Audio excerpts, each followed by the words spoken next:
You're tuned into the haunting station, where the rain never stops and the roads never end.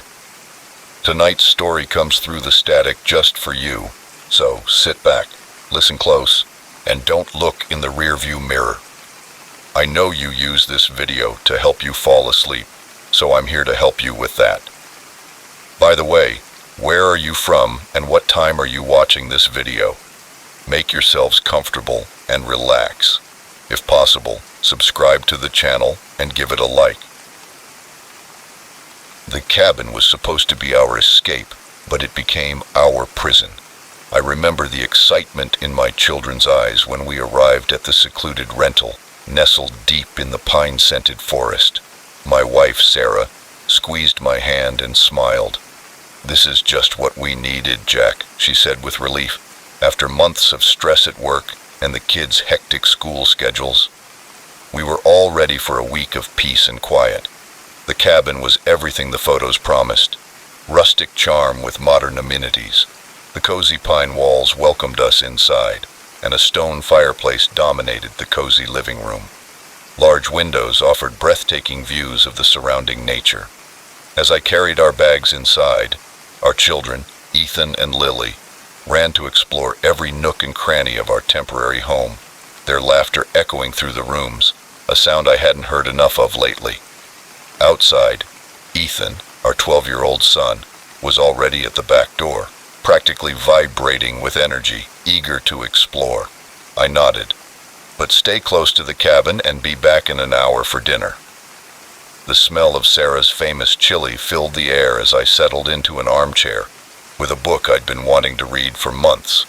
The silence was broken only by the occasional chirping of a bird or the rustling of the wind in the trees. On the horizon, the sunset painted the sky with bright oranges and pinks. A knot of worry formed in my stomach. "They should be back by now," I said, putting my book aside. Sarah frowned, drying her hands on a dish towel. "Can you go check? Dinner is almost ready." I stepped out onto the back porch, the wood creaking beneath my feet. "Ethan! Lily!" My voice echoed through the trees, but there was no answer. The forest suddenly seemed much darker, the shadows deeper and more menacing.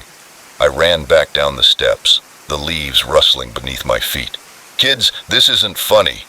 A branch snapped somewhere in the darkness, and I spun around. "Ethan? Lily?" Nothing. The knot in my stomach tightened. I pulled out my phone, cursing when I saw no signal. Of course, we were miles from the nearest cell tower. I ran back to the cabin. "Sarah, the kids aren't answering. I'm going to look for them." We grabbed flashlights and jackets and plunged into the dark forest. Our beams of light cut through the darkness, illuminating twisted tree trunks and dense bushes. "Ethan! Lily!" We called until our throats were raw, but the forest remained silent. We walked for an hour, maybe more. We had strayed far from the cabin, and a chill crept into my bones that had nothing to do with the cold night air. "Jack," Sarah said, her voice trembling, "what if they have to be okay?" I interrupted. A rustling in the nearby bushes made us freeze, and the beams of our flashlights converged on the spot. For a moment, I could have sworn I saw a pair of eyes reflecting the light. But then nothing. "Did you see that?" Sarah whispered. I nodded, my mouth dry. "Let's go back to the cabin. Maybe they came back while we were out here." We retraced our steps, but the trees all looked the same in the darkness. My heart pounded in my chest as I realized we were lost. "Jack!" Sarah's voice was thick with fear. Before I could answer, a blood-curdling scream pierced the night. It was Lily's voice. We ran toward the sound, branches whipping us. Another scream, closer this time, and then Ethan's voice. "Dad, Mom, help!" We burst into a small clearing and our flashlights illuminated a nightmarish scene. Ethan and Lily were huddled at the base of a huge oak tree, their eyes wide with terror. Around them, dark, crouching shapes approached, figures that seemed to merge into the shadows. "Get away from them!" I shouted, lunging forward. The shapes recoiled into the darkness, but I could still feel their presence watching us. I picked Lily up in my arms, while Sarah grabbed Ethan's hand. "Are you okay?" Lily buried her face in my shoulder, sobbing, and Ethan's voice trembled as he spoke. "We got lost. It got dark really fast, and then we saw them." "Saw what?" Sarah asked. Ethan nodded, his face pale. "They were following us, watching us. We tried to find our way back, but they kept pushing us, taking us deeper into the forest. A crash sounded in the woods behind us, and we all jumped. 'We need to get back to the cabin,' I said. We started making our way through the forest, the children between us. Every shadow seemed to move, every rustle of leaves a potential threat. The shapes kept pace with us, always out of sight but undeniably present. After what seemed like an eternity, we finally saw the warm glow of the cabin porch light through the trees. We ran the last 100 yards, not stopping until we were inside the cabin with the door locked behind us. Sarah hugged the children while I made sure all the windows and doors were locked.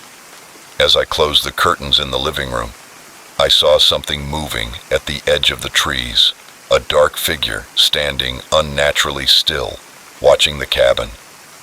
I quickly closed the curtain, my hand shaking, and Sarah called me back. "They're okay, no injuries, just scared." I nodded, trying to keep my voice steady. "That's good." We put the children on the sofa, wrapping them in blankets.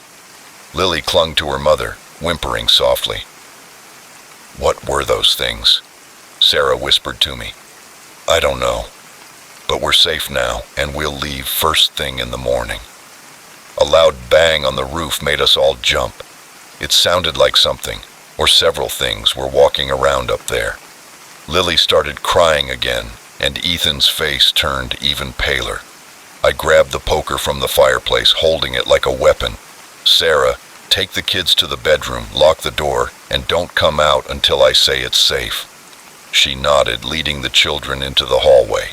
I heard the lock click and took a deep breath, trying to calm my nerves. The sounds from the roof continued, accompanied by scratching noises at the windows. I went from room to room, checking each one. In the kitchen, a window shattered. I ran there just in time to see a dark, slender arm reaching through the broken glass. Without thinking, I swung the poker, which struck something solid. The arm pulled away, and more windows shattered. Shadows moved outside, their shapes indistinct but unmistakably non-human. I ran from room to room, swinging the poker at anything that tried to get in, my heart pounding so hard I thought it might explode. I don't know how long I fought them, hours, probably. By the time the sun began to rise, every window in the cabin was broken. The floor was covered with glass and leaves blown in by the wind, but somehow, miraculously, nothing had gotten inside.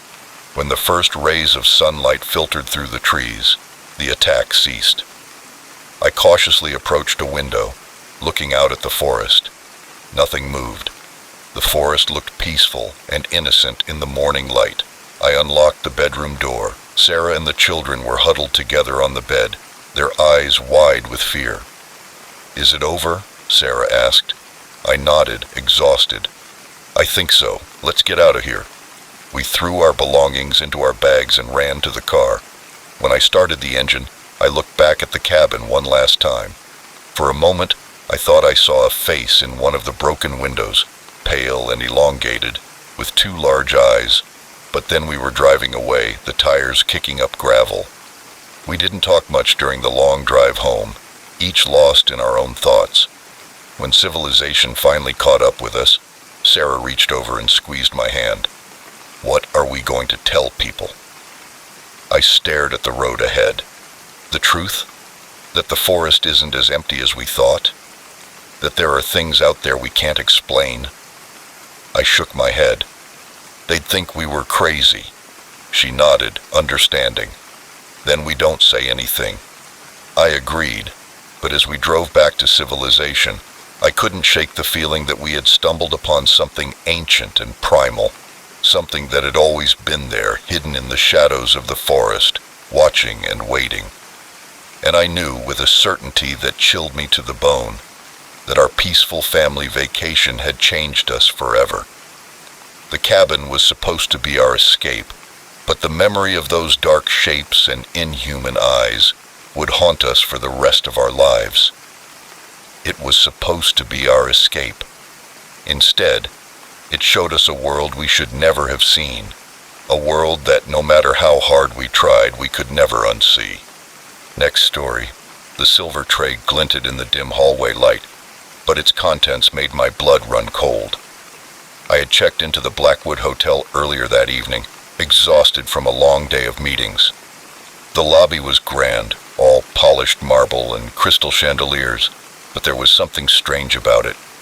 Maybe it was the slightly faded carpet, or the way the receptionist's smile didn't quite reach her eyes. "Enjoy your stay, Miss Parker," she said, handing me the key card. Was it my imagination, or did her fingers linger a little too long? My room was on the 13th floor. Of course it was. I'm not usually superstitious, but as the elevator rose, each floor number lit up in sequence, and I felt a growing sense of unease. The room was quite spacious, with a king-size bed and a view of the city skyline. I placed my laptop on the desk. That's when I noticed the first strange thing. A single red rose in a vase on the nightstand. I hadn't ordered flowers. I picked up the phone to call the front desk, but the line was dead. I tried using my cell phone, but found that I had no signal, which was frustrating but not entirely uncommon in an old building like this. I decided to take a quick shower before starting work. The bathroom was all bright white tile and soft towels, but the mirror above the sink was slightly stained around the edges. When I turned on the shower, the pipes groaned ominously before coming to life. The hot water helped ease some of the tension in my shoulders, but I couldn't shake the feeling that something was wrong. I tried to rationalize it. It was a new place, a long day, too much coffee, but the uneasy feeling remained. Wrapped in a fluffy hotel bathrobe, I sat down at the desk and opened my laptop. The internet was slow, each page taking a long time to load. I was responding to an email when I heard a soft knock on the door. I froze, my fingers hovering over the keyboard. It was almost midnight. Who could be knocking on the door? "Room service," a muffled voice called out. My eyebrow furrowed. I hadn't ordered anything. "Sorry, there must be some mistake. I didn't order room service." Silence, then another knock, more insistent this time. I got up and went to the door. The peephole showed an empty hallway. Strange. When I opened the door, I was met with a silver tray. And that's where I am now, staring at its contents with growing horror, because on that tray is a collection of items that shouldn't be here. A worn teddy bear I lost when I was 8. A mixtape an ex-boyfriend made for me in college. A pair of earrings my grandmother left me in her will, earrings that should be locked in my apartment at home. My hands shake as I pick up the tray and bring it into the living room. There's a note tucked under the teddy bear. With trembling fingers, I unfold it. "Welcome back, Emily. We've been waiting for you." The door closes behind me, making me jump. I turn around, but there's no one there, just the empty hallway visible through the peephole. My heart races as I try to understand what's going on. How did these things get here? Who brought them? And what did that welcome note mean? I've never stayed at this hotel before. I grab my phone again, desperately trying to get a signal. Nothing. The room suddenly feels smaller, the air thick and oppressive. I need to get out of here. I throw on some clothes and slip my feet into my shoes, not bothering with the laces. As I reach for the doorknob, the lights flicker once, twice, then go out completely. For a moment, I am plunged into total darkness. Then, slowly, a faint green glow emanates from the items on the tray, and the teddy bear's eyes seem to follow me as I move away. My back hits the wall. A low hum fills the air and grows louder with each passing second, coming from everywhere and nowhere at the same time. The bathroom mirror begins to shake in its frame. I run back to the door, trying to turn it, but with my sweaty hand, my palm slips on the cold metal. It won't turn. I'm locked in. "Help!" I scream, banging on the door. "Someone help me!" but my screams are muffled by the intensifying buzzing. The floor beneath my feet begins to vibrate. Pictures fall from the walls and shatter on the carpet, and then suddenly, everything stops. The lights flicker back on, revealing a room in disarray, but the tray and its impossible contents are gone. I collapse to the floor, my back against the door, trying to catch my breath. What just happened? A new sound breaks the silence, the cheerful ping of an email arriving. My laptop, somehow undisturbed on the table, glows with an unread message. The sender is an address I don't recognize. Blackwood Hotel at Eternal Sea. The subject line reads, "Your stay with us." With a trembling hand, I click to open it. "We hope you are enjoying your return to the Blackwood Hotel as a valued guest. We have prepared a few moments from your previous stays with us. Your room has been specially prepared to enhance your experience. We hope you will join us throughout your visit. This time, early checkout may be problematic. Management." Previous stays. I've never been here before, have I? A knock on the door makes me jump. A cheerful voice calls me. I approach cautiously and look through the peephole. An older woman in a cleaning uniform, her cart visible behind her. Against my better judgment, I open the door slightly. "Excuse me, but I didn't request housekeeping." The cleaning lady's smile never wavers. "But dear, you always ask for it when you stay with us." A chill runs down my spine. "I've never stayed here before," I insist, my voice trembling. She laughs, a sound like brittle leaves crunching underfoot. "You've been our guest many, many times. You just don't remember." Before I can respond, she passes me into the living room. I lean back, watching in stunned silence as she begins to tidy up the mess from earlier. Now, she hurries to pick up a fallen picture frame. "We can't have you making such a mess. It disturbs the other guests." I didn't see anyone else. The maid pauses and turns to face me with that same unchanging smile. "Oh, they're here. They're always here, just like you." She resumes cleaning, humming softly to herself. I stand frozen as she moves around the room with practiced efficiency. Within minutes, the room is spotless, every item in its place. "Satisfied," she sighs. "Now you should get some rest, dear. Tomorrow is always a big day here at Blackwood." As she wheels her cart toward the door, a thought occurs to me. Wait.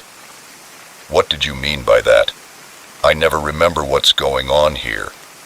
The maid pauses at the door, her back to me. When she speaks, her voice has lost its cheerful tone and been replaced by something old and cold. "Here, Miss Parker, for some it's a moment, for others it's an eternity, but for you, well, you're special. You keep coming back, always forgetting, always reliving. It's truly fascinating." She turns to me and I sigh. Her eyes are completely black, like empty sockets. "Now," she says softly, "when you wake up it will all start again. And who knows, maybe this time you'll finally remember." The door closes behind her with a soft click. I rush to open it, but it's locked once again. A sudden feeling of dizziness overwhelms me. I fall onto the bed, my limbs suddenly heavy and my eyes closing against my will. The last thing I see is the vase on the bedside table. A fresh red rose has appeared, its petals glistening in the dim light. Tomorrow I will wake up in my own bed, in my own apartment, or maybe at the Blackwood Hotel, tired from a long day of traveling. The receptionist will smile, not quite reaching her eyes, and say, "Enjoy your stay, Miss Parker," and it will all start again. Next story. The island wasn't on any map, but it was all I could think about. What started as a dream vacation quickly turned into a nightmare. My wife, Lisa, and I had been planning this trip for months. 2 weeks in paradise, just the two of us, to celebrate our 5th wedding anniversary.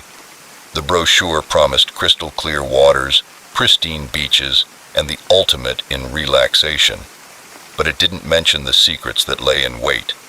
We arrived at our resort on a sunny Tuesday afternoon, and the view from our beachfront bungalow, was breathtaking, an endless expanse of turquoise water stretching to the horizon. That first night, as we sipped cocktails on our private deck, I noticed a small dark shape in the distance. "Hey, Lisa," I said, "is that an island out there?" She blinked, following my gaze. "I don't remember seeing that on the map. Maybe it's just a shadow." But it wasn't a shadow, for the sun was setting and casting a warm golden glow over the water. I could clearly see the silhouette of an island, its jagged outline against the fading light. "We should ask about it tomorrow," Lisa suggested, settling into her chair. "Maybe there's a day trip or something." But something about the island's presence disturbed me. It seemed larger than its size suggested, a dark stain on our perfect tropical landscape. The next morning I went down to the front desk while Lisa was still getting ready for breakfast. The receptionist, a young local woman named Amy, greeted me with a bright smile. "Good morning, Mr. Thompson. How are you enjoying your stay so far?" I replied that I actually had a question. "Is the offshore island open to visitors?" Amy's smile faltered for a moment. "Island, sir?" "What island?" "The island a few miles away." I pointed out the window. "You can see it from here." She shook her head, her expression now carefully neutral. "I'm sorry, sir, but there are no islands within sight of the resort. Perhaps you saw a passing ship or a cloud formation." I wanted to argue, but something in her tone made me back down. Instead, I thanked her and left, more confused than ever. I told Lisa about the strange conversation. She looked concerned, stirring her coffee distractedly. "Why would she deny it? We can both see it clearly." We spent the morning at the beach, but I couldn't relax, my eyes straying to the island, which seemed even more prominent in the daylight.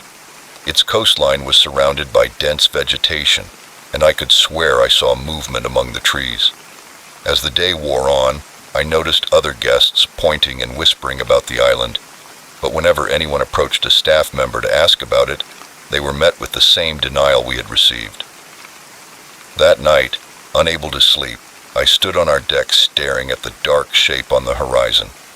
A faint light flickered between the trees one moment and disappeared the next. My skin prickled despite the warm night air. Suddenly, a low hum filled the air. I watched in disbelief as a small boat emerged from the shadows of the island, its lights off. It headed straight for the resort, disappearing from view as it approached the shore. My heart pounding, I shook Lisa awake. "Lisa," I whispered urgently, "we need to find out what's going on." She mumbled sleepily, "Jack, it's the middle of the night. You're probably seeing things." But I couldn't shake the feeling that something was very wrong. I threw on some clothes and left the bungalow, ignoring Lisa's protests. The resort was eerily quiet as I made my way toward the beach. When I turned a corner, I saw a group of people unloading crates from a small boat. They worked quickly and silently, their faces hidden in the shadows. Contraband, I thought, drugs, weapons. My mind raced with possibilities, each more terrifying than the last. A branch snapped under my foot, and one of the figures turned sharply in my direction. I held my breath, pressing myself against the rough bark of the tree. A voice shouted, "Who's there?" I ran, and didn't stop until I was back at our bungalow. Lisa sat up in bed, her eyes wide with concern. "Jack, what happened?" I told her everything I had seen, the words coming out in a frantic rush. She listened in stunned silence, her face growing paler with each passing second. "We have to get out of here," she said finally. "It's not safe." I nodded, relieved that she believed me. We spent the rest of the night packing our bags, jumping at every sound outside. When the first light of dawn appeared on the horizon, we took our bags to the front desk. Amy was there again. Her smile was bright and fake as ever. "Leaving so early?" she asked, her tone light but her eyes alert. "Family emergency," I lied. "We need to get home immediately." Amy's fingers flew over the keyboard. "I'm sorry to hear that. Let me see your reservation." She frowned at the screen. "Oh dear, it looks like there's a problem with your reservation. The system is showing that you're supposed to stay another week." My stomach dropped. What do you mean by that? We're leaving now. Amy's smile never wavered. I understand, sir, but I'm afraid that's not possible. Your stay with us is not over yet. A chill ran down my spine. I grabbed Lisa's hand and turned to leave, but two large men in resort uniforms blocked our way. Please, Mr. Thompson, Amy said, her voice suddenly harsh, return to your bungalow and we'll sort this out later. The next few days were a blur of fear and confusion. We were prisoners in paradise. Our every move was watched, and the other guests seemed unconcerned by our situation, laughing and playing on the beach as if nothing was wrong. Every night I watched the boat make its clandestine trip from the island. Once I saw a group of people being escorted onto the boat, looking dazed and compliant, but they never returned. We tried to warn the other guests, but no one believed us. They all insisted that there was no island, no boat, and no danger. It was as if the entire resort was under some kind of spell. On our 5th night in captivity, Lisa woke me up. Jack, she whispered urgently. Look. I followed her gaze to the window, where a thick fog had formed, obscuring everything beyond our bungalow. But in the distance, a light pulsed rhythmically. It was coming from the island. It was a signal, I realized. They're calling the boat. Lisa's eyes were wide with fear and determination. This may be our only chance, she said. We have to try to escape. With our hearts pounding, we gathered what we could. The resort was eerily quiet, the usual sounds of the night absent. We made our way to the beach. The damp sand muffled our footsteps. The small dock where I had seen the boat land was ahead. We crouched behind some crates, waiting for minutes that stretched into hours, and finally we heard the low hum of an engine approaching. The boat materialized out of the mist, a dark shape against the gray backdrop. When it collided with the dock, we tensed, ready to act. But before we could, a group of resort employees appeared, led by Amy. Lisa whispered, pulling my arm, and we left our hiding place, running across the dock. Alarmed shouts rang out behind us, but we didn't look back and jumped onto the boat just as it began to pull away. The man in the boat, his eyes hard, turned to us in shock. I grabbed him, fighting for control of the wheel. Lisa grabbed a nearby rope and quickly tied the man's hands and feet. Breathing heavily, I took control of the wheel, steering us into the fog. As we approached the island, its true nature became clear. What we thought was dense vegetation was actually a cluster of carefully camouflaged buildings and equipment. Lights shone in the windows and figures moved purposefully. My God, Lisa breathed. What is this place? We never had a chance to find out. As we approached the shore, searchlights suddenly came on, blinding us. Alarms sounded, and I could hear the sound of more boats approaching. We have to go back, I said. Lisa nodded, her face pale but determined. I turned the wheel, heading back out to sea, and we sped past the other boats, their occupants screaming and gesticulating wildly. For hours, we pushed the small boat to its limits, always ahead of our pursuers. At dawn, we finally spotted another island in the distance, a real island this time, with a busy harbor. We docked among a group of fishing boats, and our legs trembled as we stepped onto solid ground. The local police were skeptical of our story at first, but the boat captain, once untied, corroborated enough to launch an investigation. The truth came to light. The resort was a front for a large human trafficking operation. The island served as a processing center where people were sorted and sent to buyers around the world. Victims were rescued, and a network of corrupt officials and businessmen was exposed. Lisa and I returned home shaken but grateful to be alive. We never took another tropical vacation. We learned that some paradises are best left alone. Next story. I never thought a smile could be so terrifying until I met Mrs. Anderson. Her constant presence turned our dream home into a prison of paranoia. It all started on the day we moved in. The moving truck had just left, leaving boxes scattered across the front lawn of our new home. I was struggling with a particularly heavy one when I heard a cheerful voice behind me. "Welcome to the neighborhood. I turned to see a woman in her 60s, impeccably dressed, with a plate of cookies in her hands. Her smile was wide, almost too wide, and stretched across her face in a way that didn't quite reach her eyes. "I'm Margaret Anderson," she said, holding out the plate, "and I live next door. I thought you might need a little encouragement after all that hard work." "Thank you," I replied. "My husband Tom and our kids are somewhere inside, probably arguing about where to put the sofa." Mrs. Anderson's eyes lit up. "Oh, you have children. How wonderful." There was something in her tone that made me pause mid-bite, an intensity in her words that seemed out of place. But I chalked it up to neighborly enthusiasm and invited her in for a tour.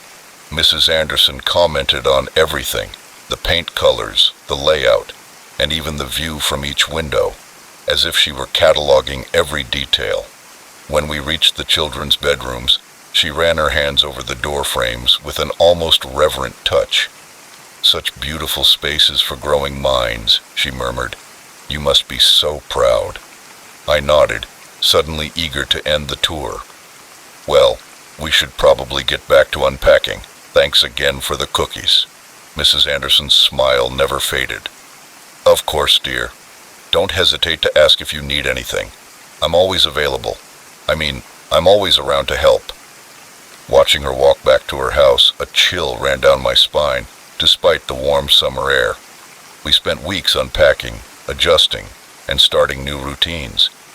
Mrs. Anderson was a constant presence, always showing up with baked goods or a helpful suggestion about lawn care or local schools. At first, I appreciated her friendliness, but soon her visits began to feel less like neighborly gestures and more like inspections. One afternoon, I was in the backyard with my daughter Emma, helping her practice cartwheels, when I heard the distinct sound of a camera shutter. I looked up to see Mrs. Anderson putting down her phone. "Oh, don't mind me," she said, waving from her upstairs window. "I just love capturing special moments. You two look so adorable together." I forced a smile and waved back, but inside my stomach churned. Why was she photographing us, and how long had she been watching? That night I mentioned it to Tom, who laughed it off, saying she was probably just a lonely old lady who missed having kids around. But I couldn't shake the feeling of unease that had taken root in my gut as the weeks went by. Mrs. Anderson's behavior became increasingly erratic. She seemed to know our schedules better than we did, often showing up when we were leaving for work or school. Once, I came home to find her in our yard pruning our rose bushes without invitation. "I hope you don't mind," she said, her ever-present smile in place. I noticed they needed a little TLC and couldn't help myself. I wanted to get angry and tell her to stay off our property, but something in her eyes stopped me, a desperate need that made me hesitate. "That's very kind of you," I managed to say, "but in the future, please ask before coming onto our property." Her smile faltered for a moment, a flash of something dark crossing her face, and then it disappeared, replaced by her usual cheerful expression. "Of course, dear, I wouldn't want to overstep my bounds." But she did overstep several times. She showed up at Emma's soccer game, cheering louder than any of the parents. She showed up at the grocery store, coincidentally shopping at the same time as me. She even started leaving voice messages with detailed information about the weather in case we forgot to check the forecast. One October evening, Tom and I were enjoying a rare night out, leaving the kids with a babysitter. We returned home to find Mrs. Anderson sitting on our porch with a disapproving look on her face. "The babysitter," she said, her voice heavy with disdain, "has her boyfriend here." My blood ran cold. How did she know? Had she been watching our house the entire time we were gone? Tom, who was usually the calmest of us, finally lost his temper. "Mrs. Anderson, this has to stop. You can't keep spying on us. We appreciate your concern, but..." For a moment, Mrs. Anderson's facade cracked, her smile disappearing, replaced by a look of pain and loneliness so raw that I almost felt sorry for her. "I'm just trying to help," she whispered. to keep you safe and be a part of. Tom softened a little. We understand that you may be feeling lonely, but this isn't the way to make friends. She stood up slowly, her shoulders hunched. You don't understand, she said, her voice suddenly cold. None of you will ever understand. She turned away, disappearing into the darkness of her own home. Tom and I exchanged worried glances before rushing inside to check on the children. The next morning, Mrs. Anderson's house was silent, with no lights on and no movement. Part of me was relieved, but another part worried that we had been too harsh. Later, a police car pulled up in front of her house. Curious, I went over to where a small group of neighbors had gathered. What's going on? I asked a woman I recognized from down the street. She leaned over and spoke in a low voice. The world seemed to tilt on its axis. Mrs. Anderson was dead.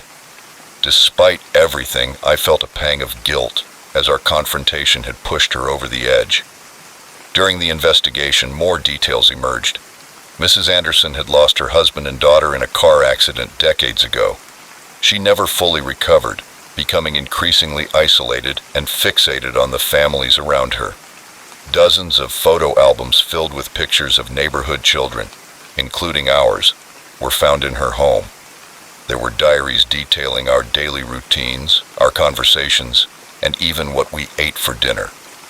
It was a sanctuary of the family life she had lost and desperately wanted to regain. But it was in her basement that they found the worst.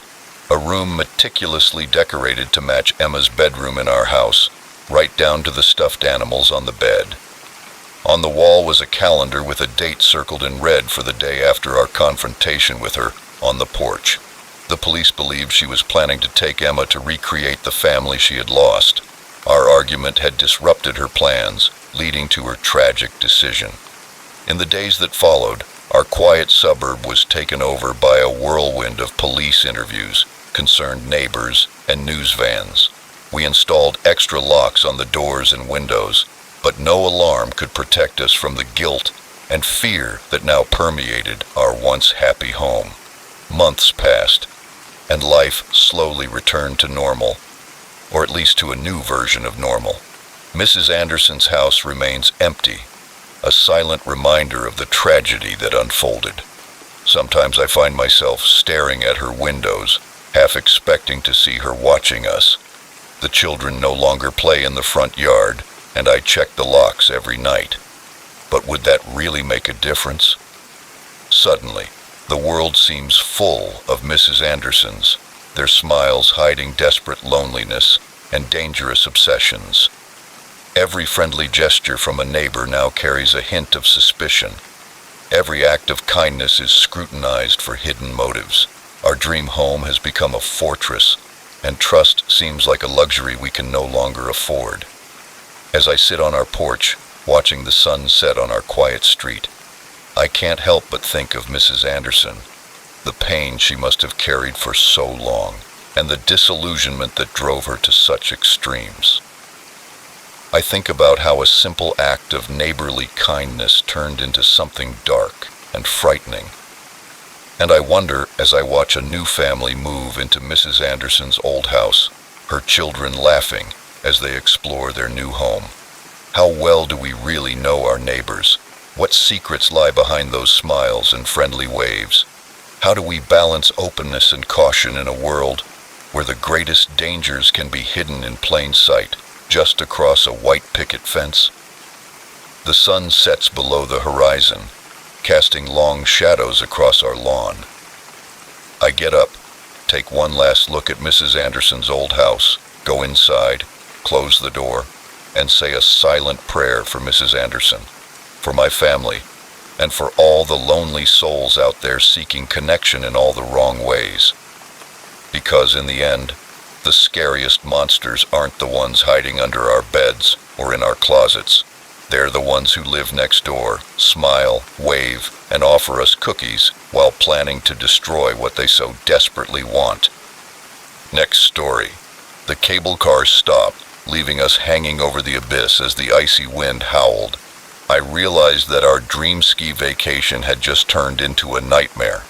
It was supposed to be the perfect family getaway. My wife Karen and our 2 children, Ethan 14 and Lily 10, had been eagerly awaiting this trip to Aspen for months. It was my way of making up for all the weekends I had missed because of work. The first few days were great. The slopes were pristine, the hot chocolate was delicious, and my family's laughter echoed through our cozy cabin. But on the 3rd day, things started to go wrong. It started with small things. Ethan's skis mysteriously came loose during a run, causing him to fall. Lily's brand new goggles disappeared from our closet. Karen's favorite gloves were missing. It must be the gremlins, I joked, trying to lighten the mood, but Karen's frown told me she wasn't amused. That evening, sitting around the fireplace in the grand lobby of the resort, I overheard a heated conversation between 2 employees. "It's happening again," one whispered urgently. "Just like last season," the other hissed, looking nervously around the room. Their eyes met mine and quickly darted away. A chill that had nothing to do with the temperature ran down my spine. What was happening again? And why did they look so scared? The next morning we decided to try a new trail. As we approached the cable car, I noticed that the operator looked tense, his eyes constantly darting toward the slopes above. "Is everything okay?" I asked as we prepared to board. He gave a smile that didn't reach his eyes. "Of course, sir. Enjoy the ride." We were halfway up the mountain when the car stopped. At first we weren't worried. Brief stops are common. But as the minutes passed, a sense of unease crept over us. "Daddy, I'm cold," Lily whimpered, snuggling closer to Karen. "It's okay, sweetheart," I reassured her, even as doubt gnawed at my gut. "They'll get us moving soon." But they didn't. The wind began to howl around us like a hungry beast, and snow began to fall, thick flakes that obscured our view of the resort below. After what seemed like hours, we heard a crackle on the speakers connected to the elevator tower. "Attention, passengers," a voice announced, the tension evident even through the static. "We are experiencing technical difficulties. Please remain calm. Our team is working to resolve the issue." "Technical difficulties?" Ethan scoffed. "I bet it's the Wendigo." I wanted to ignore his comment, but after the strange occurrences of the last few days, I wasn't so inclined to do so. Darkness fell, and the temperature plummeted. We huddled together and shared what little warmth we could. Lily had stopped complaining long ago, her silence more worrisome than her earlier lamentations.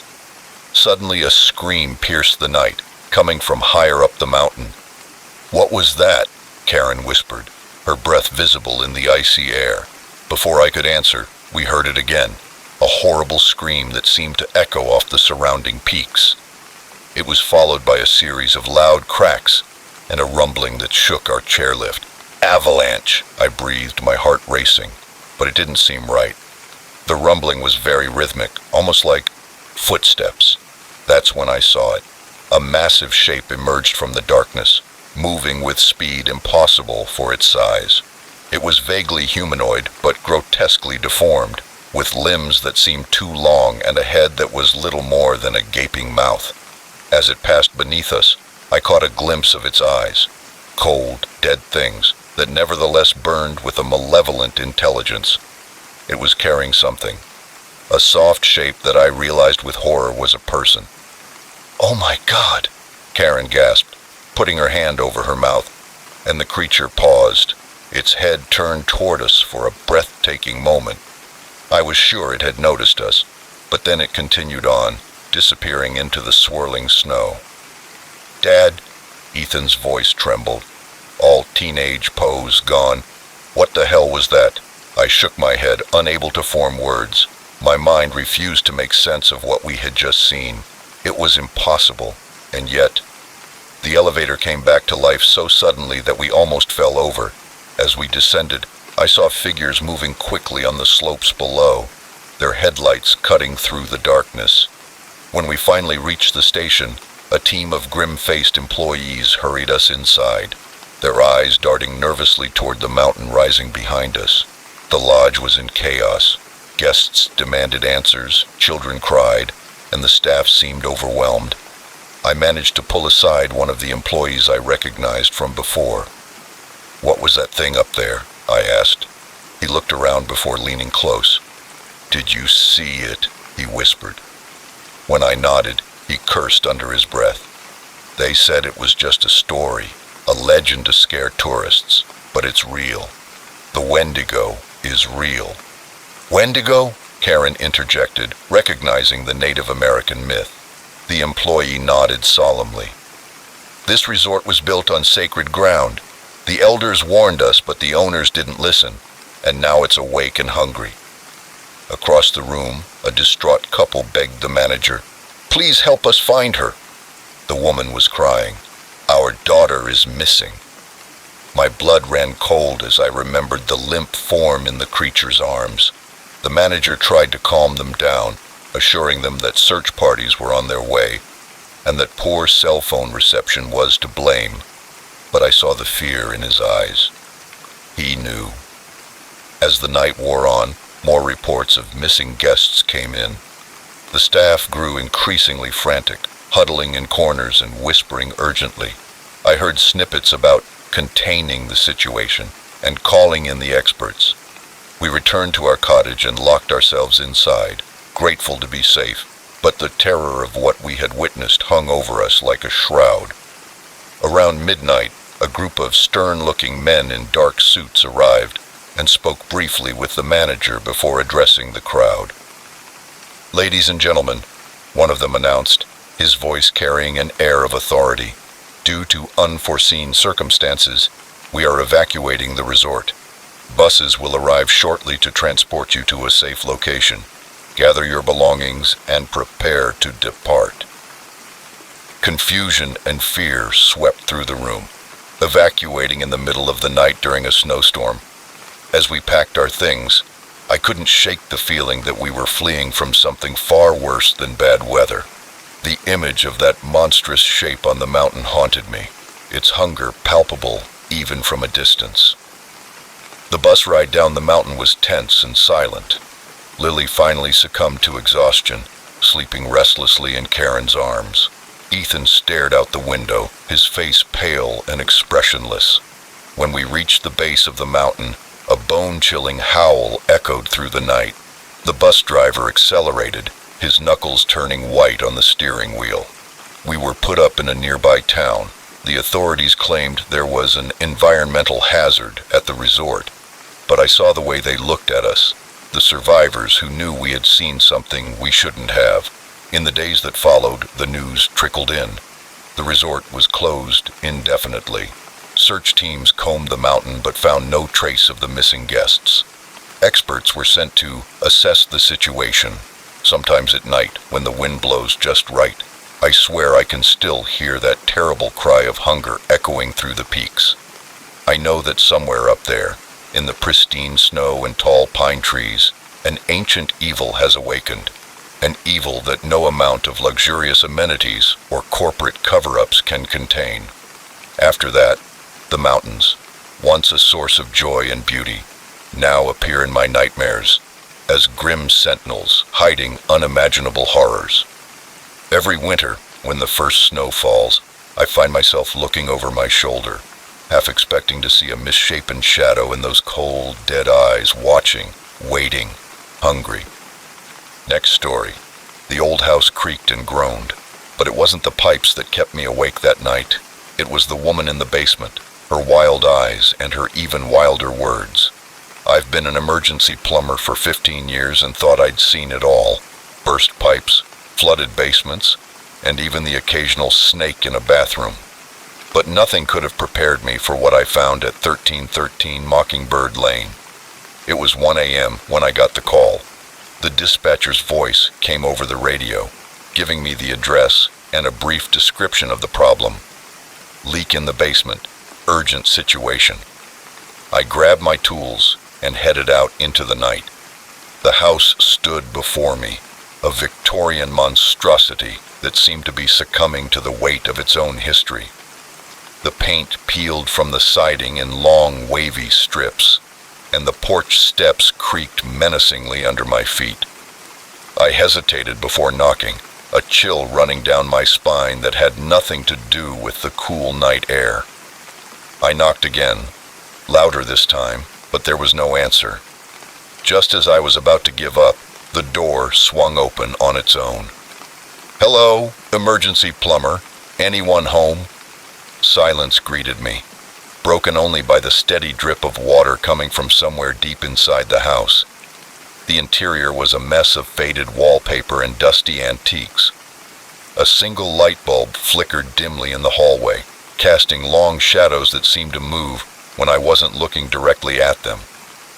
The dripping sound grew louder as I made my way to what I assumed was the basement door. Suddenly, a voice came from below, so faint I almost didn't hear it. "Down here," it whispered, sending a chill down my spine. "Please help me." I hesitated, my hand hovering inches from the door. Every instinct screamed for me to turn around, get out of this house, and never look back. But I was here to do a job, and someone clearly needed help. Taking a deep breath, I opened the door and stepped into the darkness. The basement was a cavern of shadows, lit only by the faint beam of my flashlight. Water glistened on the concrete floor, reflecting the light in strange patterns. And there, huddled in the far corner, was an older woman, perhaps in her 60s, with gray hair and eyes that seemed too large for her face. Her clothes were soaked and clung to her thin frame like a second skin. When my light fell on her, she blinked rapidly, like a creature unaccustomed to illumination. "Ma'am," I said cautiously, "I'm here because of the leak. Are you all right?" She didn't answer directly, just continued to mutter under her breath. Her eyes were darting around the room, as if following invisible movements.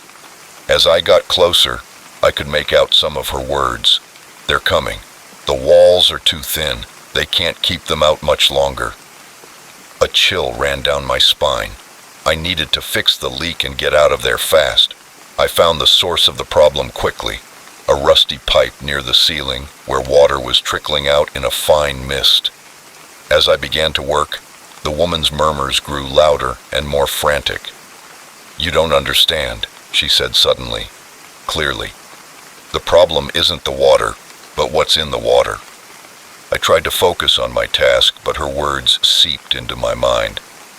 "The unnatural things, they use the pipes, you know, to come in and whisper their secrets. But I've been listening, yes. I've been listening for years." My hands shook as I tightened the last screw.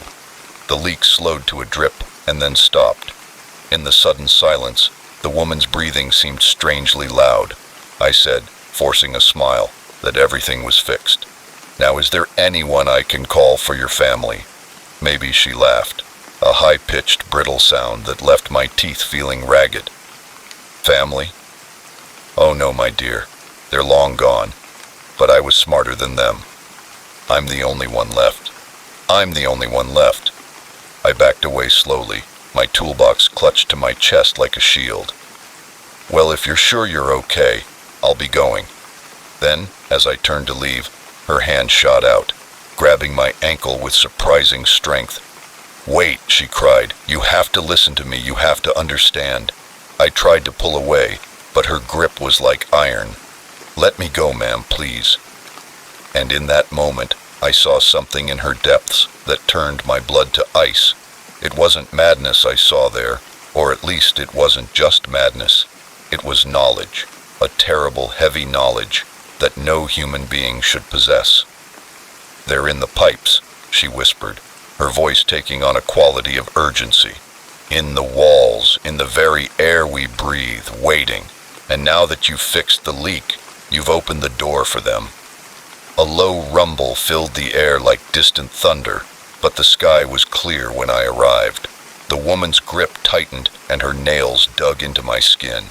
A maniacal smile spread across her face. "They're coming, and this time they're hungry." With a burst of strength fueled by panic, I let go of my leg and ran for the stairs behind me. The woman's laughter echoed off the damp walls, rising to a hysterical pitch.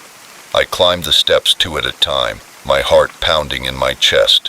When I reached the top, a gust of wind slammed the basement door shut, plunging me into darkness.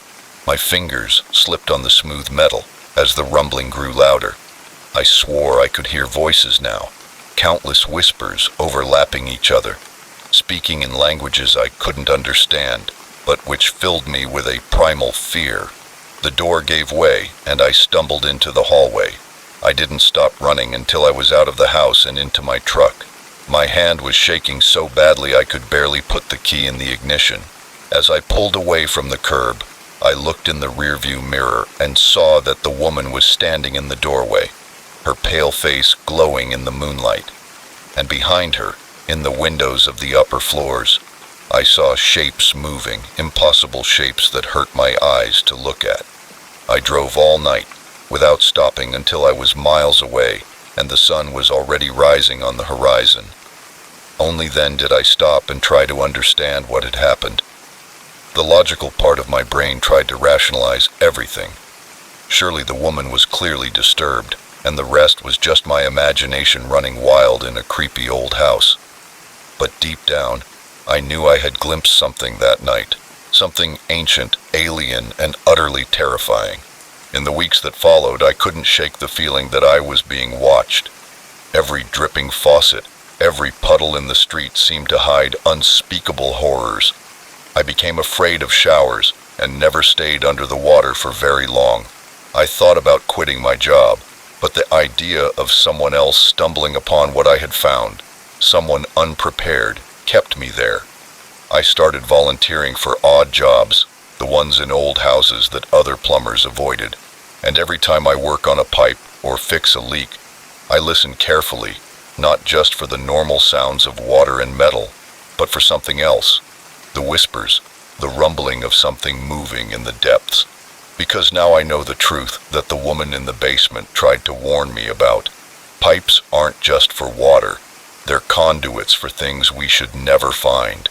And somewhere out there, in the vast network of pipes and sewers that runs beneath our feet, those things are waiting, watching, and one day they'll find their way to us. Next story. The forest had eyes, and they were all fixed on me. What started as a peaceful hike turned into a desperate fight for survival against an invisible predator. I've always been an outdoor enthusiast. There's something about the solitude of nature that recharges my soul like nothing else. With a few days off from work, I decided to tackle a challenging trail in the remote wilderness of the Pacific Northwest. The morning I set out was perfect, with crisp autumn air, a light mist hanging over the trees, and the promise of adventure ahead. I parked my car at the trailhead, double-checked my backpack, and set off into the forest with a spring in my step. The first few hours were everything I had hoped for. The trail wound through ancient forests, the towering trees creating a canopy above me. I stopped occasionally to take photos or consult my map, reveling in the peaceful solitude. It wasn't until early afternoon that I first felt a tingling sensation on the back of my neck, as if someone was watching me. I turned around, expecting to see another hiker, but the trail behind me was empty. The forest was quiet and silent. I shook off the feeling and continued on, but it remained, growing stronger with every mile that passed. The forest seemed to close in around me, the shadows deepening despite the midday sun. Occasionally, I caught movement out of the corner of my eye, but found nothing when I turned to look. The trail markers became less frequent, and I found myself checking my map more often.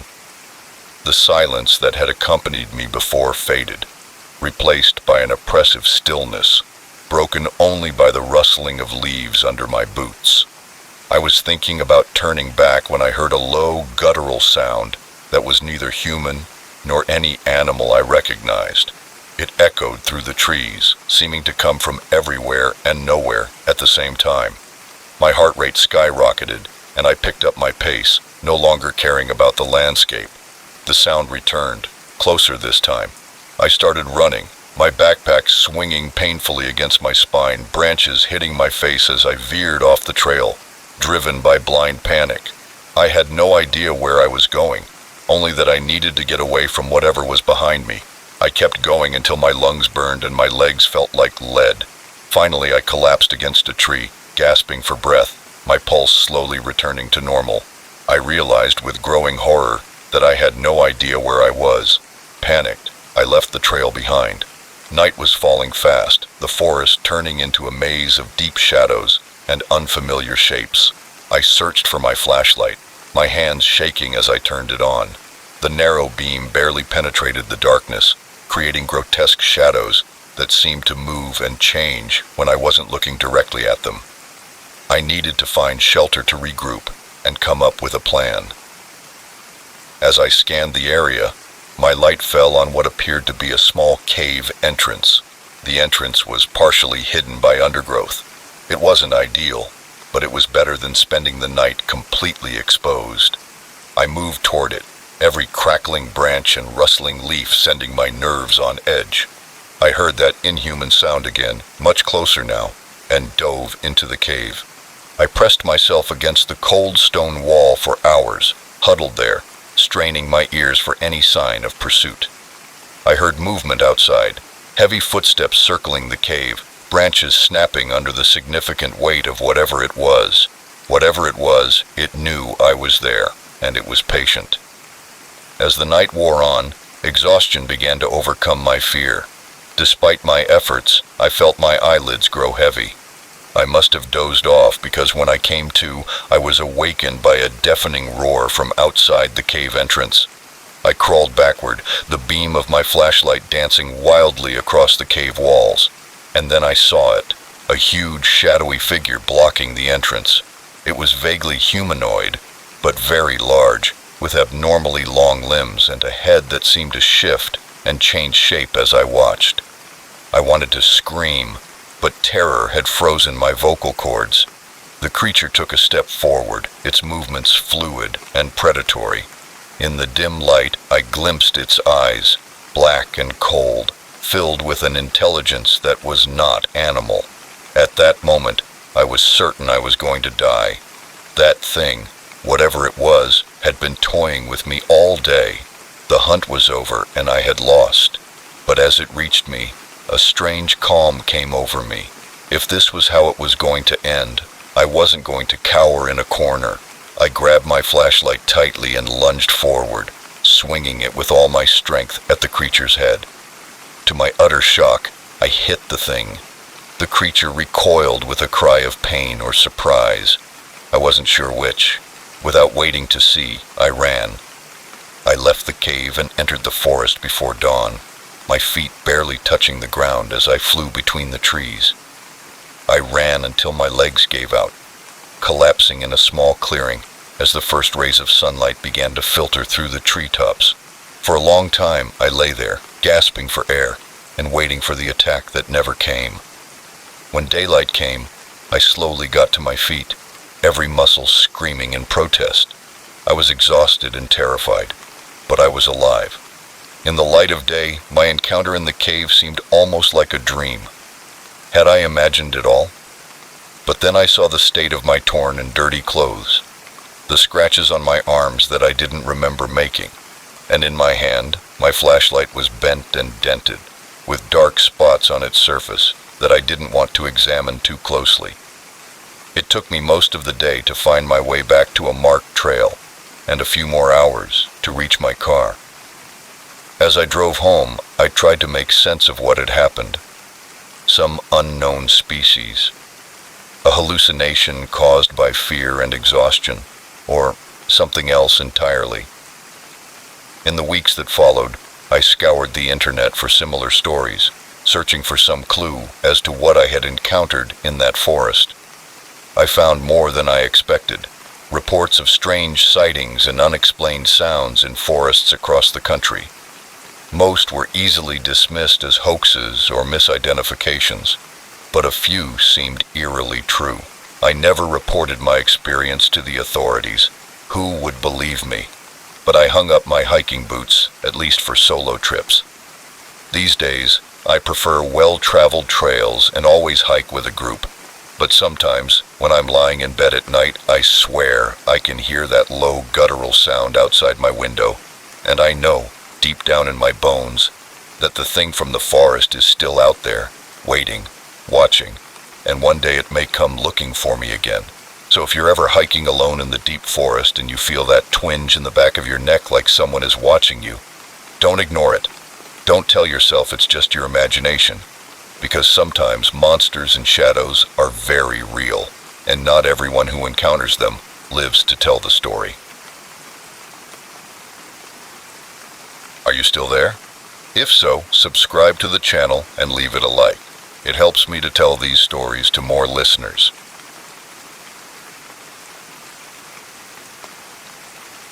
Next story. I never thought a kiss could taste like danger until I met him.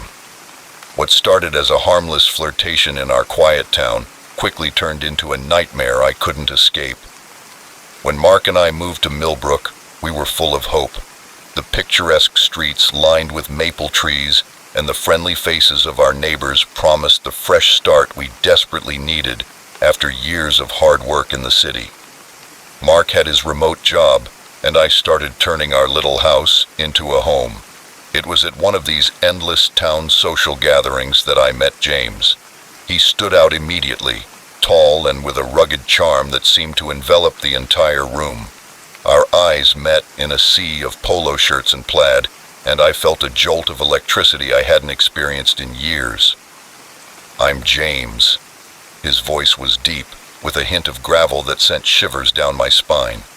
Suddenly tongue-tied, I managed to extend my hand. "Sarah, my husband and I moved here last month." If the mention of my husband bothered him, he didn't show it.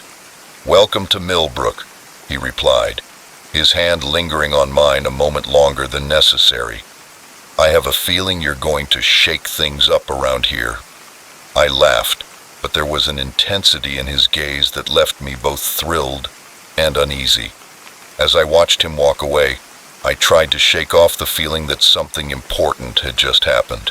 Over the next few weeks, I ran into James everywhere, at the grocery store, the local coffee shop, and even on my morning runs. Each encounter left me blushing and slightly breathless. I told myself it was harmless, just a little excitement to break up the monotony of small-town life. But then the night of the summer festival arrived. Mark was stuck on a work call, so I went alone. The town square was filled with music and laughter, strings of lights transforming the space into a magical wonderland. And there was James, devastatingly handsome in a simple white t-shirt and jeans. Before I could protest, he pulled me close to dance. The band was playing a slow, sensual song, and as we swayed together, the rest of the world disappeared. I don't know who moved first, but suddenly his lips were on mine. It was an electric passion that revealed everything I was missing.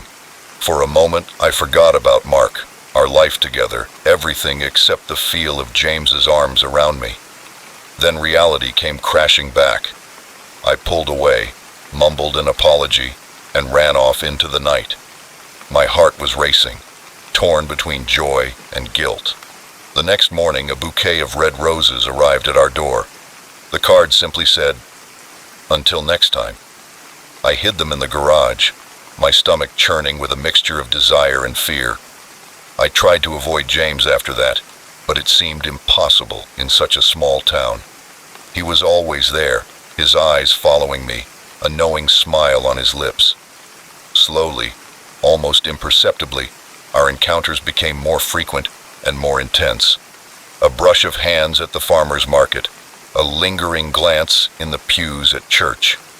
Each time I felt myself being pulled deeper into his orbit. I loved Mark. Our marriage wasn't perfect, but it was solid, built on years of trust and shared dreams. And yet I couldn't deny the thrill that ran through me every time I saw James. One rainy afternoon, I ran into him at the bookstore. We started talking about our favorite authors, and before I knew it, hours had passed. As we stood outside under the awning, watching the rain, he turned to me. "I can't stop thinking about you, Sarah," he said in a low, urgent voice. I know you feel the same way. We could be amazing together."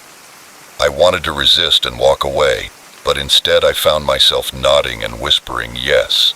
And then his lips found mine again. What followed was a whirlwind of stolen moments and passionate encounters, always careful to avoid prying eyes. James was intoxicating and made me feel alive in a way I had forgotten was possible. But with each clandestine encounter, the weight of my guilt grew heavier. It was Mark's worried face that finally snapped me out of it. "You seem distant lately," he said, genuine love and concern in his eyes. What was I doing? Throwing away a good man, a good life, because of a fling? That night, I ended things with James. It was difficult, more difficult than I had expected. "You can't just walk away from this," he said. His eyes shone with an emotion I couldn't quite identify. "What we have is special."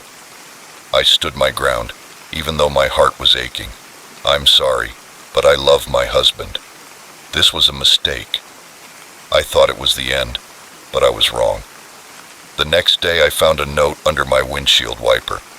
"I'm not giving up on us," it said. I crumpled it up and my hands were shaking. Text messages from unknown numbers kept coming. Phone calls disconnected in the middle of the night. And then the first time I saw him outside our house, just watching. Fear began to creep in, replacing the excitement I had felt before. I changed my routine, always looking over my shoulder. But James seemed to be everywhere, his presence a constant threat. One night I woke up to the sound of breaking glass. My heart pounding, I woke Mark. "There's someone in the house," I whispered. We went downstairs and Mark armed himself with a baseball bat. In the kitchen, we found a broken window and muddy footprints leading to the back door. Nothing was taken, but there was a note on the fridge. "You're mine." We called the police, but without concrete evidence, there wasn't much they could do. "It was probably just kids," said the officer. But the look he gave me said he didn't believe that any more than I did. Over the next few days, tires were slashed. Dead flowers were left on our porch. Each time the police were sympathetic but powerless. James maintained his innocence, always with that same intense, unsettling smile. "You're being paranoid, Sarah," he said when I confronted him outside the supermarket. "I'm not doing anything.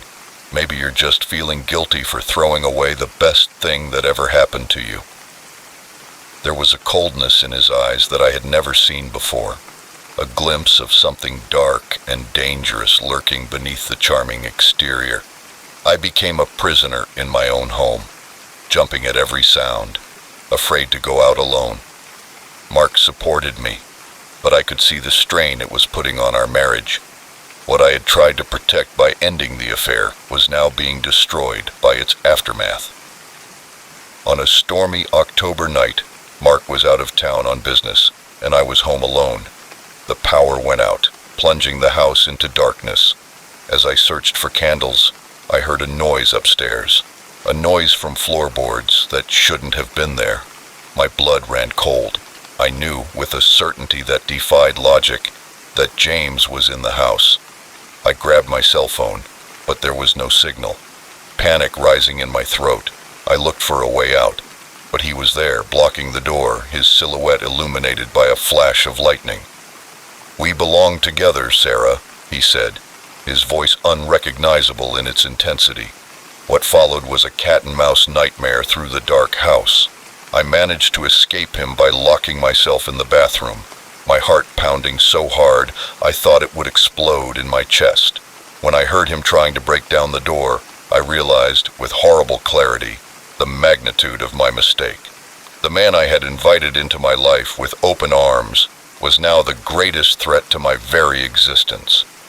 A neighbor, hearing the commotion, called the police. James fled, but the damage was done. My sense of security and trust was shattered, just like the windows he had broken. We moved soon after, far away from Millbrook, far away from the idyllic little town that had become a prison of fear. I spent months in therapy, dealing with the guilt, fear, and sheer stupidity of my actions. James was eventually caught and arrested, not only for his harassment of me, but for similar behavior with other women in town. The charming exterior hid a deeply disturbed individual, a predator who had been playing this game for years. Mark and I are still together, working to rebuild what was almost lost. Trust, once broken, is not easily repaired, but we are trying, and that must count for something. I learned the hard way about the dangers that can lurk behind a charming smile and the high price of a moment of weakness. I'm grateful for my second chance, and live with the knowledge that things could have ended much worse. So if you ever feel tempted by the thrill of the forbidden, remember my story. The most dangerous predators are the ones we invite into our lives with open arms, and by the time we realize our mistake, it may be too late to escape. Next story. The library should have been a peaceful place, but the whispers I heard that night were anything but peaceful. What I discovered in that hidden room changed everything I thought I knew about reality. I've always been a night owl, which is why the night shift at the university library suited me perfectly. The pay wasn't great, but the solitude gave me time to work on my thesis, while keeping an eye on the students who occasionally stayed late. There was something comforting about being surrounded by all that knowledge, even if most of it was gathering dust on rarely touched shelves. It was around 3 in the morning on a Tuesday when everything changed. The library was empty, except for 2 graduate students passed out in the far corner. I was doing my usual rounds, putting books back on the shelves and straightening chairs, when I noticed something strange. A faint glow was coming from behind one of the shelves in the ancient history section. The library was closed, and there definitely shouldn't have been any light source back there. Stifling my footsteps as I approached, I realized that the light was seeping through a crack between the shelves on the wall. My first thought was that someone had left a flashlight on, but no, the quality of the light was wrong. It pulsed and shifted, casting mysterious shadows that seemed to move on their own. I ran my fingers along the side of the bookcase, looking for something out of place. To my surprise, my fingers caught on a small hidden latch, and with a soft click, the entire shelf swung open like a door, revealing a narrow passageway beyond. My heart raced as I looked into the opening. This wasn't on any of the floor plans I had seen. Common sense told me to close the door and call campus security, but a stronger, more primal part of me urged me to go on. I've always been too curious for my own good. Swallowing hard, I stepped into the passageway. The air was thick and musty, with a smell I couldn't quite place, something old and vaguely metallic. The walls were lined with rough stone, and the floor sloped gently downward. After what seemed like an eternity, but was probably only a few minutes, the passage opened into a circular room, and what a room it was. I was stunned by the scene before me. The walls were covered with intricate symbols and diagrams, some carved directly into the stone, others painted with what looked disturbingly like dried blood. Shelves lined the room, filled with books that looked much older than anything in the main library. But it was the center of the room that really caught my attention. A pedestal stood there, and on top of it was an object that seemed to shift and change as I looked at it, never settling on a single form. At times, it looked like an ancient tome, its cover contorted by tentacles. Other times, it was a crystalline structure that hurt my eyes to look at directly, and in every form, it pulsed with the same sinister light that had drawn me here. I approached cautiously, my curiosity overcoming my growing sense of dread. As I got closer, I could hear whispers, countless voices speaking in languages I had never heard before. They seemed to come from the object itself and grew louder with every step I took. My hand reached out on its own, drawn to the moving thing on the pedestal. Just before my fingers made contact, a voice cut through the whispers, clear as day. "I wouldn't do that if I were you." I spun around, my heart nearly leaping out of my chest. An elderly man stood in the doorway, his white hair wild and his eyes shining with a disturbing intensity. I recognized him vaguely, Professor Armitage from the Department of Occult Studies. I had seen him around campus, but I had never spoken to him directly. What is this place? I managed to stammer. Armitage entered the room, his gaze fixed on the object behind me. This is the restricted collection, where we keep true knowledge, the kind the world isn't ready for, he began to explain in a calm voice. He explained that the university had been protecting and studying artifacts of great power for generations. This room and others like it, hidden throughout the campus, contained truths that could reshape or destroy our understanding of reality. But why show me? I asked, still struggling to process everything. Why not just send me away? Because you found your way here, he said, his expression grim, which means you're now part of this, and we need all the help we can get. Over the next few hours, as night gave way to dawn, Armitage gave me a crash course in ancient horrors and cosmic truths.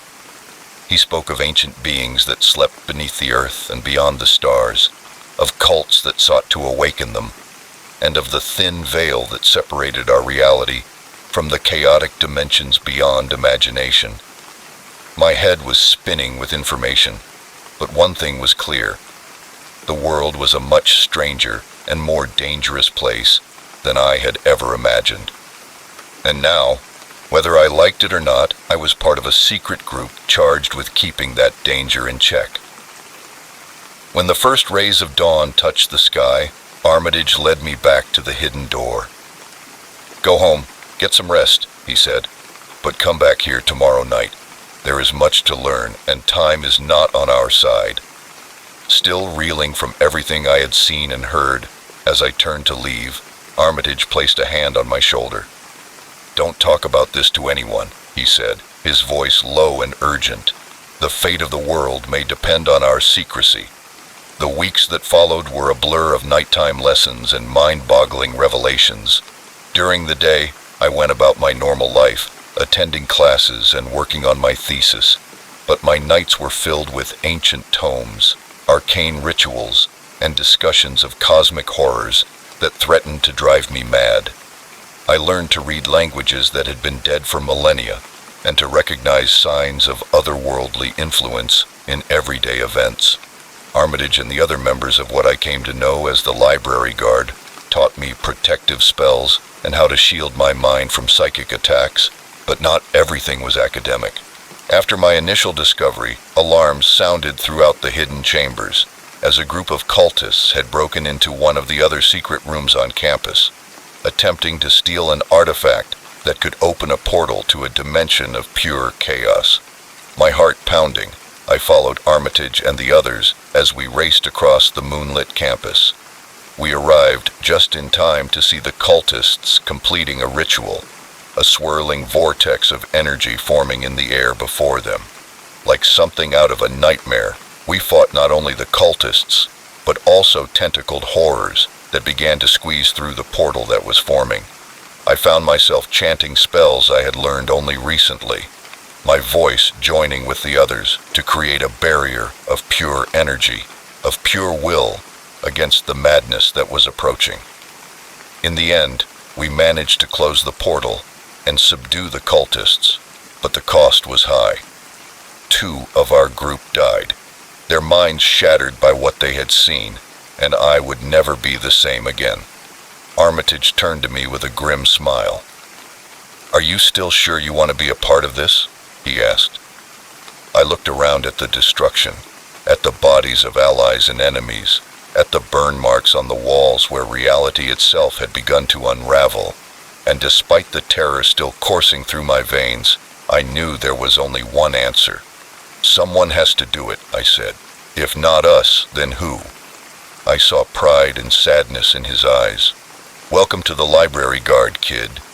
The hours are hell, the pay is non-existent, and the retirement plan is probably an early grave or a padded cell, but we're the only thing standing between humanity and total annihilation."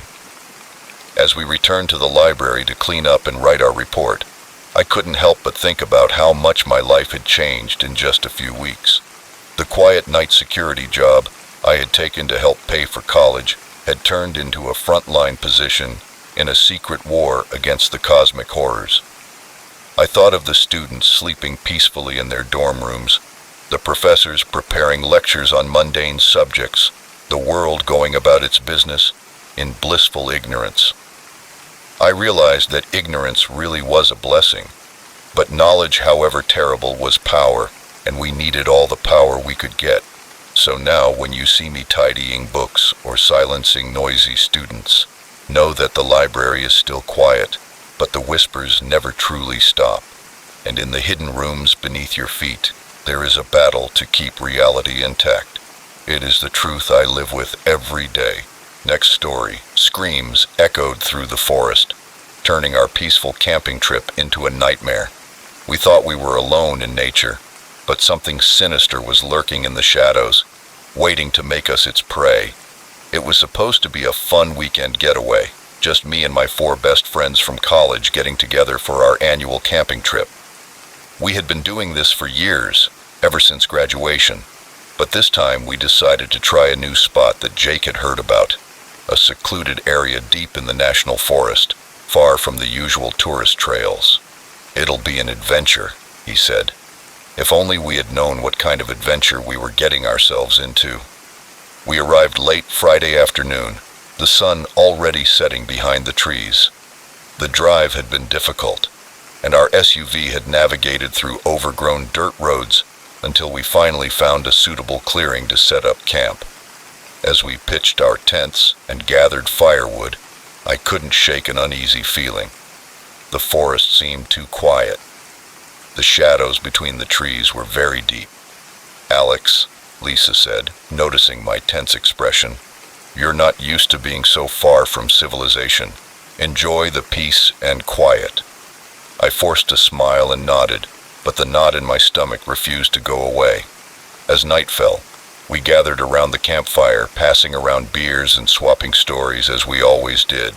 Even as we laughed and reminisced, I found myself constantly glancing out into the darkness beyond our small circle of light. It was almost midnight when we heard a distant but unmistakable scream, cut through the night air like a knife.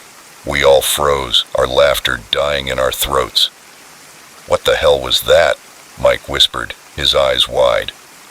"Probably a mountain lion," Jake said, but his voice lacked conviction.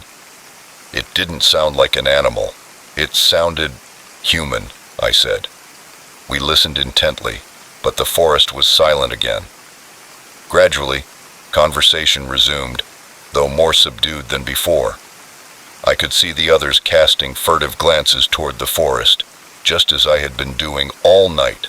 Just as we were about to retire, we heard it again, this time closer and unmistakably human, a scream of pure terror that made my blood run cold. "It's not an animal," said Sarah, her voice shaking. "Someone's in trouble out there." We discussed what to do. The smartest thing would have been to stay put and call for help on the satellite phone we had brought, but the screams continued, growing more desperate, and we knew we couldn't just stand there and do nothing. Armed with flashlights and a pair of hunting knives, we ventured into the dark forest. The beam of light from my flashlight seemed pathetically inadequate against the vast darkness that surrounded us. Every crackling branch, every rustling leaf, set my nerves on edge. Mike stopped suddenly. "There," he said, his voice little more than a whisper. The beam of his flashlight illuminated something on the ground, a piece of torn, blood-stained fabric. Then we found a shoe, then another piece of cloth. It was like following a grotesque trail of breadcrumbs. The screams had stopped, which somehow made it worse. Silence fell upon us, broken only by our irregular breathing and our pounding hearts. We continued deeper into the forest, the trail of discarded items becoming more frequent. And then we smelled it, a sweet odor that turned my stomach. When we rounded a large rock, our lights fell on a sight that would haunt my nights for many years. It was a clearing, but unlike any natural formation. The ground had been cleared in a perfect circle, the earth compacted and marked with strange symbols. In its center was a rudimentary altar, little more than a flat stone slab erected on pillars of stacked rocks, and on that altar, I'll spare you the details of what we saw, but suffice it to say that we found the source of the screams, though it never screamed again. My God, I whispered, paralyzed, my mind refusing to process the horror before me. That's when we heard the chants, which began softly, almost subliminal, but quickly grew louder. Figures began to emerge from the trees, shrouded in dark robes, their faces hidden in deep hoods. They formed a circle around us before we could even think to run. "Welcome," said a soft, cultured voice completely at odds with the barbaric scene. "It seems we have some uninvited guests." An older man stepped forward with silver hair and piercing blue eyes that seemed to glow in the moonlight. His smile was pleasant, almost fatherly, but there was a coldness behind it that made my skin crawl. "We don't usually welcome visitors here," he continued, "for the energies of this place tend to drive away the curious. But you, my young friends, heard our call and came. How brave." "Those were screams," Lisa managed to say. "You killed someone." The man's smile never wavered. "A necessary sacrifice, I'm afraid. The ancients demand tribute, and who are we to deny them? But now that you are here, I think they will be very pleased with the reward we can offer tonight." It happened so fast. The cultist lunged forward, and I felt rough hands grab my arms and a sharp pain, as if something had stung my neck. The world began to spin, the voices became distant and distorted. I fought against the darkness closing in and struggled to keep my eyes open. The last thing I saw before unconsciousness took me was the old man's face, those cold blue eyes staring at me as he spoke words I couldn't understand. I woke up to the sound of dripping water. My mouth was dry as sand.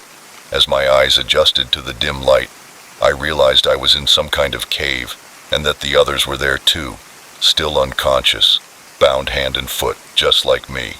Fear and adrenaline helped clear the fog from my mind. I worked on my bonds, ignoring the pain the rough rope caused my wrists. After what seemed like hours, I managed to free one hand and then the other. I quickly untied my ankles and went to help my friends, one by one. They stirred, groggy and disoriented. We spoke in whispers, trying to understand what had happened. We didn't know how long we had been unconscious or where exactly we were. All we knew was that we had to get out before those cultists came back. The cave had only one entrance, sealed by a heavy wooden door that was locked, of course. But years of rock climbing had taught me a few things. Using a piece of broken stalagmite and some shoelaces, I managed to create a rudimentary lockpick. Finally, we heard the beautiful sound of the lock opening. We crawled through dark, winding tunnels, every shadow seeming to hide potential danger. At last, we saw a faint glow ahead, moonlight. Freedom was so close we could taste it, but as we approached the mouth of the cave, we heard voices. The cultists were outside, dozens of them engaged in some kind of ritual, their chants echoing off the cave walls. The words were in a language I didn't recognize, but they filled me with a sense of terrifying dread. We were trying to come up with a plan when we saw a shape in the sky descending toward the gathered cultists. It was huge and defied description, its shape seeming to shift and change as it moved. All I know is that looking at it filled me with such deep primal terror that I thought I might lose my mind. "We have to go," I whispered urgently. "Now, while they're distracted." We ran away, past the distracted cultists, and into the forest. Behind us we heard cries of alarm and sounds I can only describe as otherworldly. A cacophony of screams and roars that seemed to come from everywhere at once. We ran until our lungs burned and our legs felt like jelly. We returned to the camp, got into the SUV without even bothering to grab our equipment, and drove away like bats fleeing hell. It wasn't until we reached the main road, with the first glimmers of dawn appearing on the horizon, that we finally felt safe enough to stop. We pulled over at a rest area and sat in silence, each of us trying to process what we had just been through. "What do we do now?" Sarah finally asked, her voice low and scared. I thought about it for a long moment. "We tell the police," I said. And we did. But of course they didn't believe us. How could they? Our story sounded insane even to our own ears. They found our campsite untouched, except for a few animal tracks.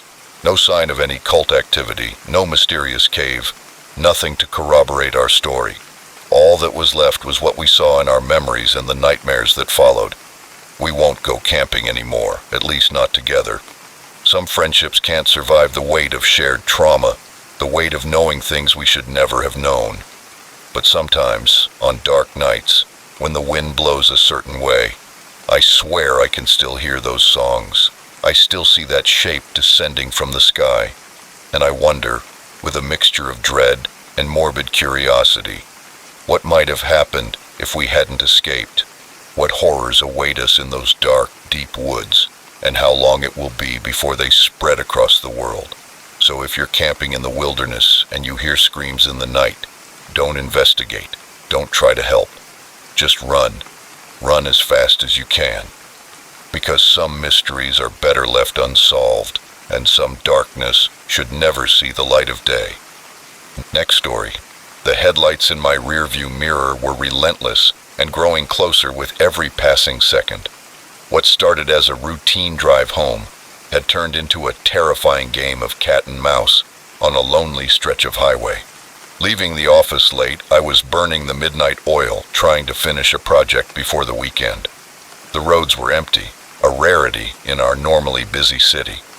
I was eager to get home, maybe have a glass of wine, and finally relax. As I pulled onto the highway, I noticed a pair of headlights behind me. Nothing unusual, I thought, but as the minutes passed, I realized that the car wasn't just going in the same direction, but also following my every move. When I changed lanes, it changed lanes. When I slowed down, it slowed down. When I sped up, trying to put some distance between us, it sped up too. A knot of unease began to form in my stomach. I tried to get a better look at the driver in my rearview mirror, but the glare from the headlights made it impossible. All I could see was a dark, featureless, menacing silhouette. "You're being paranoid," I muttered to myself. "It's just someone going in the same direction. Relax." But I couldn't relax. All my instincts were screaming that something was wrong. At the next exit, I signaled and took the ramp. At the last second, the car behind me swerved sharply, crossing 2 lanes of traffic to follow me. My heart leapt into my throat. This was no coincidence. I sped up, hoping to lose them on the unfamiliar side streets, but they kept following me, their engine roaring. I made random turns and my palms sweated on the steering wheel, but nothing I did seemed to faze them. As I turned onto a residential street, the car behind me suddenly accelerated and, with a sickening thud, slammed into my rear bumper. I screamed, fighting to maintain control as my car skidded. "What's your problem?" I yelled, knowing they couldn't hear me, but unable to contain my fear and frustration.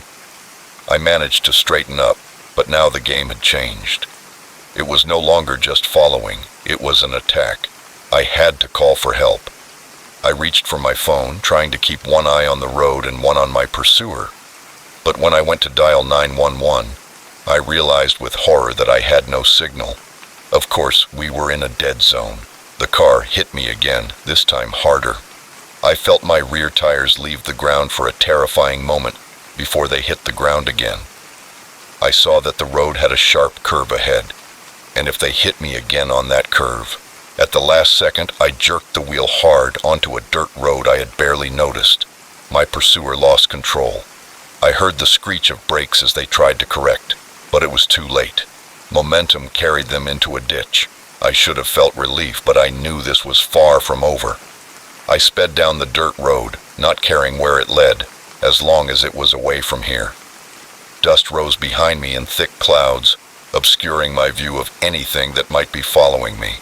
After what seemed like hours, but was probably only minutes, I saw lights ahead, a gas station with its fluorescent glow, a beacon of hope in the darkness. I slammed on the brakes and practically fell out of the car. The attendant, a bored-looking teenager, glanced at his cell phone, and his eyes widened when he saw my disheveled appearance and the state of my car. "Please," I gasped. "I need help. Someone's after me. Can I use your phone?" He pointed to a wall where there was an old payphone. As I dialed 911 with trembling fingers, I heard the sound of an engine approaching. "They're coming," I whispered. Panic rose in my throat. The clerk acted quickly, pulling me behind the counter and pressing a button that locked the store doors. We crouched down, peering over the edge of the counter as a car pulled into the parking lot. It was black except for the dented front end, evidence of our earlier collision. The driver's door opened slowly, and a figure emerged into the harsh fluorescent light. Finally, I got a good look at my pursuer. He was a tall, broad-shouldered man wearing a black hoodie, his face covered. He headed toward the store with predatory, determined movements. When he reached the doors and found them locked, he began banging on the glass, and the entire store seemed to shake with each impact. "Get out!" he shouted, his voice muffled but unmistakably angry.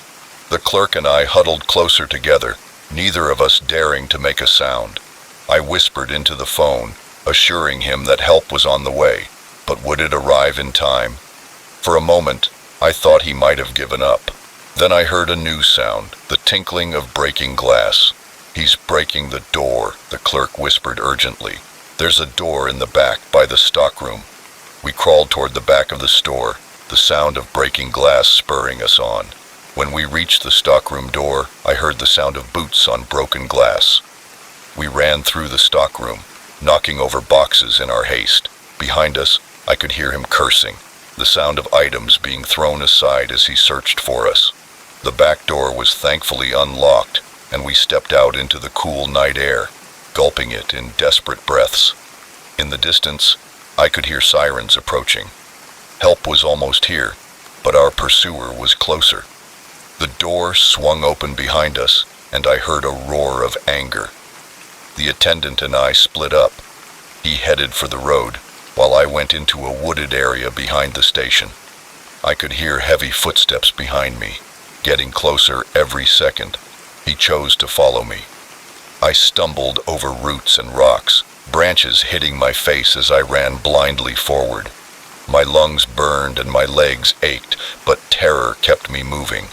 Suddenly the ground disappeared beneath me, and I fell into a steep ravine, rocks and branches tearing at my clothes and skin.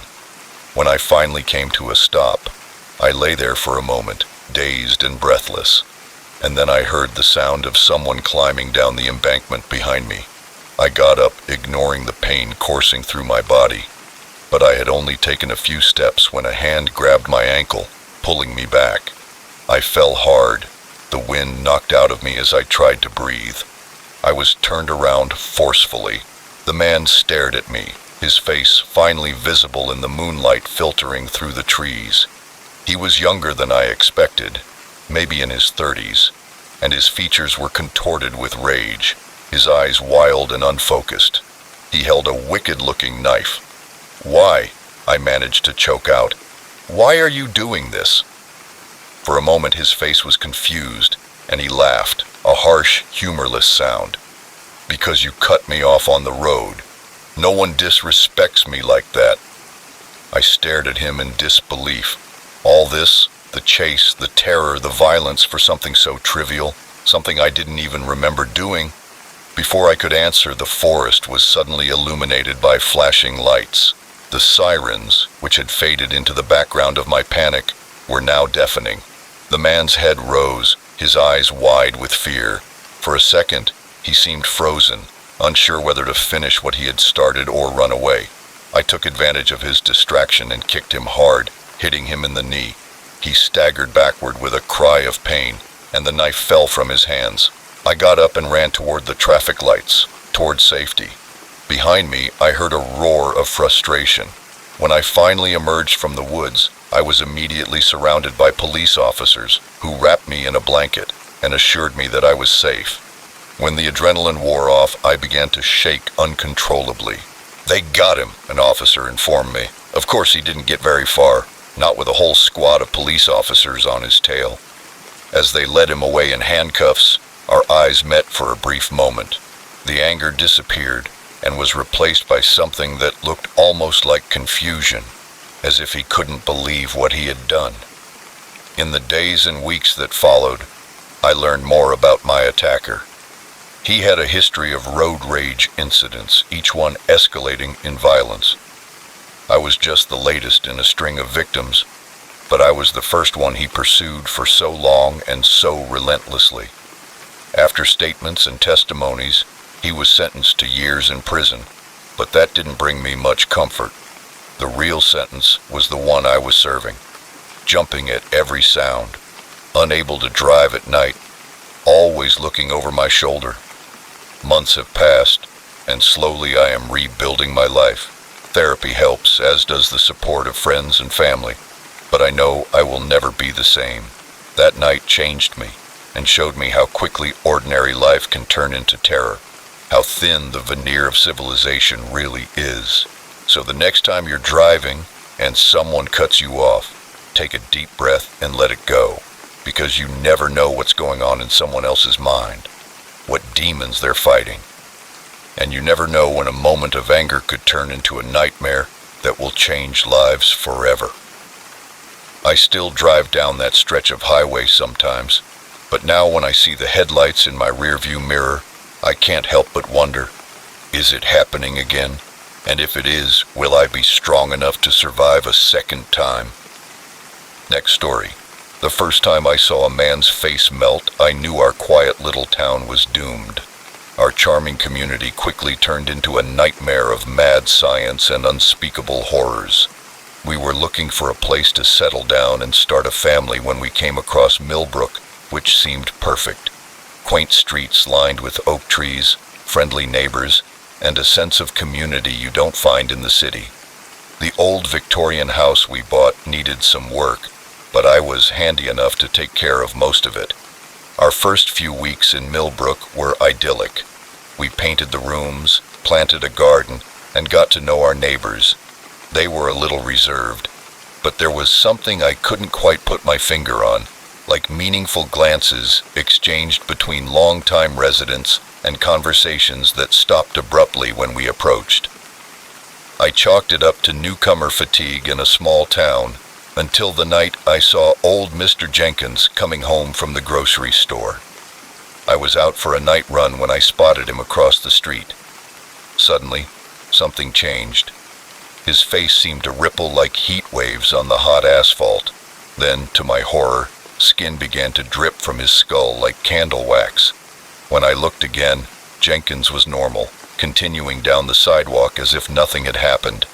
I stood there with my heart racing, trying to make sense of what I had seen that night. The scene replayed in my mind. I didn't tell Emily. How could I? She would think I was going crazy. The next morning I ran into our neighbor Sarah while picking up the mail. "Everything okay?" I hesitated, and to my surprise, I ended up telling her the whole story. Sarah didn't seem shocked. Instead, her face paled, and she looked nervously up and down the street before leading me inside her house. Once the door was closed, she turned to me with a somber expression. "What I'm about to tell you will sound crazy, but I swear it's true."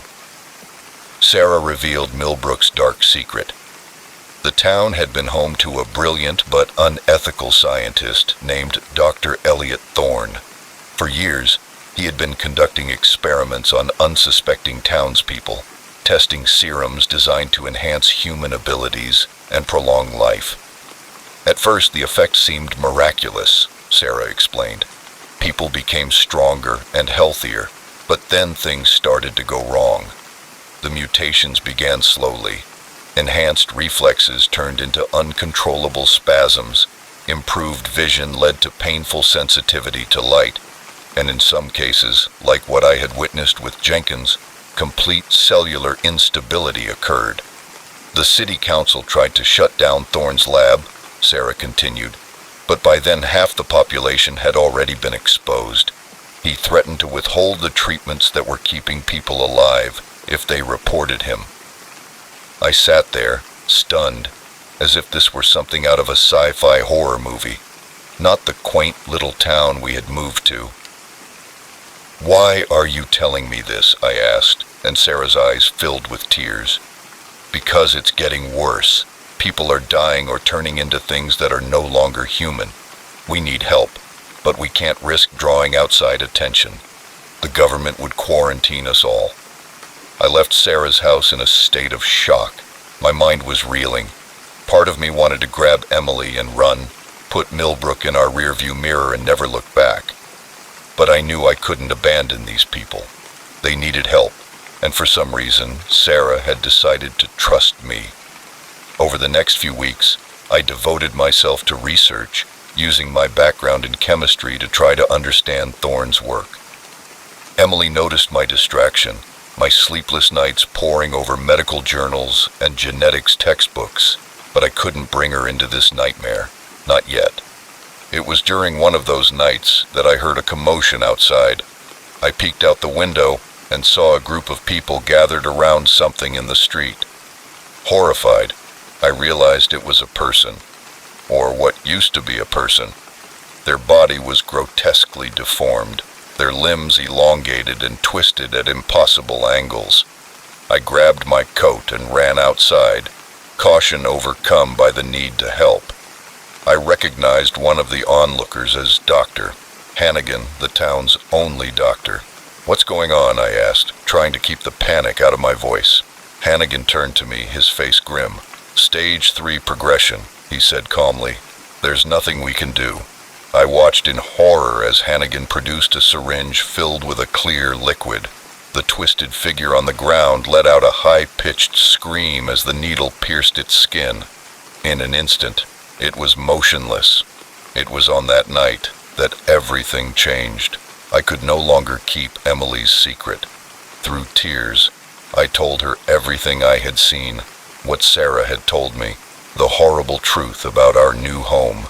To my surprise, once the initial shock had passed, Emily's response was one of determination. "We have to help them," she said, squeezing my hand, "whatever it takes." With Emily's help, I redoubled my efforts to understand Thorne's research. We turned our basement into a makeshift laboratory, working tirelessly to develop a cure, or at least a way to stop the mutations. Weeks turned into months, and the situation in Millbrook deteriorated rapidly. More and more people succumbed to the most advanced stages of the mutation. Those who still resisted lived in constant fear of what they might become. We had a major breakthrough when we synthesized a compound that appeared to stabilize cell degradation in laboratory samples, but we needed more data and resources. That's when we made the difficult decision to contact a former colleague of mine at the CDC. We knew the consequences would be dire, but we were running out of time and options. Amelia Chen arrived under the pretext of investigating a rare fungal outbreak, and with her help, we made rapid progress. We were on the verge of a viable treatment when disaster struck. I heard glass shattering upstairs, rushed up the stairs, and found our living room in chaos. Furniture overturned, papers scattered everywhere, and Emily was gone. A note was pinned to the wall with a scalpel. "You should have left things as they were. The work must continue." Thorne had Emily. The next 48 hours were a blur of panic and desperate searches. The town mobilized those who were still physically able, combing every inch of Millbrook for any sign of Emily or Thorne. We found them in an abandoned warehouse on the outskirts of town. Thorne had turned it into a grotesque laboratory filled with cages containing things that used to be human, and there was Emily, tied to a table, with Thorne watching her with a syringe filled with a sickly green liquid. Chaos ensued as we fought to save Emily. Vials were knocked over, chemical mixtures spilled across the floor, and a fire quickly spread through the dry wood of the old building. We managed to get Emily and as many of Thorne's victims as possible to safety, but Thorne himself and his research were lost in the flames. We worked tirelessly to administer the treatment we developed, which was not a cure, but it stopped the mutations, giving the people of Millbrook a chance at something resembling a normal life. The official story was a chemical spill that caused a widespread illness. The CDC contained it, and the government paid for ongoing medical care. Millbrook began to heal slowly, but those of us who know the truth will never forget the physical and emotional scars that remain. Every time I look at Emily, I'm reminded of how close we came to losing everything. Millbrook is quiet now, peaceful even, but sometimes late at night, I swear I can hear distant screams echoing from the woods, and I wonder if we really saw the last of Dr. Thorne, or if he's out there somewhere, continuing his twisted work. One thing is certain, I will never look at a small town the same way again, because you never know what secrets may be hiding behind the wooden fences and friendly smiles. The real monsters are the ones we create. Next story. When we came across a secret cove, the crystal clear waters of the Bahamas turned dark and menacing. What started as a carefree day of jet skiing turned into a desperate fight for survival against an enemy we never imagined. It was our third day in paradise. My girlfriend Mia and I had been saving up for this vacation for months, determined to enjoy every minute of it. We spent the first 2 days relaxing on the beach, sipping fruit cocktails, and generally letting the stress of our normal lives melt away under the tropical sun. Today we were feeling adventurous, so we rented a couple of jet skis, eager to explore the coastline and maybe find a secluded spot for a private picnic. The employee gave us a map pointing out the best areas and warning us about some shallow reefs to avoid. "Follow the map," he advised with a friendly smile. "It's easy to get lost out there." We were too excited by the prospect of cruising those impossibly blue waters to pay much attention to the warnings. For the first hour or so, it was everything we'd hoped for. The wind in our hair, the sea spray on our faces, the thrill of speed as we raced each other from one picturesque cove to the next. We were living on a postcard and loving every second of it. Mia was the first to see it, a narrow opening in the cliffs lining the coast, barely visible unless you were looking directly at it. "Let's check it out," she called over the noise of the jet ski engines. I hesitated for a moment. We were quite far from the resort, and that little voice in the back of my head was reminding me of the employee's warning, but Mia's excited smile and my own curiosity got the better of me. Okay, but just a quick look. We maneuvered our jet skis through the opening, the cliffs rising up on either side like ancient guardians. The passage widened, revealing a hidden cove that took our breath away. Crystal clear waters so calm, they looked like glass. It was as if we had discovered our own private piece of paradise. We turned off the jet skis and climbed ashore, marveling at the untouched beauty that surrounded us. "Can you believe this?" Mia said, her eyes wide with wonder. "It's like no one's ever been here before." But as we explored the small beach, a feeling of unease began to creep over me. There was something strange about this place. The silence was too complete, the stillness too perfect. It felt less like paradise and more like a carefully constructed set. That's when I noticed the first red flag. Literally half buried in the sand near the tree line was a piece of red fabric. When I bent down to examine it, I realized it was part of a torn life jacket, stained with what looked disturbingly like blood. "Mia," I called out in a firm voice, "I think we should leave." But Mia wasn't listening. She was staring at something in the water, her face pale. "Jake," she whispered, "look." I followed her gaze and felt my blood run cold. Just below the surface of that incredibly clear water, I could see the dark shape of a sunken boat. And it wasn't alone. As my eyes adjusted, I could see other shapes. More boats, some jet skis, even what looked like a small plane. Before I could process what I was seeing, the silence was broken by the roar of approaching engines. 3 speedboats appeared at the entrance to the cove, cutting off our escape route. I grabbed Mia and pulled her toward the trees. We had barely taken a few steps when a bullet kicked up sand at our feet. "Don't get too far," a voice shouted. "Hands where we can see them." With our hearts pounding, we turned to face our captors. 6 men had disembarked from the boats, all armed, all staring at us with a mixture of irritation and cold calculation that made my skin crawl. One of them, a tall man with an irregular scar on his cheek, approached us. "Well, well," he said. His accent was a mixture of the local island dialect and something harder, more European. "What have we got here? A pair of lovebirds who flew a little too far from the nest?" "I'm sorry," I stammered. "We didn't mean to intrude. We were just exploring." The man cut me off with a laugh that held no humor. "Exploring," he said. "Tell me, young man, what exactly do you think you've discovered here?" I looked at Mia and saw my own fear reflected in her eyes. "Nothing," I said quickly. "We didn't see anything. We'll get back on our jet skis and leave. You'll never see us again." "Ah," said the man in a tone of disappointment. "I'm afraid it's not that simple. You see, this little cove of ours is a secret, and we go to great lengths to keep it that way."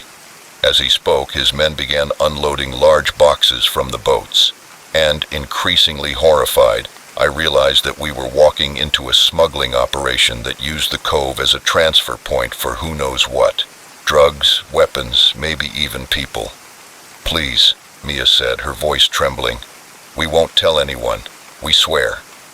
The leader looked at us for a long moment, his cold eyes seeming to see right through us. "I believe you," he said finally, "but we can't take that risk. It's nothing personal, you understand. It's just business." I closed my eyes, waiting for the shot that would end it all, but instead of gunshots, I heard a sudden commotion and cries of alarm. My eyes flew open to see absolute chaos. A Coast Guard boat had appeared at the mouth of the cove, and more boats were rapidly approaching. The smugglers scattered, some diving for their weapons, while others fled to their boats. I grabbed Mia's hand and ran. We ran to our jet skis and bullets whizzed past us as the smugglers and the Coast Guard opened fire. I've never started an engine so fast in my life. We sped out of the cove, pushing the jet skis to their limits. I could hear the sounds of gunfire behind us, but I didn't dare look back. All that mattered was getting as far away from that nightmare as possible. It wasn't until we were miles away that we finally slowed down. My arms ached from gripping the handlebars so tightly, and my heart was still racing. Mia pulled up beside me, her face covered in tears and spray. "Are you okay?" I asked, reaching out to touch her arm. She nodded with a shaky smile. "I think so. Jake, what just happened?" "I don't know, but I think that was close." We returned the jet skis and went straight to our room, both of us still shaken. As we walked through the lobby, we overheard an excited conversation about a major drug bust that had just taken place. Apparently, the Coast Guard had been tracking the smuggling ring for months and had finally caught them red-handed. Later that night, as we sat on our balcony watching the sunset, a sense of unreality washed over me. Just a few hours ago, we were staring death in the face, and now here we were, sipping cocktails and trying to act like normal tourists. "Should we tell someone?" Mia asked, breaking the long silence between us about what we had seen. I considered the idea for a moment before shaking my head. "I don't think so. The Coast Guard already took care of it. Telling anyone would only complicate things and probably get us in trouble for being somewhere we shouldn't be." Mia nodded, looking relieved. "You're right. Let's try to enjoy the rest of our vacation." But we both knew things had changed. The rest of our trip was subdued, the carefree joy of those first few days replaced by a constant undercurrent of anxiety every time we got near the water. I found myself scanning the horizon, half expecting to see those speedboats coming after us. It's been a month since we've been home, and life is back to normal, but sometimes late at night, I wake up from dreams of hidden coves and men with cold eyes and guns. In those moments, I'm keenly aware of how fragile our sense of security is. how quickly an ordinary day can turn into a fight for survival. Mia and I are still together, our bond strengthened by the ordeal we shared. Sometimes I catch her staring out at the sea with a distant look in her eyes, and I know she's thinking about it too. We're planning another vacation for next year. This time we're thinking about mountains, somewhere without a coastline, far from any hidden coves or crystal clear waters that might be hiding dark secrets beneath the surface.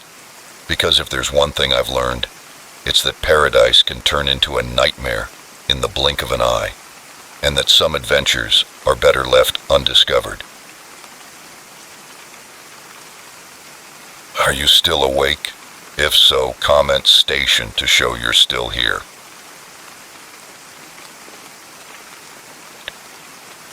Next story. The mirror showed two reflections, but only one was mine. That's when I realized that our romantic trip had turned into a nightmare. It was supposed to be a kind of second honeymoon. After 5 years of marriage, the spark between Sarah and me had faded a little.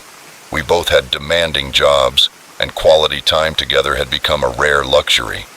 When I came across a great deal for a week's stay at the historic Blackwood Hotel, it seemed like the perfect opportunity to reconnect. The Blackwood had quite a reputation.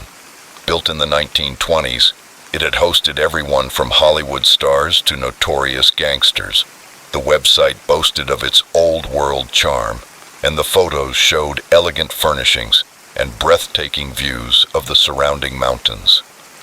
We arrived in the late afternoon on a Friday, with the sun already setting behind the peaks, and the hotel was impressive, a Victorian mansion rising against the darkening sky. When we pulled up to the entrance, I felt a slight chill run down my spine. The lobby was everything the website had promised: polished wood, gleaming brass, and plush carpets. But there was something strange about it.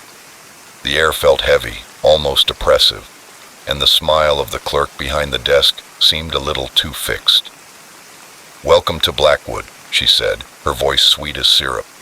"We hope you enjoy your stay." As she handed us our key cards, her fingers brushed against mine, which were ice cold, and I could have sworn I felt a small static shock. I pulled my hand back quickly, earning a questioning look from Sarah. "Are you okay?" she asked as we headed toward the elevators. I nodded, forcing a smile. "Just tired from the trip. Let's check out our room." We were on the 13th floor. Of course we were.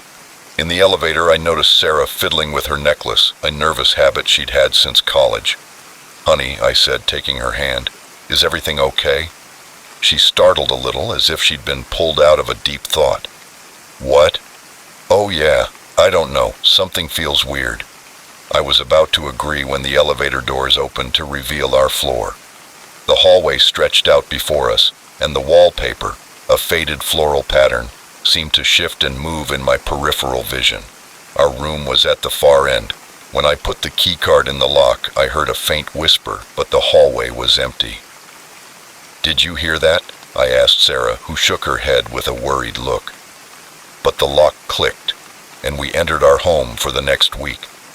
The room was spacious and nicely decorated, with a large 4-poster bed dominating the space, and a set of French doors leading out to a small balcony overlooking the mountains.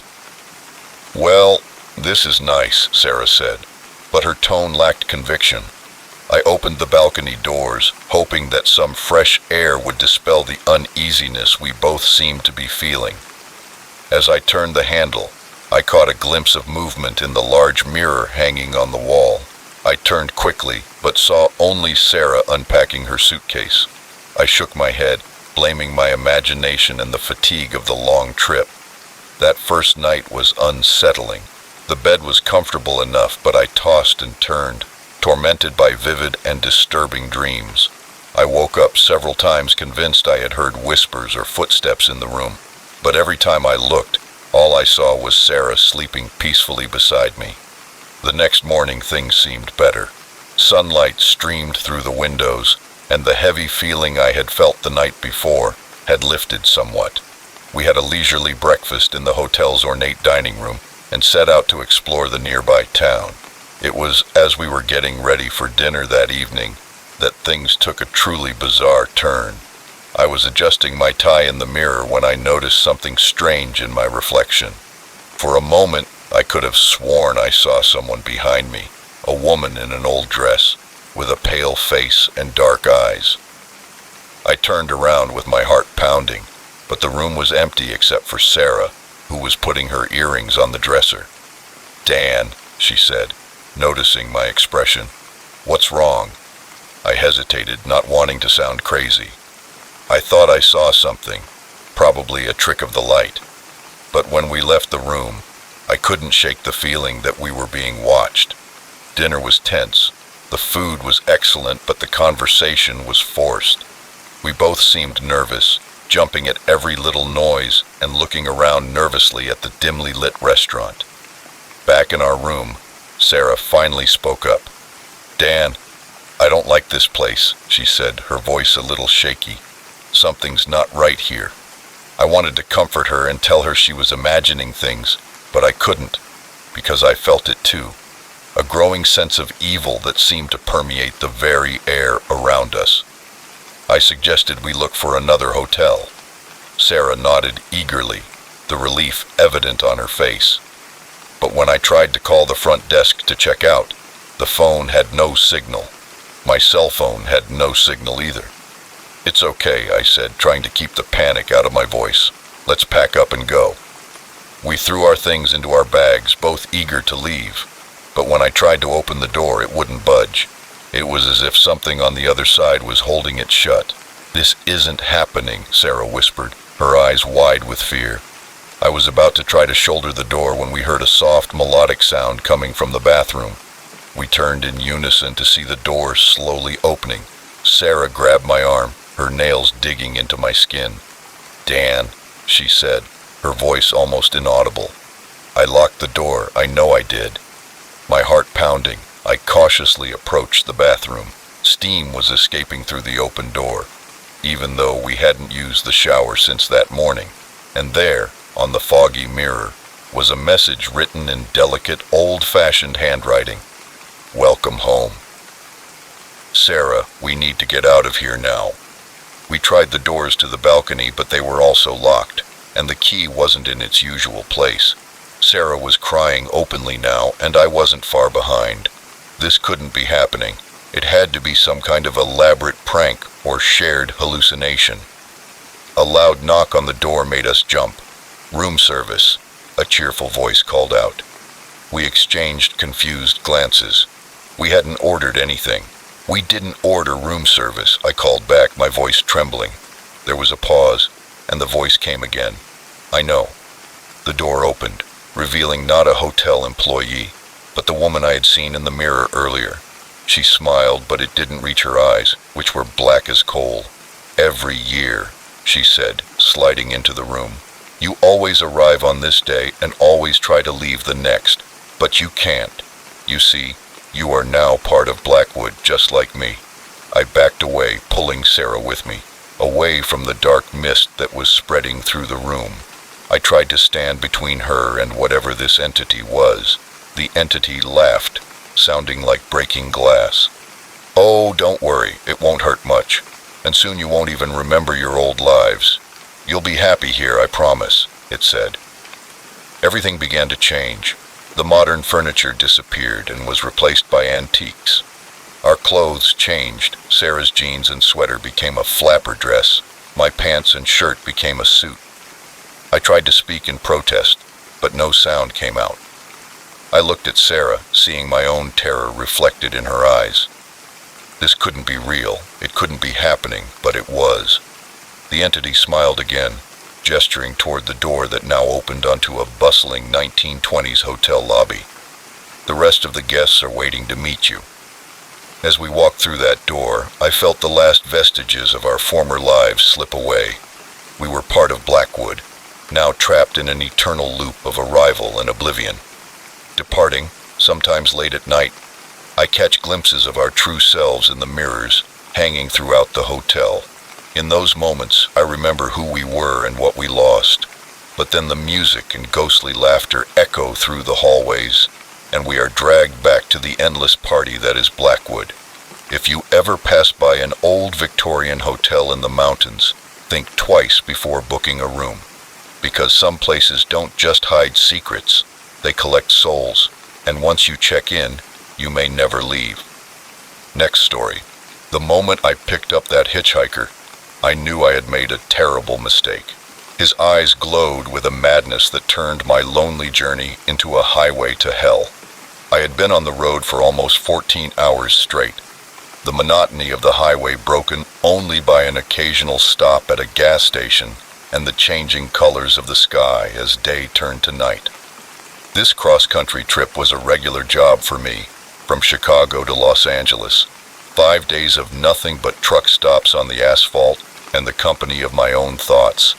Normally, I didn't mind the solitude, as it gave me time to think and organize the cluttered attic of my mind. But this trip was different. I had left Chicago with a heavy heart. Echoes of my last fight with Sarah still rang in my ears. 3 years together, and it felt like we were drifting apart. The miles I traveled on the road reflected the growing distance between us. So when I saw the figure on the side of the road with his thumb out, I made a split-second decision that would change everything. I thought of someone to talk to keep the demons of my troubled relationship at bay for a few hours. Big trucks whistled through the quiet night. As the man approached, I got my first good look at him. Tall and lean, with a scruffy beard and clothes that had seen better days, but it was his eyes that caught my attention, wide and intense, with a gleam that made me uneasy. "Where are you going?" I asked when he reached the west side of the passenger door. He replied in a hoarse voice. I hesitated for a moment, that little voice in the back of my head screaming that this was a bad idea, but the thought of another 100 miles of silence. "Get in, let's go," I said, reaching to unlock the door. "I'm going to LA." He got in, throwing a backpack on the floor. The taxi was filled with the musty smell of unwashed clothes and something else I couldn't quite identify, but it made my nose wrinkle. He sat there for a long moment, staring ahead. Just as I was about to repeat myself, thinking maybe he hadn't heard me, he said, "You can call me Randall." The next hour passed in awkward silence. Every attempt I made at conversation was met with monosyllabic grunts. I was beginning to regret my decision, as the discomfort I had felt before grew with every passing mile. Then Randall finally spoke. I was relieved, but as he spoke, the relief quickly turned to dread. "Have you ever thought about how fragile life is, Jack?" he asked, his voice taking on a dreamy quality. "How easy it is to just wipe it out." I gripped the steering wheel tighter, trying to keep my voice steady. "I can't say I have, buddy." Randall turned to look at me, and the intensity in his eyes made me want to crawl out of my skin. "I think about it all the time," he continued. "How many ways there are to die out here on the road. A tire blowout at the wrong moment, a driver who falls asleep at the wheel, a stranger with bad intentions." My heart was pounding now, blood rushing in my ears. I tried to focus on the road ahead, on the smooth repetition of the white lines disappearing under the truck. "You caught me pretty easy," Randall said in his conversational tone, but with a hint that sent chills down my spine. "Didn't your mother ever teach you not to talk to strangers?" I swallowed hard, my mouth suddenly dry. Maybe that wasn't such a good idea. "Why don't I let you out at the next rest stop?" "Surprising. I don't think so, Jack. We're just getting to know each other. In fact, I think it's time to take a little detour." He reached into his backpack and pulled out a menacing-looking knife. The blade caught the light from the dashboard, and I felt my blood turn to ice. "At the next exit," Randall said, his voice low and menacing. "You're going to take it, and then you're going to drive where I tell you, understand?" I nodded, my mind racing, trying to figure out how I had gotten myself into this situation, and more importantly, how I was going to get out of it. The next 20 minutes were the longest of my life. Randall took me off the main highway and onto increasingly remote back roads. Darkness surrounded us. the truck's headlights cutting through the night like twin rays of hope that I was quickly losing. Finally, we came to a stop on a dirt road surrounded by dense forest. All I could hear was the soft purr of the engine and my own uneven breathing. Randall ordered me to turn off the engine. I obeyed, plunging us into almost total darkness. The moonlight above our heads barely illuminated the cabin. "What do you want?" I said, hating the tremor in my voice. "You don't have to do this. I have money. It's not much, but..." Randall's laughter cut me off. It was a harsh, humorless sound that made the hairs on the back of my neck stand on end. "Jack, this is about something much more valuable. This is about life and death. This is about power." He leaned closer to me, and I could smell his sour breath. "Look, Jack, I've been traveling this road for a long time, and I've learned one thing. The only way I can feel truly alive is by holding someone else's life in my hands." My mind was spinning, trying to process what was happening. This man wasn't just a criminal. He was something much worse, a predator who killed for the thrill. "Now," Randall continued, "let's play a little game. I'm going to ask you some questions. If I like your answers, you'll live. If I don't..." The threat hung in the air, the knife glinting in his hand. What followed was the most terrifying hour of my life. Randall asked me questions about everything: my childhood, my job, my relationship with Sarah. With each answer, he seemed to be assessing my worth, deciding whether I deserved to continue breathing. I told him about growing up in a small town in Ohio, and how I had always dreamed of seeing the world beyond the cornfields. I told him how I had fallen into trucking almost by accident, but how I had loved the freedom of the open road. And I opened up about Sarah, how we met, how happy we were in the beginning, and how things started to fall apart. As I spoke, I noticed something changing in Randall's demeanor. The manic gleam in his eyes dimmed a little and was replaced by something that looked almost like recognition. "You still love her," he said softly, interrupting my story. "Even though it's hard, even though you're afraid it won't work out." I nodded, not trusting myself to speak. The knife lowered a little. "I once had someone like that," he said, his voice distant. "A long time ago, before losing himself in some memory. I held my breath, afraid to move or speak, lest I break the spell that had overtaken him." Suddenly, Randall's head snapped up, his eyes focused on me with renewed intensity. "Start the truck," he barked.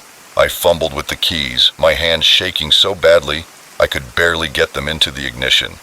When the engine roared to life, Randall spoke again. He told us to drive back to the highway. I didn't need to be told twice. I put the truck in gear and took off, my heart pounding so hard I thought it would explode out of my chest. We drove in silence for what seemed like hours, but it was probably only 20 minutes when the lights of the highway came into view. Randall finally spoke again. "Stop here," his voice tired. I nodded, pulling the truck over to the shoulder. Randall gathered his backpack and turned to look at me one last time. "You have a second chance, Jack," he said. "Don't waste it. Go home to Sarah, fight for what you have." And with that, he was gone, disappearing into the night as quickly as he had appeared. I sat there for a long time, shaking, trying to process what had just happened. When I finally got back on the road, I knew two things with absolute certainty. First, I was the luckiest son of a bitch in the world, and second, I was going home to Sarah. Some things were more important than a delivery deadline. As the miles passed, taking me back east instead of west, I thought about how close I had come to losing everything, and I silently thanked whatever twist of fate had made Randall see himself in me, had made him choose mercy instead of murder.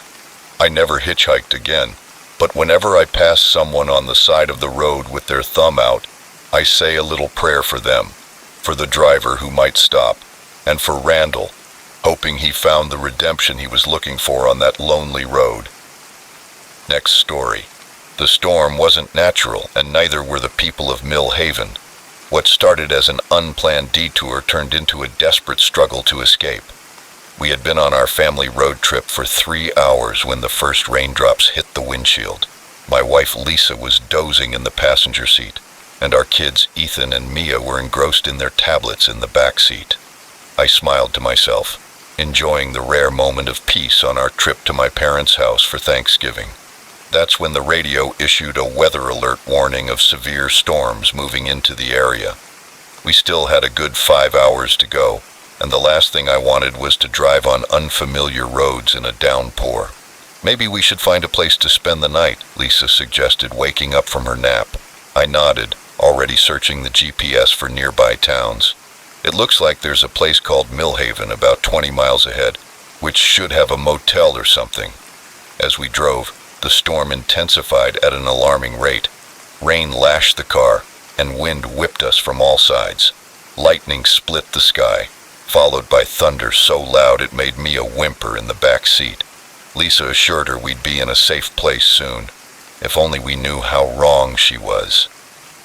We entered Millhaven just as the tornado sirens began to wail. The town looked like something out of a Norman Rockwell painting, with quaint storefronts, a square with a gazebo, and well-kept houses lining the streets. But now it was a ghost town, every building empty. As I drove through the empty streets looking for a motel or any sign of life, a figure suddenly darted in front of our car. I slammed on the brakes, my heart pounding. It was an old man, soaked to the bone. "Get in," he banged on the driver's side window. "You need to get in," he shouted over the howling wind. "Follow me." Under normal circumstances, I might have hesitated, but with the storm raging and my family's safety at risk, I didn't see much choice. We followed the old man's pickup truck through the winding streets and finally stopped in front of a large brick building. "The town hall," the old man explained as we rushed inside. It was the shelter during bad storms. The interior was dimly lit, illuminated only by emergency lights. When my eyes adjusted, I realized we weren't alone. Dozens of people huddled in small groups, their faces a mixture of fear and something else I couldn't quite identify. "My name is Earl," said our savior, extending a gnarled hand. "Welcome to Millhaven," I introduced our family, thanking Earl for his help while Lisa settled the children on a nearby bench. "This isn't a normal storm," he muttered. "It's him. He's angry again." Before I could ask what he meant, a booming voice cut through the murmur of the crowd. Sheriff Dawson, a tall man with a shiny silver badge, came toward us. His smile didn't reach his eyes. "I'm glad you found shelter. It looks like you'll be our guests for the night." There was something about the way he said guests that made me uncomfortable, but I attributed it to the stress of the situation. We settled in as best we could, chatting with some of the townspeople, but as the hours passed, I couldn't shake the feeling that something was wrong. The storm showed no signs of letting up. On the contrary, it seemed to be getting worse, and the locals were acting strangely, speaking in hushed tones and glancing at us more than once. I overheard fragments of conversations that didn't make sense. They talked about appeasing him and the choice. Around midnight, Sheriff Dawson asked everyone for their attention. "Folks, it's clear that this storm isn't going to pass anytime soon. We all know what that means." I felt Lisa's hand tighten around mine. "It's time for the choice," Dawson continued. "As is our tradition, we will draw names, one from among the townspeople and one from among our guests." My blood ran cold. What the hell was he talking about? Before I could voice my objection, 2 bowls were produced. Dawson reached into the first and pulled out a piece of paper. "From Millhaven, Sarah Collins." A young woman let out a choked sob, quickly muffled by those around her. Dawson's hand hovered over the second bowl, the one with our names, and time seemed to stand still as he unfolded the paper. "And from our guests, Mia Thompson." "No!" The word escaped my throat before I could hold it back. Lisa grabbed Mia to her chest, her eyes wide with terror. The room descended into chaos. Townspeople surged forward, trying to separate us from our daughter. Out of the corner of my eye, I saw Ethan biting the hand of a man who had grabbed his arm. "Stop this!" I shouted, my voice barely audible above the din. Suddenly, a shot rang out. Sheriff Dawson was standing on a table, his gun raised. "You're only making this harder on yourselves," he shouted, as the crowd fell silent. Dawson stared at us with a cold gaze.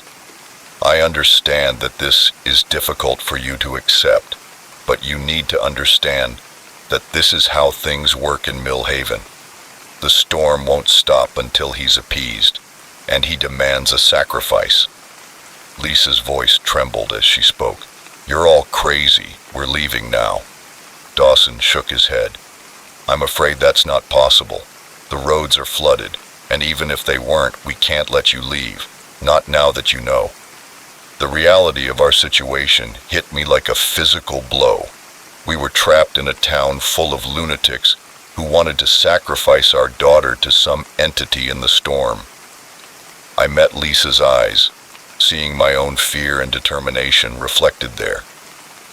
Without a word, we knew what we had to do. What followed was a nightmare of biblical proportions. When everyone was momentarily distracted, we managed to fight our way to a side door and found ourselves facing the storm. The rain hit us like bullets. The wind threatened to knock us down. Behind us, I could hear screams and the barking of dogs that were hunting us. We stumbled through the flooded streets, trying to find our way back to the car. Lightning lit up the city, revealing glimpses of figures in robes carrying torches despite the torrential rain. At one point, we entered an alley and hid behind a dumpster as a group of searchers passed by. Mia cried silently, and I pressed her face against my chest, praying she would stay quiet. After what seemed like hours, but was probably only minutes, we moved on. Finally, we spotted our car, but as we approached, my heart sank. The tires had been slashed. "There," Lisa whispered, pointing to a battered pickup truck. The keys were hanging in the ignition. I didn't hesitate. "Get in," I said to my family, sliding behind the wheel. The engine roared to life, drowning out the sound of approaching voices. We sped down the main street and toward the city limits. The rain was pouring down in torrents, the windshield wipers barely able to keep up with the deluge. In the rearview mirror, I could see the headlights following us, the sheriff and his gang, no doubt. What happened next, I still find hard to believe. As we reached the city limits, the storm intensified to a degree I never thought possible. The wind howled like a living thing, and the rain was so heavy that it felt like we were driving underwater. And then, out of the whirlwind, I saw something massive and impossible rising up into the clouds. For a moment, I could have sworn I saw ancient, malevolent eyes staring directly at us. I revved the engine, pushing the old truck to its limit. Behind us, I heard a sound that will haunt my nightmares forever. A roar that shook the air around us, full of rage and hunger. We drove for hours, the storm gradually subsiding as we moved away from Millhaven. It wasn't until we reached the next town, soaked and shaking, that we finally felt safe enough to stop. The police didn't believe our story, as they couldn't find any record of a town called Millhaven. And when they sent cars to investigate, they reported finding nothing but empty fields where we swore the town had been. Even today, years later, I sometimes wake up in the middle of the night covered in cold sweat. Some nights, the memory of that twisted shape in the clouds refreshes my mind. We now live far away from those mountains, but I still protect my family, and every time I see storm clouds gathering on the horizon, I say a silent prayer of thanks that we escaped, and I hope that whatever lurks in Millhaven never decides to venture beyond its borders. Because out there, somewhere, there is a town that doesn't appear on any map, a town where storms are alive and the price of calm weather is paid in blood. Never seek shelter in Millhaven. Next story. The old music box played a melody of dread, and I knew that the Wellington family secrets were far darker than I had ever imagined. What started as a simple house-sitting job turned into a desperate struggle to survive a night of hidden horrors. When my college roommate, Jess, asked if I could stay with her wealthy aunt and uncle, I jumped at the chance. A week in a luxurious mansion, getting paid to lounge by the pool and raid the fridge, sounded like a dream. If only I had known the nightmare that awaited me. The Wellington estate was impressive, to say the least. Sprawling gardens surrounded a huge Victorian-style house that looked like something out of a Gothic novel. As Jess gave me the grand tour, I couldn't help but feel a little intimidated. "Don't worry," Jess said, noticing my wide-eyed expression. "It's not as complicated as it looks. Just water the plants, feed the cat, and make sure nothing burns." She laughed, but there was a hint of nervousness I couldn't quite place. When we reached the master bedroom, Jess's demeanor changed. She lowered her voice and glanced nervously at the closed door. "One more thing. Whatever you do, don't go into my aunt and uncle's bedroom. They're very private people." I nodded, but I couldn't help feeling curious about what they might be hiding in there. Jess left, and I settled in for what I thought would be a relaxing week. The first 2 days were uneventful. I explored the extensive library and met Mr. Whiskers, the Wellington's somewhat aloof cat. It was on the third night that things started to get strange. I was awakened by a sound I couldn't identify, a tinkling melody that seemed to come from somewhere in the house. Groggily and disoriented, I followed the music, my bare feet silent on the plush carpets. The sound led me to the second floor, to the door of the master bedroom. My hand was on the doorknob before I remembered Jess's warning, but the music was so haunting that surely it couldn't hurt to take a look. I opened the door, and the melody grew louder. The master bedroom was lit only by moonlight filtering through the heavy curtains. When my eyes adjusted, I saw the source of the music, an ornate antique box on a dresser. Drawn as if by some invisible force, I approached it. It was beautiful, covered in intricate carvings that seemed to move in the dim light. Without thinking, I reached out to touch it. The moment my fingers touched the smooth wood, the music stopped abruptly. The sudden silence was deafening, and then I heard a low, guttural growl coming from behind me. I spun around and my heart raced. There, emerging from the shadows, was Mr. Whiskers, but this was not the house cat I had been feeding for the past few days. His eyes glowed an unnatural red, and he seemed to be growing. I watched in horror as the cat's form twisted and expanded, his fur giving way to leathery skin, his claws lengthening and turning into sharp talons. In a matter of seconds, what stood before me was no longer a cat, but a monstrous creature straight out of a nightmare. I ran out of the room and down the stairs, my mind reeling as I tried to process what I had just seen. But the house had changed. The hallways were impossibly long. Doors led to rooms that shouldn't have existed. It was as if the entire structure had come to life, determined to keep me trapped. When I turned a corner, I collided with something solid.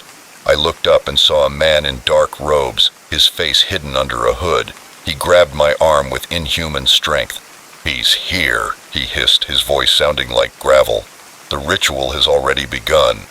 Before I could react, more cloaked figures emerged from the shadows and surrounded me, chanting in a language I didn't recognize. The air grew thick and heavy, charged with an energy that made my skin crawl. With a rush of adrenaline, I managed to break free and run away, with no destination in mind other than to escape. I could hear them chasing me, their chants growing louder and more frantic. I found myself in the library, desperately searching for a way out. As I ran my hands along the bookshelves, I felt something give way. A hidden door opened, revealing a narrow passageway. Without hesitation, I entered the passageway. The place was deep beneath the house, and the air was cold and damp. The only light came from strange phosphorescent fungi growing on the walls. After what seemed like an eternity, the passage opened into a vast underground chamber. Torches lined the walls, illuminating a scene that turned my blood to ice. In the center of the room was a huge stone altar, surrounded by more dressed figures. And on that altar, tied up and struggling, was Jess. "Run! Get out of here!" she screamed when she saw me. Strong hands grabbed me from behind and dragged me toward the altar. I fought with everything I had, but it was useless against their supernatural strength. and they forced me to my knees. The leader of this twisted cult was Mr. Wellington Jess's uncle, but his face was wrong. His features seemed to shift and change, as if several faces were trying to occupy the same space. "Uninvited guest," he said, his voice resonating with otherworldly power. "I am satisfied with this additional offer." "Please," I begged, my voice trembling. "What is this? What are you doing?" Wellington's laughter was like nails on a chalkboard. "We are ushering in a new era, child. The ancients will rise again, and we will be their loyal servants." He turned to the gathered cultists. "Brothers and sisters, the stars are aligned. The portal is opening. It is time to complete the ritual." The chants resumed louder than ever. The air in the chamber began to ripple and distort like heat waves on asphalt, and at the center of it all, above the altar, a tear began to form in the very fabric of reality. Through that impossible opening, I glimpsed something beyond comprehension, a writhing mass of tentacles and ancient malevolent eyes. It threatened to destroy my sanity, while Wellington raised a wicked-looking dagger, preparing to plunge it into Jess's chest. Something inside me snapped with the strength born of desperation. I ran toward the altar, snatching the dagger from Wellington's hand. Chaos ensued. The cultists swarmed around us as Jess and I fought for our lives. The thing in the portal stretched out its impossible tentacles to grab anything within reach. In the confusion, I found myself once again near the music box. Acting on instinct, I grabbed it and threw it with all my strength toward the portal. The moment the box passed through the opening, a supernatural scream filled the chamber. The portal began to collapse in on itself, pulling everything nearby into its swirling vortex. The cultists were the first to go. Their bodies twisted and contorted as they disappeared into nothingness. Finally, Wellington made a desperate attempt to grab us, but he too was pulled in. His last scream cut off as the portal closed and then silence. Jess and I clung to each other, bruised and terrified. But even after everything, we managed to find our way out of the tunnels and called the police, who didn't believe our story, of course. How could they believe us? It was recorded as a case of home invasion, with the people listed as missing. Jess and I know the truth. We saw behind the veil that night. We glimpsed horrors that no human being should ever see. The Wellington mansion was demolished. The land was salted and declared unfit for habitation. But sometimes, late at night, I swear I can still hear that haunting melody playing in the wind. I'm no longer a house sitter. In fact, I rarely leave my apartment these days, because now I know there are things lurking in the shadows, ancient and hungry, and sometimes all it takes is turning a key or opening a door for them to come in. If you're ever house-sitting in a strange house and hear a seductive melody coming from behind a locked door, run as fast and as far as you can, because some secrets are better left undiscovered, and some doors should never be opened. Next story. The darkness in the mine was not natural, nor were the sounds echoing through the tunnels. What seemed like an adventurous exploration turned into a desperate fight for survival against something inhuman lurking in the depths.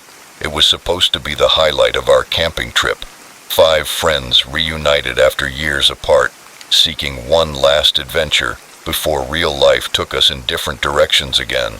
When Mike suggested exploring the old Holloway mine, it seemed like the perfect way to recapture that sense of excitement we shared in our youth. If only we had known what awaited us in those dark tunnels. The day started out clear and bright, a perfect September morning in the mountains. We had spent the previous 2 days hiking, fishing, and reliving old memories around the campfire. But as we approached the mine entrance, a feeling of unease came over me. The opening was larger than I had expected, a crack in the mountainside partially obscured by vegetation.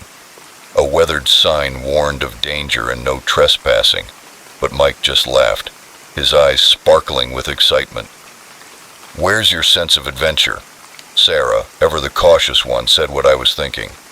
I don't know, Mike. This seems really risky. What if there's a cave-in or something? But Jason and Liz were already following Mike toward the entrance, their headlights cutting through the darkness. I couldn't let them go in alone, could I? The first 100 meters or so weren't too bad. The main tunnel was wide and relatively stable, supported by old beams. Our voices echoed off the rock walls as we marveled at the mining equipment left behind decades ago. But it was when we reached the first junction that things started to get strange. The air grew colder and heavier, with a musty smell that made my nose wrinkle. And there was something else, a slight vibration that I felt more than I heard, as if the mountain itself were humming.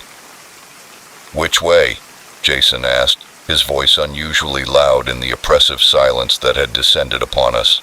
Mike consulted the rudimentary map he had downloaded from the internet. "I think this should lead us to the main excavation chamber." As we ventured deeper, the tunnel narrowed and the ceiling lowered, forcing us to duck under overhanging rocks. The beams of our flashlights seemed to be swallowed by the darkness, barely penetrating more than a few feet ahead. That's when we heard it, a sound that didn't belong in this long abandoned mine. It was almost imperceptible under the sound of our own breathing and footsteps, but when we stopped to listen, it became clearer. A rhythmic scratching, like claws on stone, coming from somewhere ahead. "What is that?" Liz whispered, her voice trembling with fear. "Probably some animal," Mike said, but I could hear the uncertainty in his voice. A raccoon or something that wandered in. I wasn't convinced.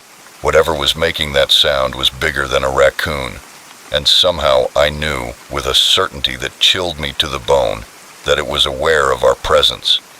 My instincts were screaming at me to get out and run back to the sunlight and safety, but a morbid curiosity pushed us forward. The scratching grew louder as we approached another junction. This time, it was accompanied by something else, a low, guttural growl that made the hairs on the back of my neck stand on end. Sarah screamed when her headlight illuminated something on the tunnel floor, a dark, wet stain that could only be blood. Panic set in, and we turned to retrace our steps, but nothing looked familiar. The tunnel seemed to have shifted around us, passages distorting in impossible ways. "This way," Mike shouted, taking the lead, and we followed him blindly.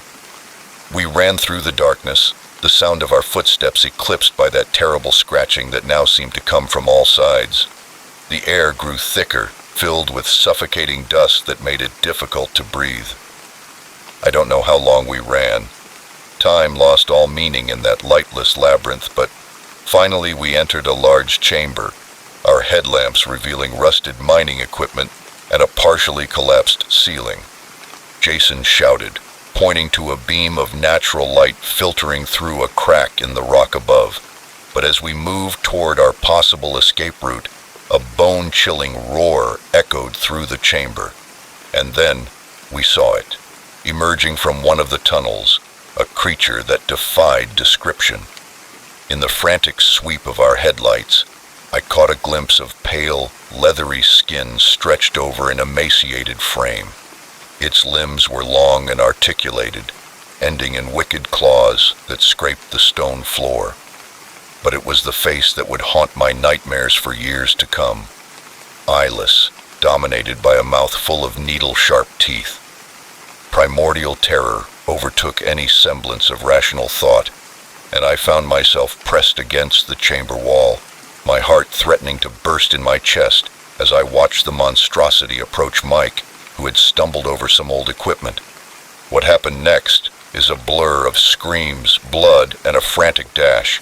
I remember Liz throwing a rock at the creature, giving Mike enough time to crawl away. I remember Sarah pulling me toward the beam of light, her nails digging into my arm as she urged me to climb up. Jason wasn't so lucky. The last I saw of him, he was disappearing into one of the tunnels, the creature in pursuit, his agonizing screams echoing through the mine until they were suddenly and horribly silenced. The four of us who remained scrambled through the narrow opening, scraping the skin off our hands and knees in our desperation to escape. We emerged into the dim afternoon light, panting and sobbing, but our nightmare was not over yet. From the mine entrance, we heard the scratching again, growing louder. The creature was coming. "Run!" Seized by terror, we fled through the forest, branches lashing our faces and roots, threatening to trip us at every step. Behind us, I could hear the sound of pursuit, the crack of breaking branches, the thud of inhuman feet on the forest floor. I don't know how we made it back to camp, but by some miracle, we managed to reach my truck.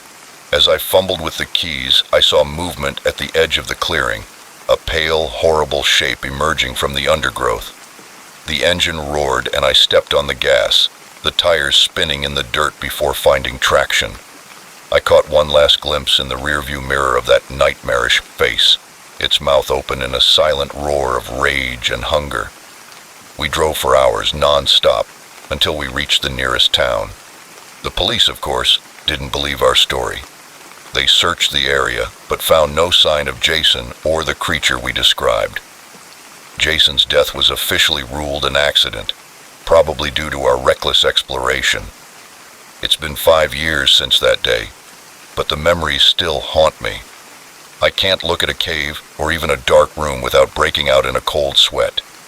The others tried to move on to rationalize what happened, but I know the truth. There are things in this world that defy explanation. Horrors lurk in the dark places of the earth, and sometimes, if you go in search of adventure in those dark depths, you may find something looking back at you. Today I live in the city, surrounded by light, noise, and people, but on quiet nights when the wind blows just right, I swear I can hear that faint rhythmic scratching, a reminder that the creature is still out there, waiting in the darkness for its next victim. So if you're tempted to explore an abandoned mine or cave, think twice, because you never know what might be waiting in the shadows, hungry and patient, ready to drag you into the depths where the sun never shines and screams echo endlessly through the lightless tunnels. Next story. The first time I saw a patient's eyes glow in the dark, I knew that Millbrook wasn't just a quaint little town, but the epicenter of a medical nightmare that threatened to consume us all. I was thrilled when I got the job at the local hospital.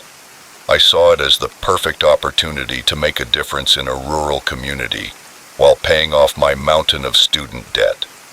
The town itself was picturesque, with tree-lined streets and friendly faces, but beneath that Norman Rockwell exterior lay horrors I could never have imagined. My first few weeks were uneventful. I treated a series of minor injuries and illnesses, got to know the townspeople, and adjusted to the pace of small-town life. It was during a night shift in the emergency room that I first noticed something was wrong. A man came in with a deep cut on his arm, but I noticed that his skin had a strange, waxy texture. When I mentioned it, he dismissed it, claiming it was just dry skin from working outdoors. But there was something in his eyes, a quickly suppressed flash of fear that set my nerves on edge. As I was preparing to order some tests, the hospital's power flickered, and in that brief moment of darkness, I could have sworn that the man's eyes emitted a faint green glow. I tried to convince myself that I was just tired, seeing things that weren't there, but that incident marked the beginning of a series of strange occurrences that would shake my understanding of medicine and reality itself. In the months that followed, I encountered more patients with unusual symptoms, skin abnormalities, unexplained lumps, and, in one terrifying case, a child whose teeth seemed to be constantly growing and reshaping themselves. Every time I tried to investigate further, I ran into a wall of silence. Patients would suddenly become withdrawn, remembering previous appointments and rushing out of the hospital. My colleagues were no help when I tried to discuss these cases. They changed the subject or looked at me condescendingly, as if I were a naive city doctor who couldn't handle rural medicine. But I knew something was terribly wrong. It all came to a head on a stormy October night when a young woman was brought in unconscious and convulsing. Her skin was covered in a thin, moss-like growth, and her veins pulsed with an unnatural bioluminescent glow. As I worked frantically to stabilize her, Dr. Emerson, the hospital's senior physician, entered the room. "Get away from the patient, Dr. Chen," he shouted, his voice breaking and filled with barely contained panic. I protested, continuing to administer treatment. Emerson's hand grabbed my arm with surprising strength. "Get away now." Before I could argue further, a team of men in protective suits rushed in, transferring the woman to a sealed container, and left as quickly as they had appeared, leaving me in stunned silence. Emerson's expression was grim as he turned to me. "We need to talk," he said calmly, "but not here. Meet me at the old Millbrook Mill in an hour. Come alone." My mind raced as I drove through the rain-soaked streets to the abandoned mill on the outskirts of town. Who were those men, and what had happened to the poor woman? Emerson was waiting for me in the shadows of the crumbling building. He looked older than I had ever seen him, his face lined with worry and exhaustion. "I suppose I owe you an explanation," he began, his voice barely audible above the sound of rain on the rusted metal roof. "But I need you to understand that what I'm about to tell you will change everything. Your life, your understanding of medicine, the very nature of reality. Are you sure you want to hear it?" My mouth was too dry to speak. Next to Emerson, old Millbrook has a secret that goes back generations. There's something wrong with this place, the soil, the water, maybe even the air itself. It changes people, Dr. Chen. It alters them on a fundamental level. He went on to describe a history of mutations and strange afflictions that had plagued the town for over a century. The local government and medical community had been covering it up for decades, fearing mass panic and government intervention. "But lately, it's gotten worse," Emerson continued, his eyes darting nervously around the empty mill. "The changes are happening faster and becoming more extreme." I listened with horrified fascination as Emerson described the town's desperate attempts to contain the situation. Secret medical facilities hidden in abandoned mines, experimental treatments that often did more harm than good, and a complex system of disorientation to prevent outsiders from discovering the truth. "Why are you telling me all this?" I asked when he finally fell silent. His eyes met mine, and I saw a glimmer of hope there. "Because we need help, Dr. Chen. New eyes, new ideas. The old guard is running out of options and running out of time." What followed was a crash course in fringe science and medical horrors. I continued with my routine of normalcy at the hospital, while my nights were consumed with clandestine research and treating the most serious cases. I saw things that defied explanation. Patients whose bodies were literally reshaping themselves, organs migrating and fusing in impossible ways. I assisted in surgeries that would have made Frankenstein blush, desperately trying to reverse mutations that threatened to rob people of their humanity. But for every small victory, there were a dozen crushing defeats. The anomalies were spreading, becoming harder to hide. I began to suspect that some of the city's leaders saw these mutations not as a curse, but as an opportunity. I discovered files detailing attempts to turn the mutations into weapons to create super soldiers with enhanced abilities.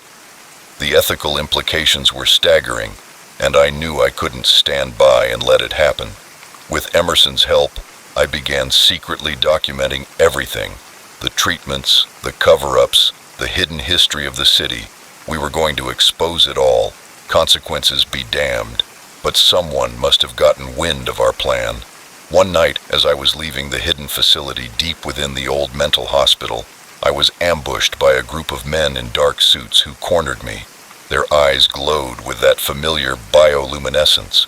"You don't know what you're getting yourself into, Doctor," one of them sneered, his voice distorted by the mutations that ravaged his vocal cords. "It's bigger than you, bigger than Millbrook. The changes are just the beginning." I fought with everything I had. My oath as a doctor not to cause harm was momentarily forgotten in the face of this existential threat. In the chaos of the fight, A stray bullet hit something in the cave wall, something that was definitely not rock. A noxious gas began to fill the tunnel, causing my attackers to convulse and fall. I held my breath and ran without stopping until I reached the surface.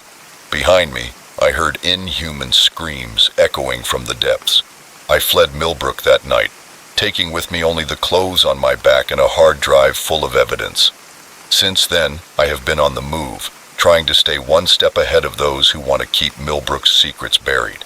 I'm writing this now from a motel room in a town whose name I don't even know. My skin itches constantly, and sometimes, in the mirror, I swear I see a slight glint in my eyes. I don't know if I've been exposed to whatever is causing the mutations, or if it's just paranoia taking over. But I know that the truth about Millbrook needs to come out. Whatever is happening there is not contained. It is spreading and evolving. God help us if it can't be stopped. So if you're a doctor and you get an offer to work in a quaint little town called Millbrook, do yourself a favor. Run as far and as fast as you can, because some medical mysteries are better left unsolved, and some cures are far worse than the disease. Next story. The stranger on the island watched us with hungry eyes, and I knew that our paradise had become a prison. What started as a romantic getaway in a secluded houseboat turned into a desperate fight for survival against a madman who saw us as his prey. When Sarah suggested renting a houseboat for our wedding anniversary, I jumped at the chance. 2 weeks of floating serenity, just for the two of us, far from the chaos of our busy city life. The brochure painted a picture of crystal clear waters, breathtaking sunsets, and absolute privacy. It seemed perfect. We arrived at the marina on a sunny Tuesday afternoon, and the rental agent, an elderly gentleman with a permanent squint, gave us a quick rundown of the boat's features and handed us the keys with a warning. "Stay away from Osprey Island," he said, pointing a gnarled finger at a spot on our map. "Nature reserve, off limits." We nodded, not really paying attention. We were too excited about the start of our vacation to worry about some restricted island. The first few days were a blessing. We swam in the warm waters and reconnected in a way we hadn't in years. On the third night, we were on the upper deck, sipping wine and watching the sun dip below the horizon, when Sarah pointed to a dark shape in the distance.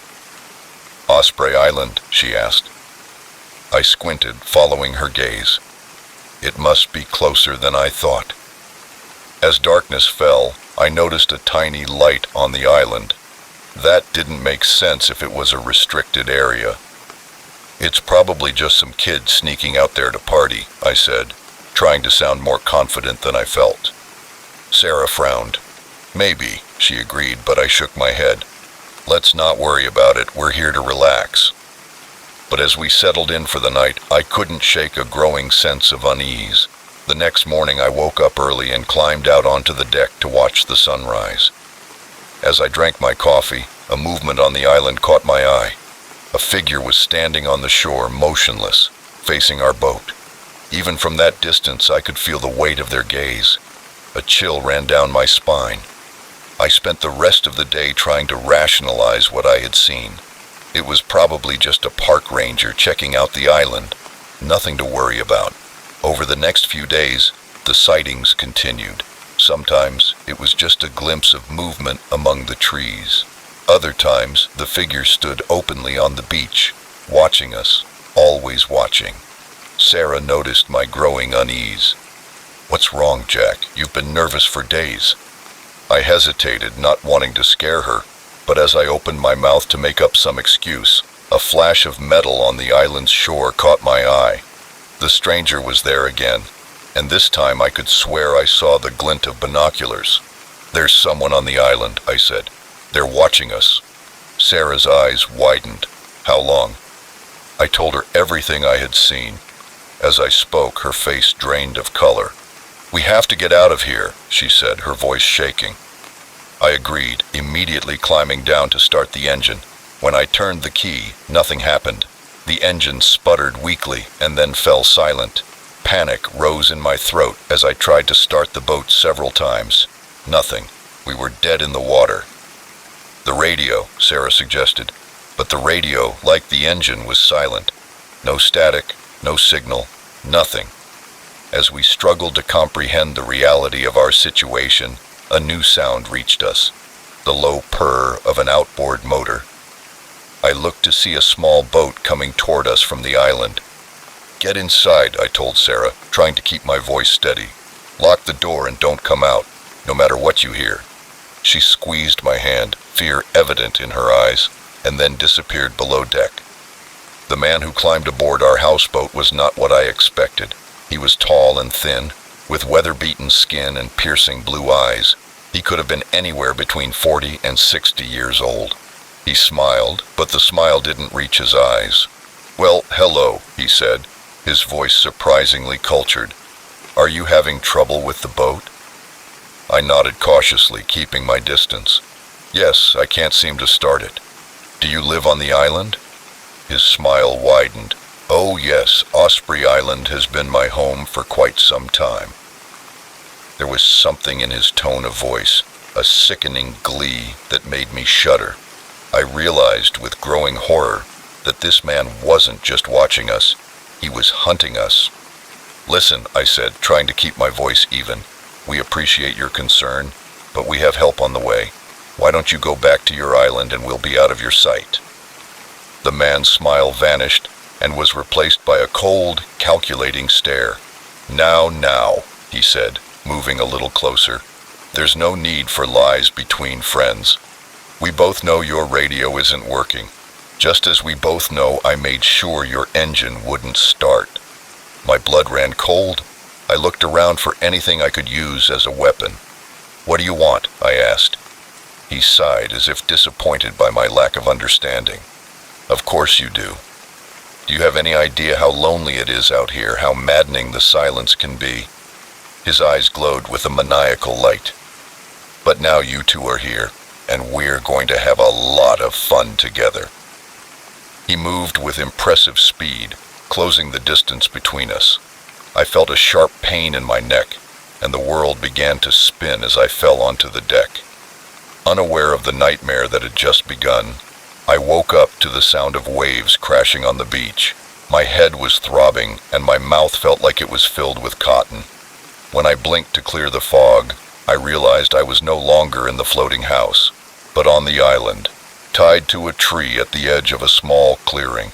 I remembered what had happened and writhed against the ropes, ignoring the pain of the rough rope biting into my wrist. "Sarah," I called hoarsely, "where are you?"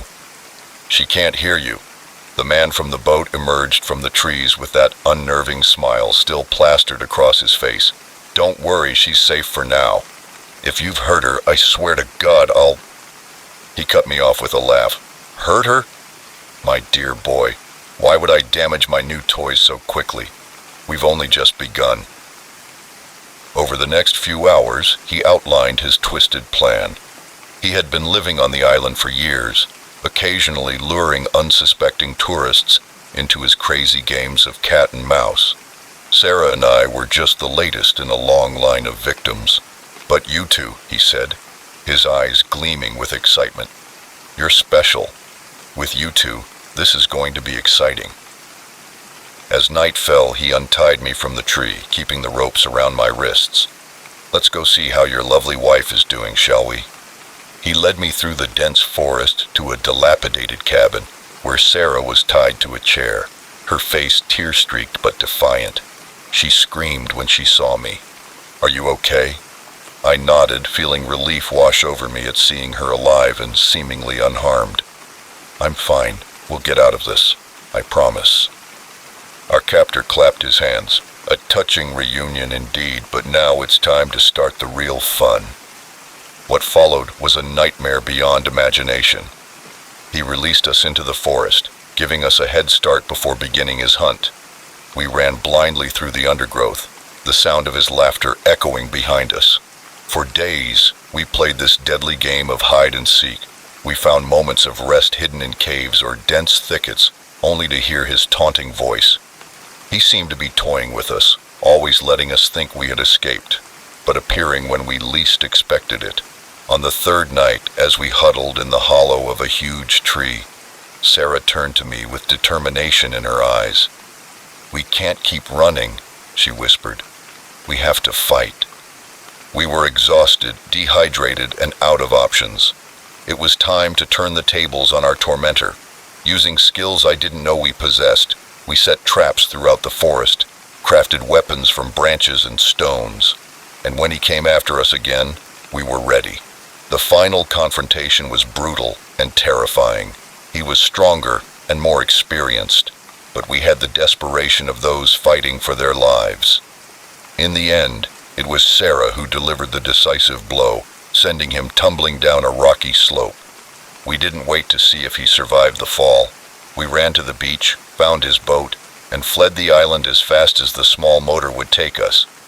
The authorities didn't believe our story at first, but the evidence we brought back, the island, the hut, and the remains of previous victims, was undeniable.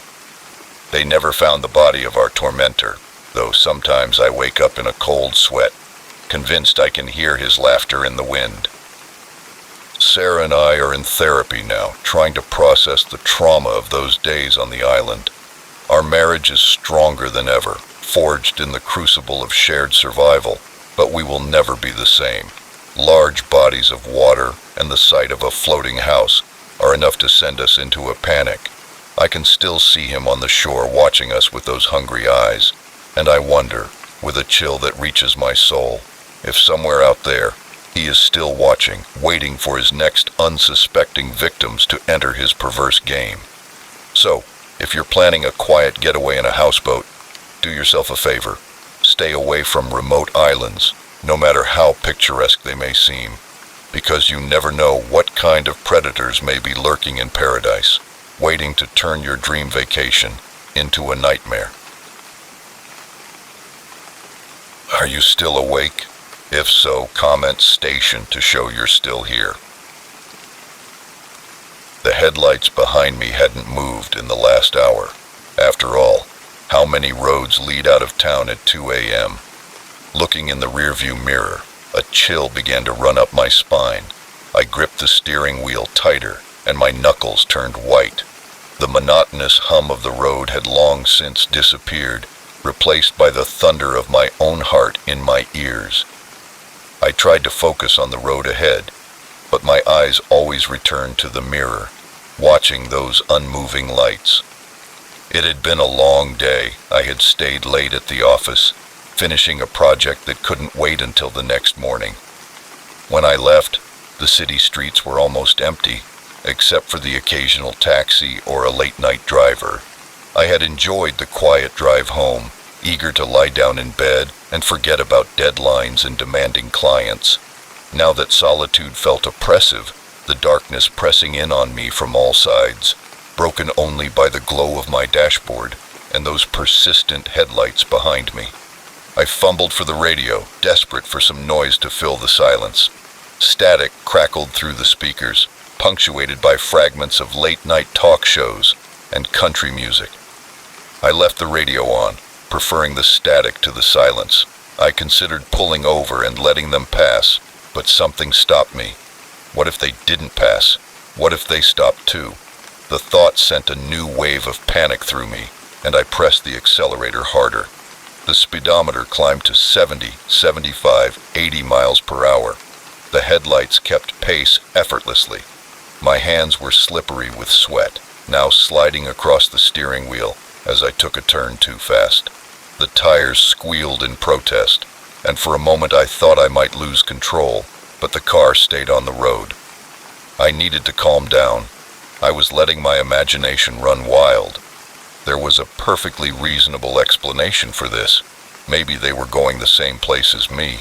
Maybe they were as scared of me as I was of them. A flash of red and blue in my rearview mirror cut through my rationalizations, and my stomach dropped. It wasn't just a car behind me. It was a police car. Relief and embarrassment washed over me in equal measure. Of course, it was the police.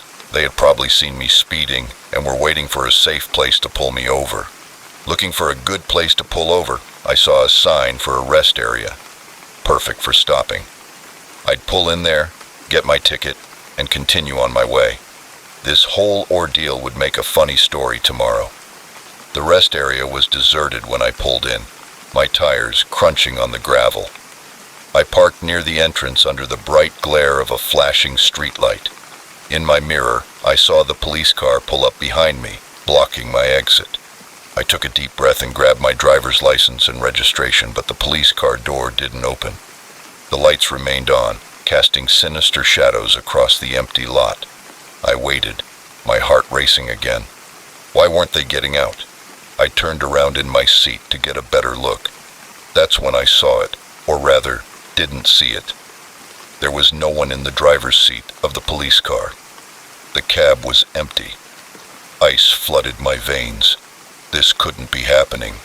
I closed my eyes, certain that I must be seeing things, but when I opened them, the scene remained unchanged. Empty police car, lights flashing, blocking my only exit. I tried to make sense of what I was seeing. Had the cop left without me noticing? Were they approaching my car now? I scanned the area, but saw no movement in the shadows. I grabbed my cell phone to call for help, but when the screen lit up, my heart sank. There was no signal, of course. I was miles from anywhere, alone at a deserted rest stop with a ghost car. A noise to my left made me jump. I turned my head to look for the source. There, at the edge of the light, I saw a tall, broad-shouldered figure dressed in what looked like a police uniform. Relief flooded me. There was a cop after all. It was all just a misunderstanding. I rolled down my window ready to explain, but as the figure approached, the words died in my throat. It wasn't a cop. The uniform was right, but everything else was wrong. The face was hidden in the shadows, but I could see that the proportions were wrong. The arms were too long. The shoulders were too broad and unnatural. I searched for the window control, desperate to close it, but before I could, a hand reached out and grabbed the frame. It was pale, almost translucent, with long fingers ending in sharp, blackened nails. A low, guttural sound emerged from the figure, something between a growl and a laugh. Panic seized me, and I put the key in the ignition, not caring about the consequences. The engine roared to life, and I put the car in reverse. The tires spun on the gravel, kicking up stones. The hand on the window squeezed, leaving deep scratches in the paint. For a terrifying moment, I thought I was stuck. But then the tires gained traction, and the car lurched backward. There was a horrible scream as the creature's hand was torn from the window. I kept going, swerving around the empty police car and back onto the highway. I drove like I'd never driven before, pushing my old sedan to its limits. The speedometer shook, going from 90 to 100, the world outside becoming a blur of darkness and scattered lights. I expected to see those flashing lights behind me again, but the road remained empty. It wasn't until I saw the familiar skyline of the city that I finally began to slow down. My hands were shaking so badly that I could barely keep the steering wheel straight. Sweat had soaked through my shirt, leaving me cold in the night air. I pulled into the first 24-hour gas station I saw and parked under the bright fluorescent lights. For a long time, I sat there with the engine idling, trying to process what had happened, whether it was real or if I had dozed off at the wheel, conjuring up a nightmare in my tired mind. Slowly, I got out of the car. My legs were weak and could barely support me. I walked to the driver's side, dreading what I might find, and there they were, 4 deep gouges in the paint, right where the window met the door. Undeniable proof that something had tried to get in. I sank to the ground, leaning against the car, and let out a sob. A concerned attendant came out to see how I was, probably thinking I was drunk or on drugs. I waved him away, not knowing how to begin to explain what had happened. When I finally felt stable enough to drive again, I went straight home. I checked all the locks, closed all the curtains, and curled up under the covers like a child afraid of the dark. Sleep was out of the question. Every time I closed my eyes, I saw that pale hand reaching for me. When the first light of dawn began to filter through the windows, I made a decision. I quit my job, packed a suitcase, and booked a flight to visit my parents. I needed to escape to a familiar and safe place while I decided what to do next. As I drove to the airport, I constantly checked my rearview mirrors for any sign of pursuit. I knew one thing for sure. I would never drive alone at night again, because the darkness held many secrets, many things that defied explanation. And somewhere out there, on a lonely stretch of highway, something was waiting for the next unsuspecting driver, unaware of the terror lurking in the shadows. The experience changed me in a way I'm still trying to understand. I became hypervigilant, always aware of my surroundings, always on the lookout for possible threats. My friends are commenting on my new paranoia, but how can I explain it to them? How can I make them understand the fear that now lives in my bones? The knowledge that the world is not what we think it is. Sometimes, late at night, I find myself drawn to the window, staring out, and in those moments, I swear I can see a figure in the distance, standing just beyond the reach of the streetlights, waiting, reminding me that no matter how fast I run, no matter how safe I think I am, the night will always be there, and with it, the memory of that terrifying trip and the creature that almost got me. Next story. The forest had swallowed the trail an hour ago, but I kept going as the sun sank below the tree line, casting long shadows across the unfamiliar terrain. I realized I was hopelessly lost. That's when I saw a glimmer of light in the distance, promising shelter from the approaching darkness. Little did I know I was walking into a nightmare. My boots crunched on the carpet of pine needles as I walked toward the light. The day had started with a perfectly clear sky, a well-marked trail, and the promise of breathtaking views at the summit. I had told myself that this solo hike was exactly what I needed to clear my head after weeks of stress at work. Now, as the temperature dropped and the forest grew darker, I cursed my overconfidence. I had strayed from the main trail hours ago, lured by what I thought was a shortcut, but by the time I realized my mistake, the familiar markers had disappeared, replaced by dense underbrush and towering trees that all looked the same in the dim light. My cell phone had lost its signal long ago, and the map app was useless without a connection. As I got closer, I could make out the shape of a small cabin nestled in a clearing. Even if no one was home, it would give me shelter for the night, and I could figure out my way back in the morning. As I drew nearer, details emerged from the darkness. Aged gray wooden walls, a small porch slightly bowed by the weight of the years, but warm light spilled from the windows, and I could see smoke rising from the chimney. Someone was home. I stopped at the edge of the clearing, suddenly hesitant. There was something strange about the scene, though I couldn't quite put my finger on it. Perhaps it was the absolute silence. No birds, no insects, not even the whisper of the wind in the trees. Or perhaps it was the way the light from the window seemed to flicker and dance, as if from a campfire rather than electric bulbs. My survival instincts fought with my desperation for shelter. In the end, desperation won. I took a deep breath and stepped into the clearing, heading for the front door. The porch creaked under my weight. As I raised my hand to knock, before my knuckles could touch the wood, the door swung open and a man stood there, illuminated by the warm glow from inside. He was tall and thin, with a shaggy beard and piercing eyes that seemed to see right through me. "Hello, stranger," he said. His voice was rough as if from lack of use. I swallowed hard, fighting a wave of unease. "Sorry to bother you," I said, trying to keep my voice steady. "I was hoping I could use your phone to call for help, or maybe get directions back to the main road." The man's eyes narrowed slightly, but then his face broke into a broad smile. "No fellow traveler should be out in the cold," he said. "Come in." He stepped back, gesturing for me to enter. I hesitated for a moment, then stepped over the threshold. The interior of the cabin was small but cozy, dominated by a large fireplace where flames danced merrily. A few pieces of rustic furniture were scattered about, and I could see a small kitchen in one corner. "Sit down," the man said, pointing to a worn armchair near the fireplace. "Warm yourself. I'll take care of the phone for you."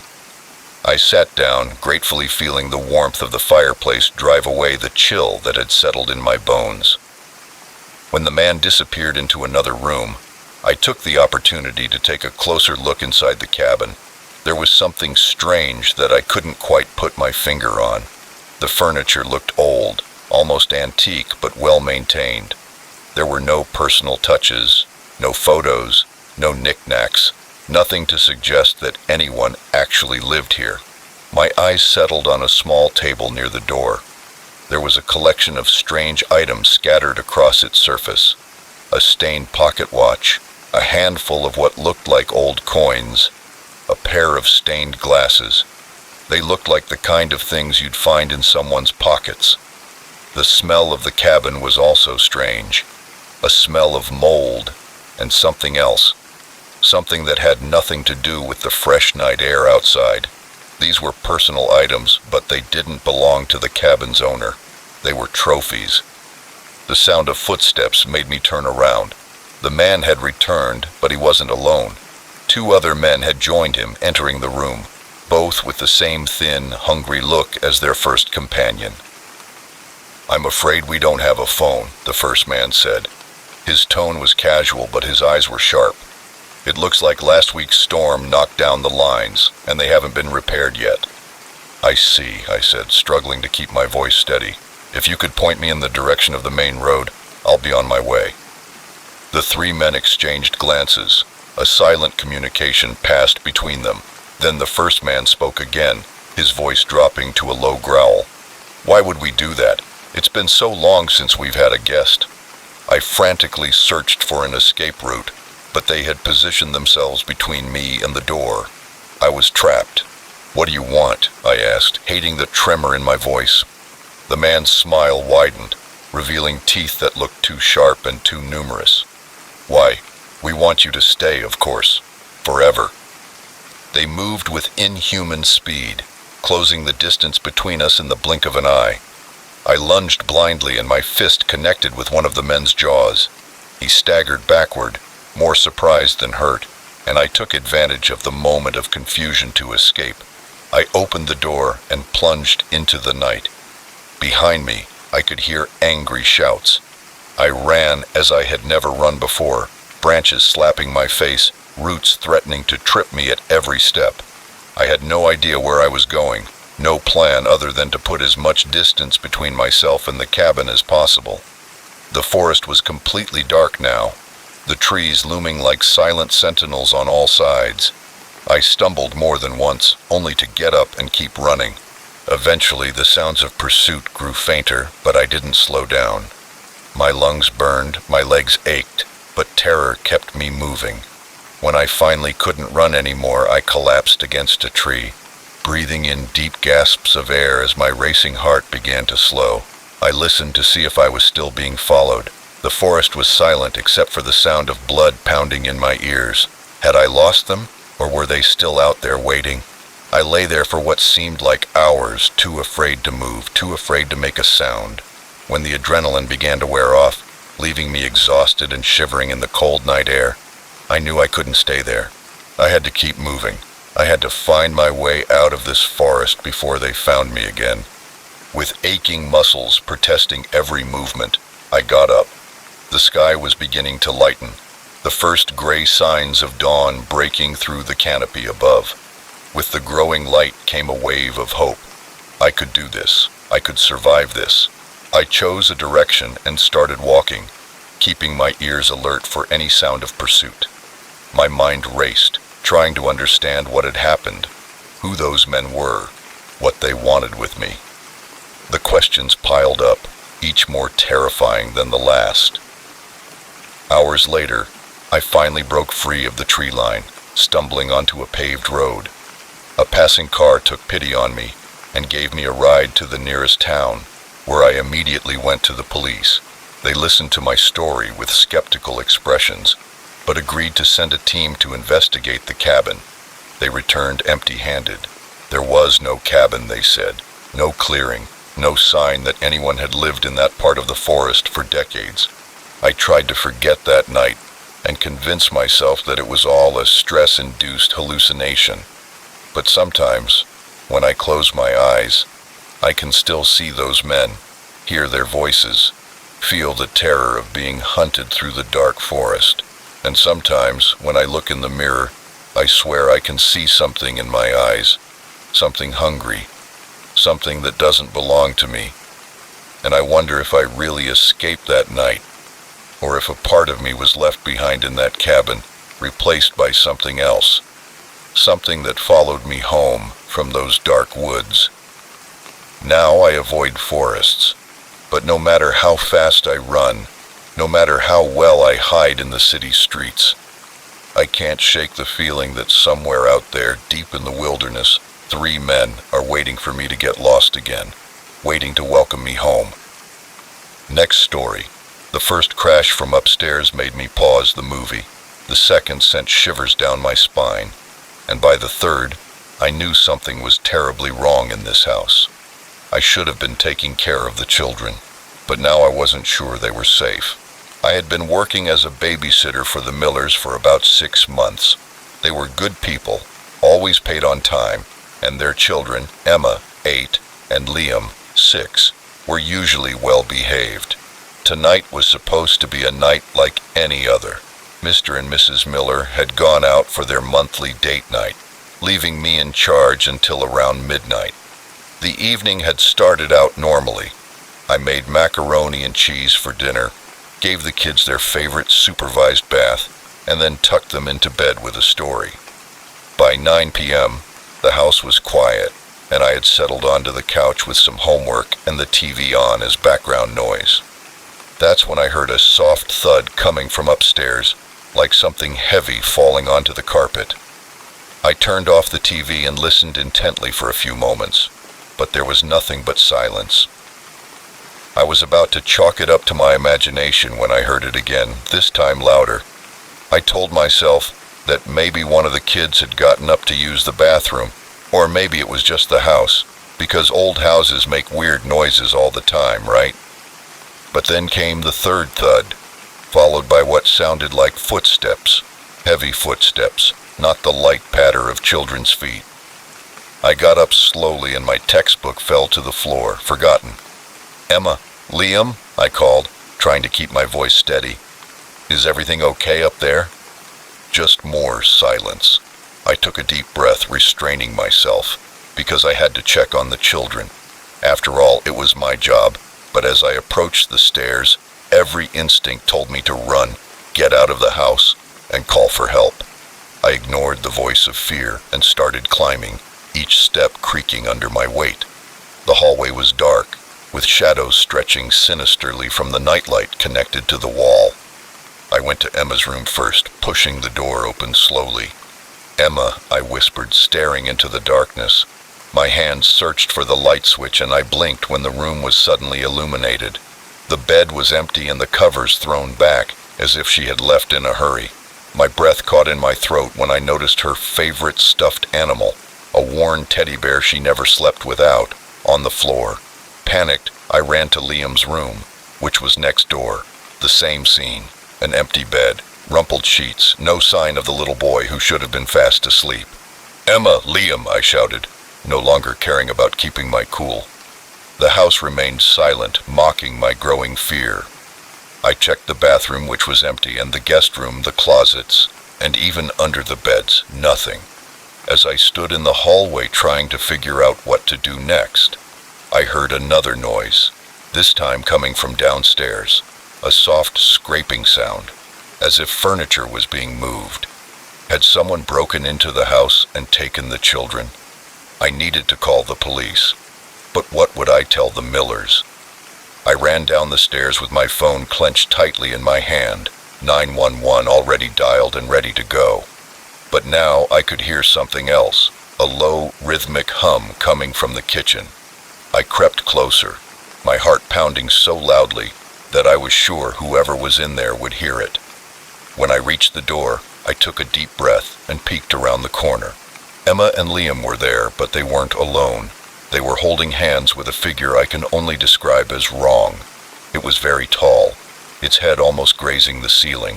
Its limbs were very long, very thin, curved at strange angles.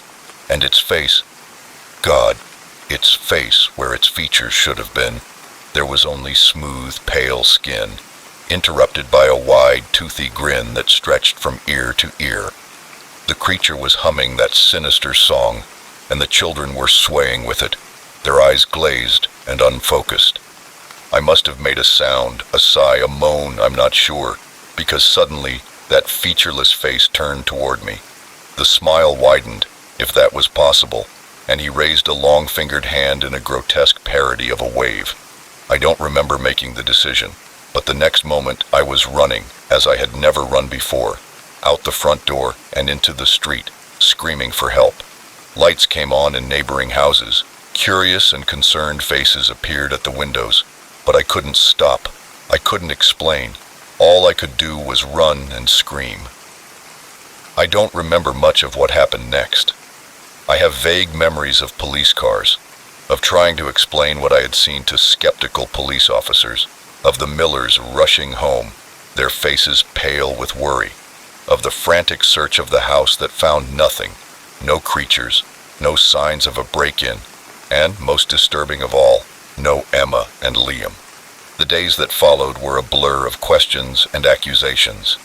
The police suspected me at first, the babysitter who conveniently lost the children she was supposed to be watching, but there was no evidence of foul play, no sign of a struggle. It was as if Emma and Liam had simply vanished into thin air. The Millers didn't blame me, at least not openly, but I could see it in their eyes, the unspoken question, how could you let this happen? Days turned into weeks, weeks into months. The search for Emma and Liam continued, but hope dwindled with each passing day. I tried to move on with my life, to forget that terrible night, but the memories haunted me. The sound of that buzzing, the sight of that smiling, featureless face, they followed me in my dreams, turning them into nightmares. I stopped babysitting. I couldn't bear the thought of being responsible for someone else's children, not after what had happened. I threw myself into my studies, trying to drown out the guilt and fear with academic activities.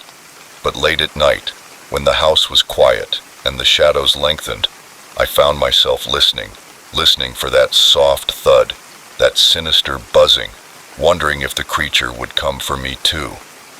It was almost a year later when it happened. I was home alone, studying for my final exams, when I heard that familiar sound coming from upstairs. My blood ran cold. For a long moment I sat there, frozen, unable to move. Then slowly I got up. I knew I should run. I should call for help, but part of me needed to know, needed to see.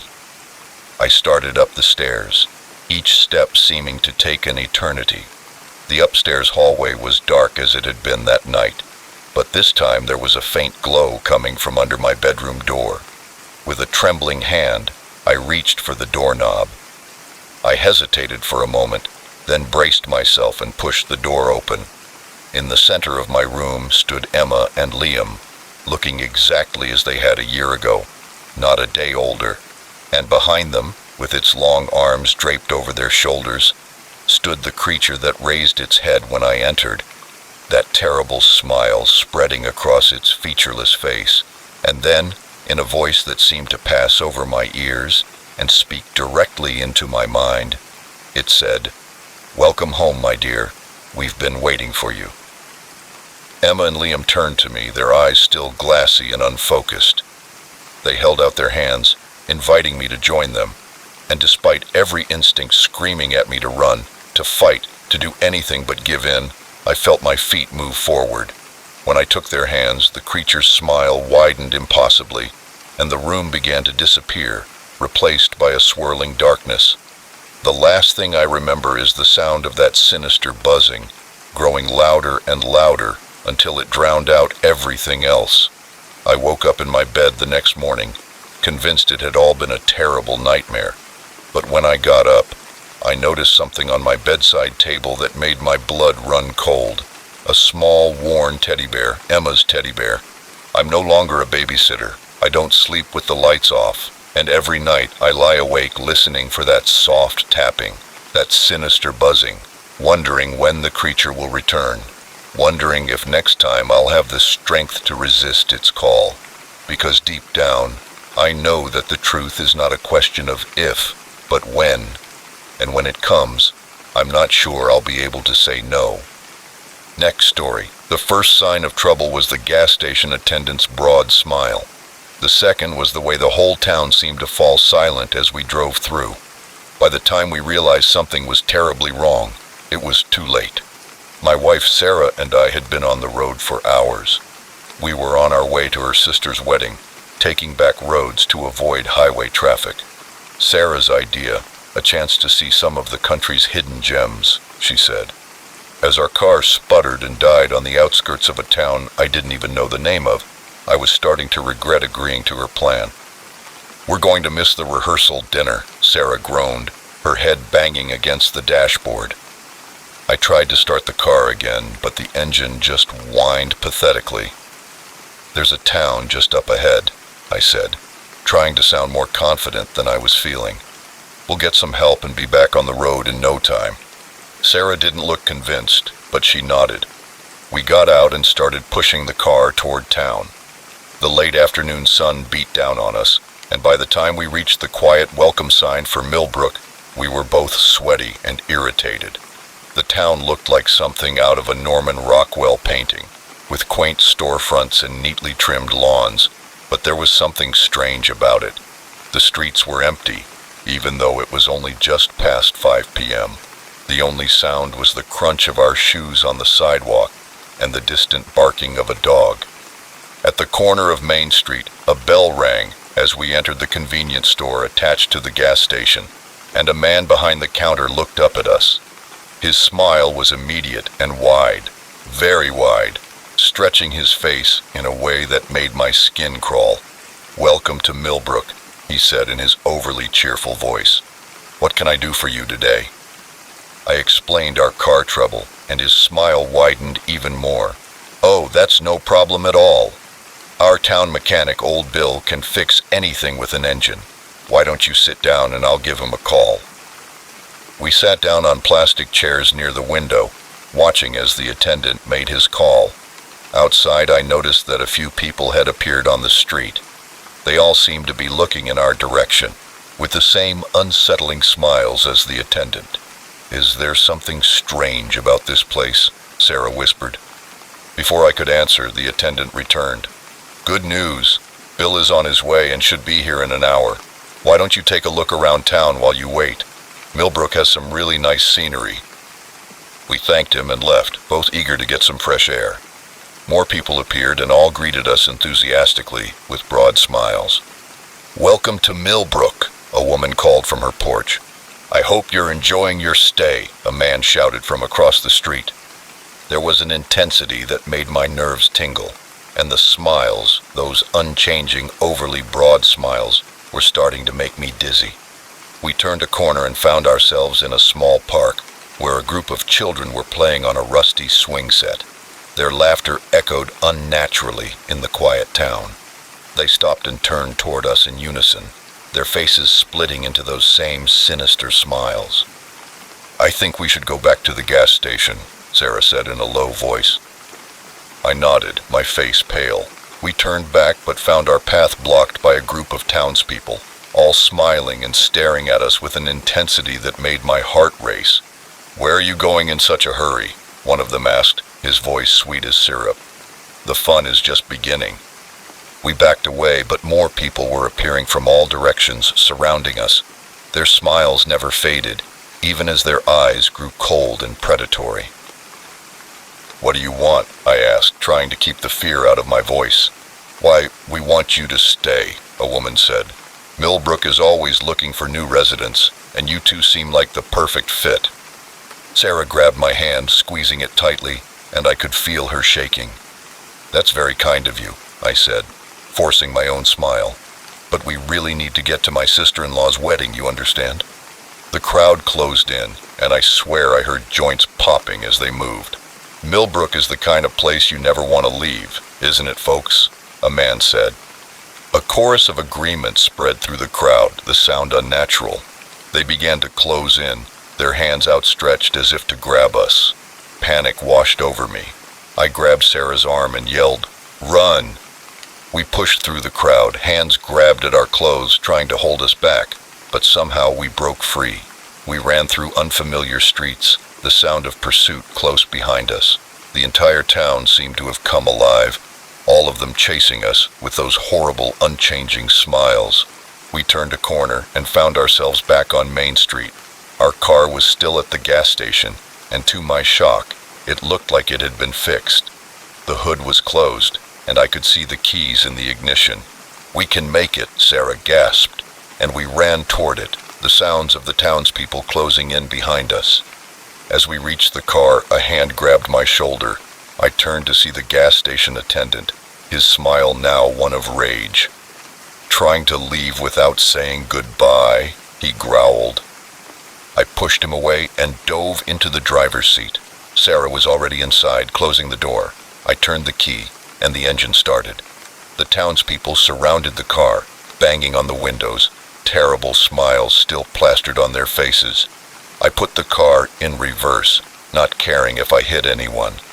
As I pulled out of the gas station and onto the road, I could see them standing in the middle of the street, watching us in the rearview mirror. Their smiles never faded, even as they grew smaller in the distance. We drove in silence for a long time, both too shaken to speak. It wasn't until we passed a sign welcoming us to the next county that Sarah finally spoke. "What was that place?" she asked, her voice little more than a whisper. I clenched my hands, still gripping the steering wheel tightly. "I don't know, and I never want to find out." We arrived at her sister's wedding as the rehearsal dinner was ending. We didn't tell anyone about our experience in Millbrook. Who would believe us? In the weeks and months that followed, I couldn't shake the memory of those smiles. I woke up in a cold sweat, the echo of their cheerful voices ringing in my ears. Sarah and I avoided talking about it, but I could see in her eyes that she was haunted by it too. We started taking longer trips when traffic was bad, and whenever we passed through a small town, I felt my heart race, half expecting to see those unnatural, wide smiles greeting us.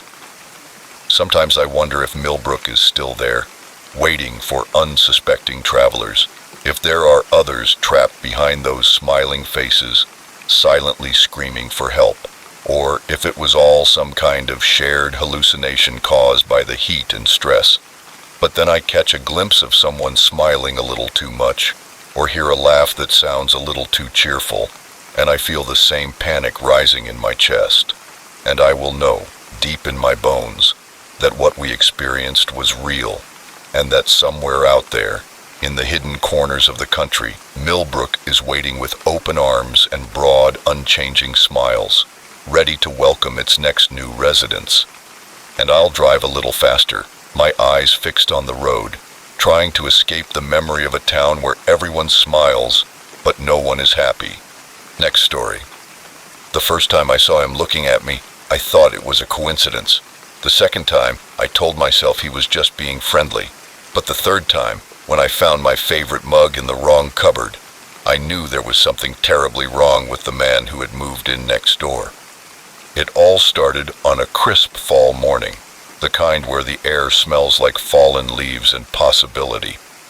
I was carrying groceries when I first saw him. He was standing in the doorway of the unit across the hall, watching me struggle with my bags. I offered a polite smile, which he returned after a very long time. "I just moved in," I said, searching for my keys. He nodded, never taking his eyes off my face. "Yesterday, I'm Michael." "Nice to meet you, Michael. I'm Emma," I replied, finally managing to unlock my door. "Welcome to the building." He stood there staring at me until I closed the door.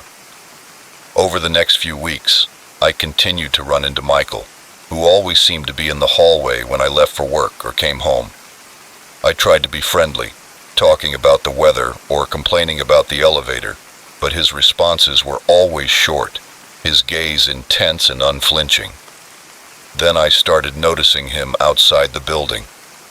I would catch glimpses of him across the street when I went out for my morning run. He was at the coffee shop, where I worked with my laptop on weekends. Once I even saw him at the grocery store, lurking at the end of the aisle while I was picking out cereal. I told myself I was being paranoid. New York was a big city, but neighborhoods could feel small. It was natural that we would continue to cross paths. Besides, Michael had never done anything threatening. He was just always there. But then things in my apartment started to change. Small things at first. A book out of place on the shelf. A window I could have sworn I closed but was left open a crack. I blamed it on distraction, stress from work, and the sleepless nights I was putting in to finish a big project.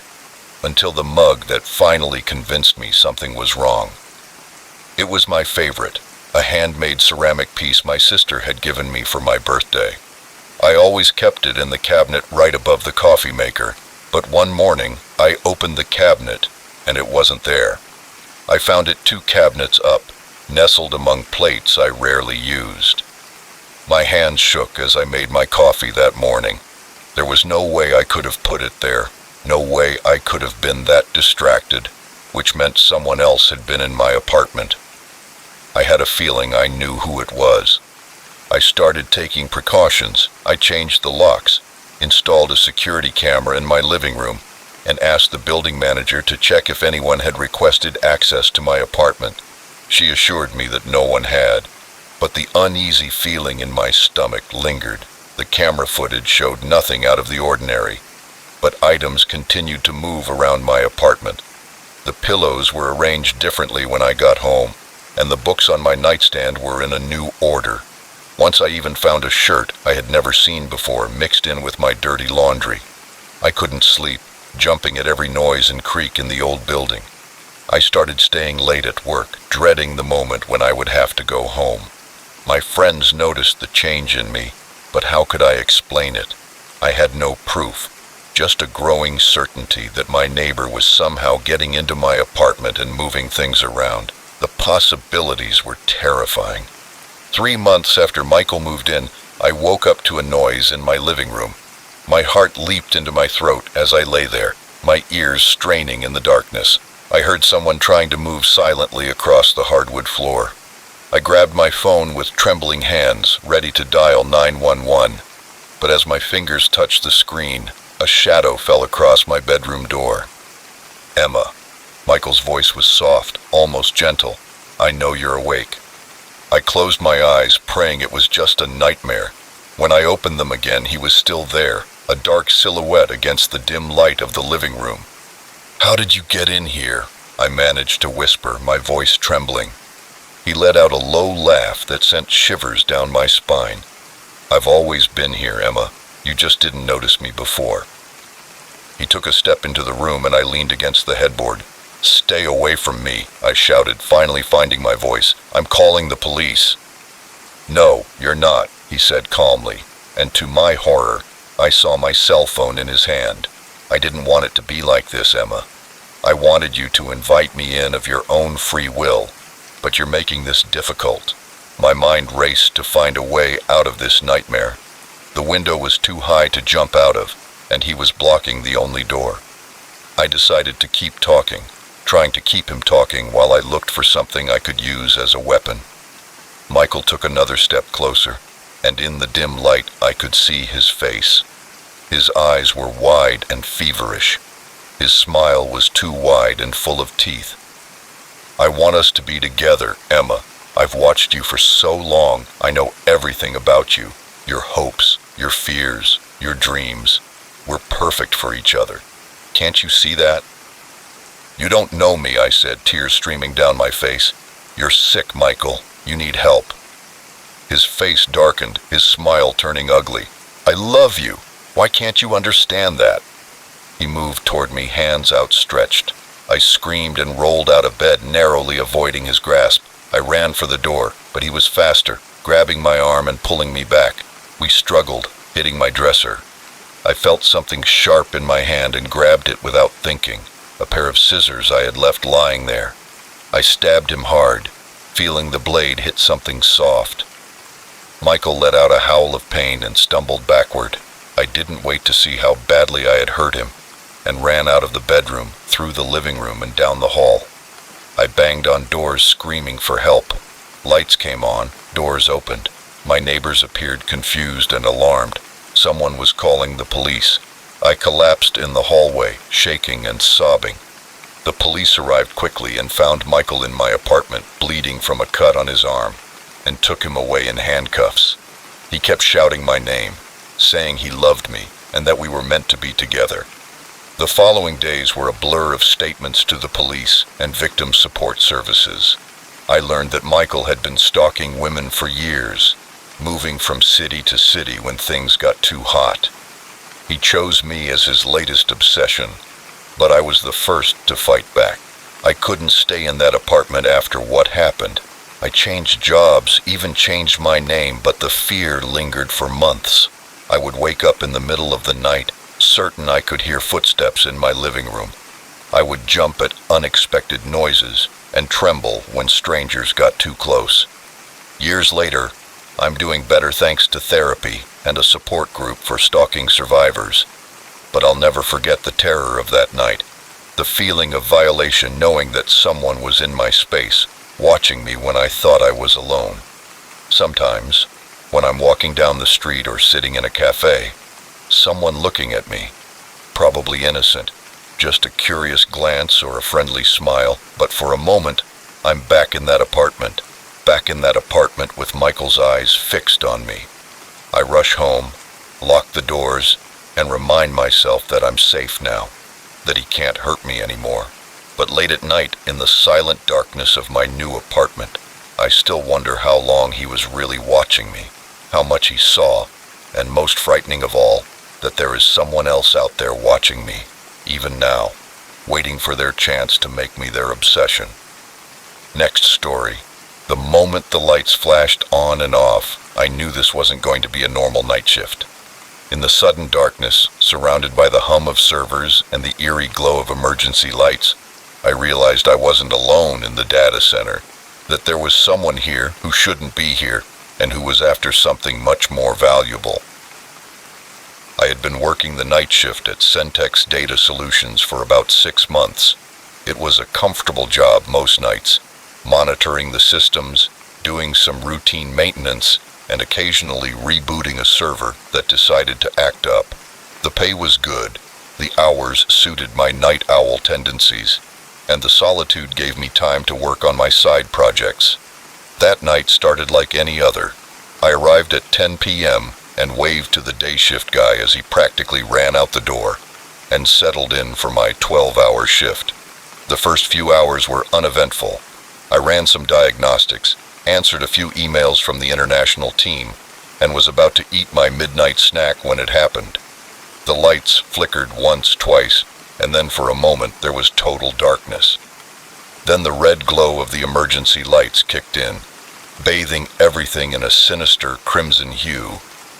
My first thought was a power outage, but that didn't make sense. We had multiple redundancies, including a generator that could power the entire building for days. This kind of total blackout shouldn't be possible. I tried to contact my supervisor, but the line was dead. My cell phone had no signal. It was as if we had been completely cut off from the outside world. That's when I heard a soft thud coming from somewhere in the server room. My heart rate skyrocketed. I should have been the only person here. "Hello?" I called out. I tried to keep my voice steady, but no one answered. I could have sworn I heard footsteps. I grabbed a flashlight from my desk and slowly entered the maze of server racks. The beam of light cut through the red darkness, illuminating rows and rows of flashing lights and humming machines. This is a secure facility. If you are here, you must identify yourself immediately. But again, there was no response. As I turned a corner, I caught a glimpse of movement out of the corner of my eye, someone hiding behind a server rack. My palms were sweaty and the flashlight slipped in my fist. With my phones turned off, I had no way of contacting anyone, And if these intruders were after what I thought they were, I couldn't just walk away. I crept forward, all my senses on high alert. The constant hum of the servers, which was normally background noise to me, now seemed deafening. I strained to hear any sound that might reveal the intruder's position. Near the most sensitive servers, I heard low voices, urgent whispers that I couldn't make out. I turned off my flashlight and pressed myself against a server rack, getting closer and closer. A voice hissed, "We don't have much time. I'm working as fast as I can." Another replied, "This encryption is state-of-the-art. It's not like cracking your grandmother's Facebook password." I peeked around the corner, and my blood ran cold. Two figures were hunched over a laptop that was connected directly to one of our most secure servers. They were all dressed in black, their faces hidden by masks. This was bad, really bad. That server contained some of our clients' most confidential data, trade secrets, financial records, personal information, the kind of stuff that could ruin lives and bring down companies if it fell into the wrong hands. I had to do something, but I wasn't an action hero. My combat skills were limited to pressing buttons on video games, but I couldn't just stand by and let this happen. I came out of my hiding place and moved away from the server. "You're breaking into a secure facility," I said, trying to sound more confident than I felt. The two figures turned around. For a moment, we all just stared at each other, frozen in shock, and then one of them laughed. Well, looks like we lost one. What are you gonna do, tech boy?" I swallowed hard. The silent alarm has already been triggered and the police are on their way. It was a bluff, but I hoped they didn't know that for sure. The two looked at each other. "He's lying," the one with the laptop said. "If the alarm had been triggered, we would know. Our infiltrator was sure of it." That explained how they got past our security. "It doesn't matter," the first one said. "We were almost done anyway." He turned to me, and I saw the glint of a gun in his hand. "As for you, I'm afraid we can't have any witnesses." Time seemed to slow down. I saw his finger tighten on the trigger. At that moment, pure instinct took over and I dove to the side, hitting a server rack. The gun fired, the sound deafening in the enclosed space. The alarm began to sound. Apparently, the shots were enough to trigger the system the hackers thought they had disabled. Red lights began to flash, adding to the chaos. I ran between the rows of servers. I could hear them behind me, shouting and knocking things over in their pursuit. I needed a plan, because I couldn't outrun them forever, and eventually they would corner me. Then I remembered the fire suppression system. It was my last desperate resort that would probably fry millions of dollars worth of equipment, but now it was my only chance. I turned sharply toward the control panel, bullets ricocheting off the metal around me. I reached the panel and slammed my hand on the emergency button. Immediately, a siren began to sound even louder than the alarms that were already blaring, warning that the fire suppression system had been activated. "You have 30 seconds to evacuate," an automated voice announced. "No!" I heard one of the hackers shout. "We're not done yet!" But it was too late. With a loud hiss, the room began to fill with halon gas. The hackers' curses turned into coughing and then gasps for air. I held my breath and ran for the exit, praying I could make it before the gas overcame me. Everything went blurry before my eyes as I finally made it through the door and into the hallway, breathing in large amounts of fresh air. Behind me, I could hear the hackers stumbling out, but they were clearly weakened. When they recovered, the sound of approaching sirens filled the air. The next few hours were a blur of police statements, paramedic exams, and frantic calls from upper management. The damage to the data center was extensive, but our customers' data was safe. The hackers were arrested and their plan foiled. When I finally got home with the sun rising on the horizon, I was exhausted but strangely excited, having faced real danger and emerged victorious. I had protected the data I was responsible for, even at great cost, but as the adrenaline wore off, a sobering thought occurred to me. This attack was sophisticated and well planned, and it would not be the last in our increasingly digital world. Data was the new gold, and there would always be those willing to go to extremes to get it. I realized then that my job wasn't just to monitor systems. I was on the front lines of a new kind of war, fought with keyboards and code instead of guns and bombs, and I was determined to be ready for the next battle. My mind was already full of ideas for improving our security, but for now, sleep was calling. After all, I had another night shift tomorrow, and in this line of work, you never knew what challenges each night might bring. Next story. The first growl echoed through the cave, freezing us all in place. The second made our blood run cold. By the third, we knew with terrifying certainty that we weren't alone in this dark, underground labyrinth, and whatever was here with us was hungry. It was supposed to be a simple day hike, a chance for me and my 3 closest friends to escape the city and enjoy some fresh air. Jake, our self-proclaimed wilderness expert, had heard about a little-known trail that led to some spectacular views. Sarah, always up for an adventure, jumped at the idea. Mike and I were more hesitant, but we eventually gave in to their enthusiasm. The hike started off great. The weather was perfect, cool with a light breeze. We laughed, shared stories, and marveled at the beauty of nature around us. After a few hours, the trail became less defined. Jake assured us we were on the right track, but I could see the uncertainty in his eyes. By late afternoon, we had to admit we were lost. The sun was setting in the sky. That's when Sarah spotted the entrance to the cave, half hidden behind a set of rocks. We should spend the night there, she suggested. It would protect us from the wind, and we could find our way back in the morning. With darkness approaching and no better options, we reluctantly agreed. The cave entrance was narrow, forcing us to go in single file. I went last, casting one last glance at the fading daylight before stepping into the darkness. The interior of the cave opened into a larger chamber, and our flashlights cast eerie shadows on the rough stone walls. Water dripped somewhere in the distance, the sound echoing eerily. "Well, this is cozy," Mike said, his attempt at humor falling flat in the oppressive atmosphere. We set up our makeshift camp, spreading out our sleeping bags and dividing the meager rations we had left. No one felt much like talking. The weight of our situation, lost in a cave with limited supplies, was beginning to sink in. I was about to suggest we try to get some sleep when we heard a low growl that seemed to come from the very walls of the cave. We all froze, our eyes wide in the dim light of our flashlights. "What was that?" Sarah whispered, her voice trembling. "Probably just the wind," Jake said, but he didn't sound convinced. Then we heard it again, louder and closer. "It's not the wind," Mike said, standing up. "We need to get out of here." But when we turned toward the entrance, another growl came from that direction. Whatever it was between us and our only way out. "There must be another way," I said, trying to keep my voice steady.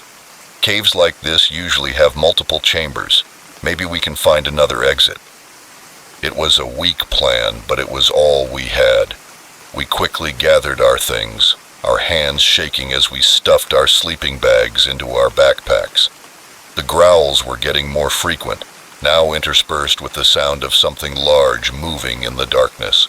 We moved deeper into the cave, our flashlights providing little illumination in the total darkness. The tunnel narrowed and then widened again into another chamber, but this one was not empty. Our lights fell on a pile of bones in the corner, some of which were clearly human. Sarah let out a muffled sob. Oh God, what is this place?"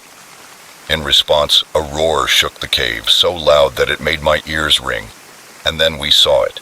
It emerged from a dark crevice, a creature that shouldn't have existed. It was huge, about 2 meters tall, with a body that looked like a mixture of a nightmare and something almost human. Its eyes reflected the beams of our flashlights with an ominous yellow glow. Saliva dripped from jaws filled with teeth as long as my fingers. For a moment, we all froze in terror. Then Jake screamed, and we all sprang into action, rushing down a side passage. The creature's roars and the sound of its enormous body scraping against the rock behind us filled the air. We ran blindly, taking turns leading the way. I don't know how long we ran. Time seemed to lose all meaning in the darkness, but we ended up in a small chamber with no other way out. We were trapped. The creature's roars grew closer and closer, and we pressed ourselves against the wall, flashlights pointed at the entrance. I could feel Sarah shaking beside me, hear Mike's rapid, panicked breathing. "What do we do?" someone asked desperately. My eyes searched desperately for something that could help us. That's when I noticed the strange marks on the wall behind us. They looked ancient, like cave paintings, but there was something strange about them. They seemed to glow brightly in the light of our flashlights. On impulse, I reached out and touched one of them, and to my shock, my hand went right through the stone, and I choked. "I think I found something," I said, but before I could explain, the creature appeared at the entrance to our chamber and filled the entire opening, its yellow eyes fixed on us with predatory intensity. With no time for explanations, I began pushing Sarah toward the wall, through the marks. I don't think they understood, but survival instinct took over. One by one, they pressed themselves against the wall and disappeared. The creature roared in anger when it realized its prey was escaping. When I felt its hot breath on my neck, I threw myself against the wall. There was a moment of vertigo, a feeling of falling, and then I was falling onto the soft grass under an open sky. I looked up and saw Sarah, Mike, and Jake staring at me with wide eyes. Behind us was a rock, no sign of the cave entrance, just those same strange sparkling marks. Somehow, we had been transported out of the cave and back to the surface. But as the adrenaline wore off and relief set in, new questions arose. What was that creature? How had we traveled through solid rock? And most troubling, how many other hikers had stumbled into that cave and never returned? When we finally found civilization in the days that followed, our story was met with disbelief by the park rangers, who searched the area we described, but found no cave, no monster, only those strange marks which they dismissed as common rock formations. In the months that followed, we tried to move on with our lives, but the memory of that night in the cave haunted us. We had seen something that defied explanation, experienced something that challenged everything we thought we knew about reality. I found myself researching cryptozoology, cave systems, and even quantum physics, searching for any explanation for what we had seen. Sarah threw herself into her work, while Mike turned to religion, finding comfort in faith. Ironically, Jake vowed to abandon the outdoors entirely. We don't talk much about that night anymore. It's too unbelievable and terrifying to put into words, but sometimes, when I'm alone in the dark, I swear I can hear a distant growl and wonder if that creature is still lurking in its underground lair, waiting for its next unsuspecting victims. And I think about those marks, that impossible portal that saved our lives. Who put them there? Are there others scattered around the world waiting to be discovered? I don't have any answers, but I know one thing for sure. The next time someone suggests a hike to see some spectacular views, I'm staying home. Some things are better left alone. Next story. The first crack of glass made my heart race. The second made me realize it wasn't just the wind. By the third, I knew with sick certainty that someone was trying to break down the door and that I was alone in a house miles from help. I should never have agreed to house sit for my aunt. Her house was beautiful, a sprawling country home nestled in the rolling hills of Vermont, but it was also isolated. The nearest neighbor was a mile and a half down a winding dirt road. When she asked me to stay for a week while she was on vacation, I jumped at the chance for a quiet getaway. Now, listening to the sound of breaking glass downstairs, I was regretting my decision with every fiber of my being. The day had started out normally. I woke up late, enjoying the luxury of sleeping without an alarm, made a leisurely breakfast, and settled out on the porch with a book. enjoying the warm summer sun. As evening approached, I went inside and made dinner, then curled up on the couch to watch a movie. I heard a soft thud outside and paused the movie, listening intently for a moment, but there was nothing but silence. My first thought was that my aunt had come home early, but when I approached the front door, I saw a shadow pass by the window, a figure much larger than my petite aunt. That's when the first crack of glass made me run back. Now, huddled in the guest room upstairs, I could hear them moving around downstairs, the heavy footsteps of boots on the wood, the crash of something being knocked over. My hands trembled as I fumbled with my phone, trying to dial 911, but when the call tried to connect, I remembered my aunt's words when I arrived. Cell service is spotty here. If you need to make a call, use the landline in the kitchen. The kitchen where the intruders were now. I suppressed a sob of frustration and fear, but told myself there had to be a way out of this situation. I looked around the room for something I could use as a weapon. My eyes fell on a heavy brass lamp on the bedside table. It wasn't much, but it was better than nothing. I grabbed the lamp, clutching it tightly as I dragged myself toward the door. The hallway was dark, the only light coming from downstairs. I could hear them talking now, their voices low. "Gruff, go check upstairs." My heart leaped into my throat. I looked around frantically and saw a linen closet at the end of the hallway. Without thinking, I headed for it, stepping inside just as I heard footsteps on the stairs. Through a crack in the door, I saw a man pass by. He was tall, broad-shouldered, and dressed all in black. I held my breath, praying he wouldn't check the closet. He went from room to room, his boots heavy on the wooden floor. I could hear him rummaging through drawers and opening cabinets. Just when I thought he was about to discover my hiding place, a shout came from downstairs. "Hey, I found something!" The man turned and ran down the stairs. I let out a shaky sigh, my legs shaking so much that I had to lean against the wall. I knew I couldn't stay in the closet forever. Sooner or later they would find me. I had to get out of the house. Holding the lamp, I opened the closet door. The hallway was empty, and I crept toward the stairs, straining my ears for any sound of movement below.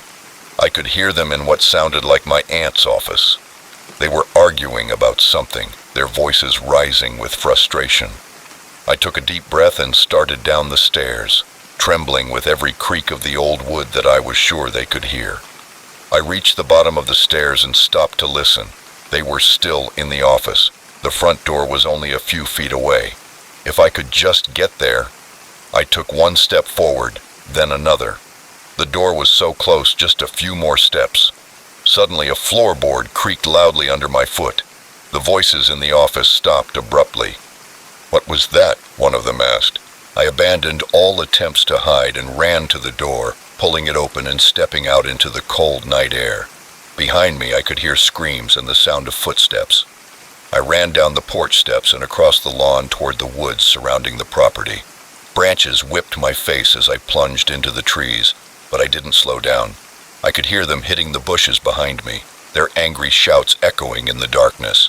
I ran without knowing where I was going, driven only by the need to escape.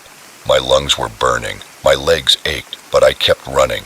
The sound of pursuit seemed to be getting weaker, or was it just my imagination? Thinking I might have lost them, my foot caught on a path and I fell hard. The lamp flew out of my hand. I lay there, dazed and breathless. Then I heard voices closer. They were coming. I searched desperately for somewhere to hide. That's when I saw a large hollow log a few meters away.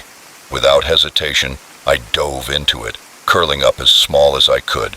From my hiding place, I watched the beams of light from the flashlights sweep across the forest floor and heard their angry murmurs. Where did she go? She can't be far.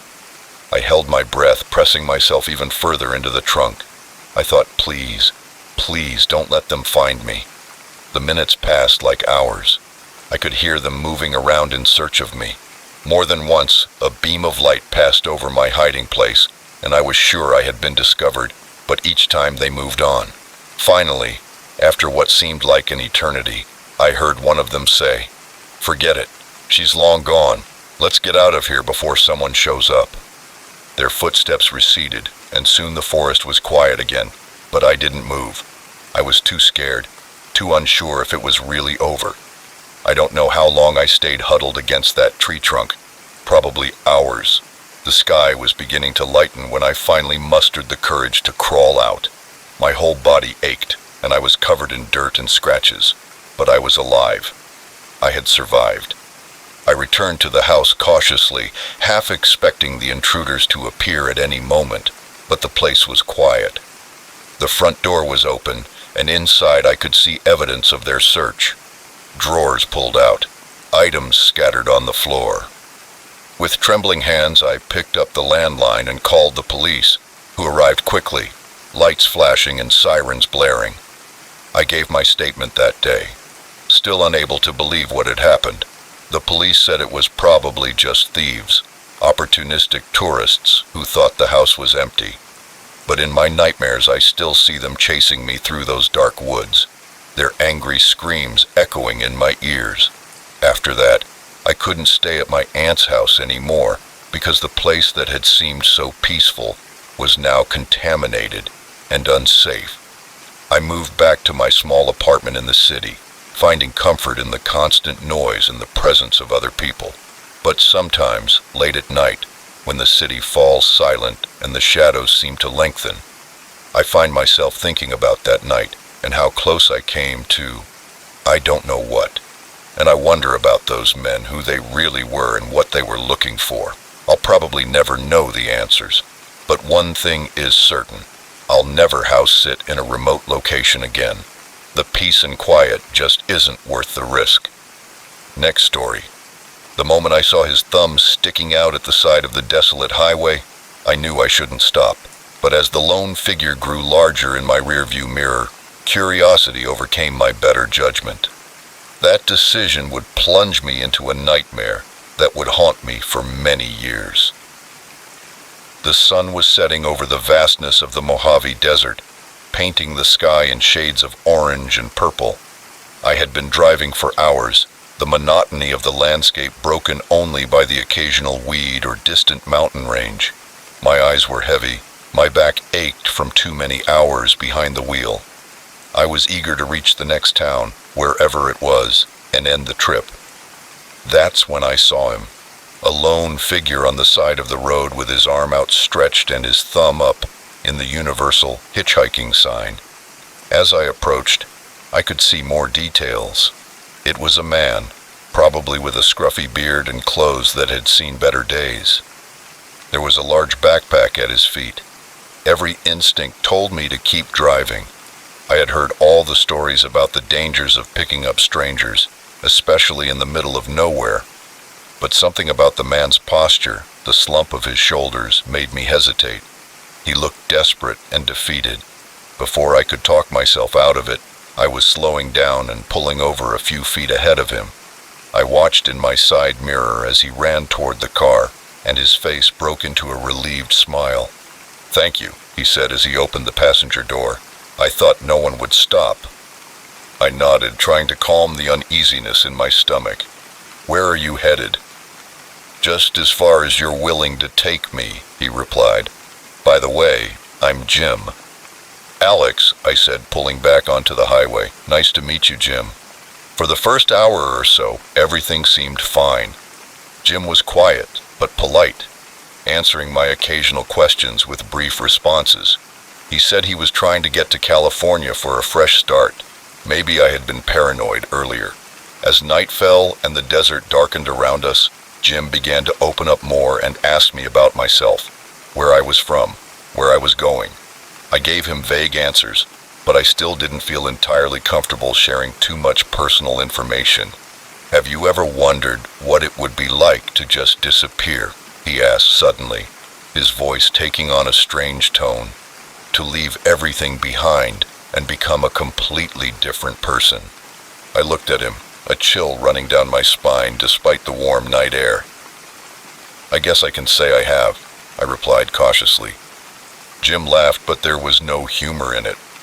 "Well, I've been doing that a lot lately." After that, the conversation died down, and an uncomfortable silence filled the car. My eyes turned more frequently to the rearview mirror. The road behind us was empty and stretched into the darkness. "Can I change the radio station?" Jim asked after a while. "Sure," I said, grateful for the break in the tension. As he leaned forward to fiddle with the knob, I saw something that made my blood run cold. Tucked into the waistband of his jeans, partially hidden by his shirt, was the unmistakable shape of a gun. My mind raced to figure out what I had gotten myself into. Was he a criminal on the run? Was he planning to rob me, or worse? I tried to keep my voice steady as I spoke. "So Jim, where exactly in California are you headed?" He turned to me, and his eyes narrowed slightly. "I told you I didn't have a specific destination, right?" Cursing myself for the slip, I said, "I must have misheard you." Jim was watching me now, his previous friendliness replaced by something harder and more calculating. My heart was pounding in my chest. "You seem nervous, Alex," he said in a low voice. "Are you okay?"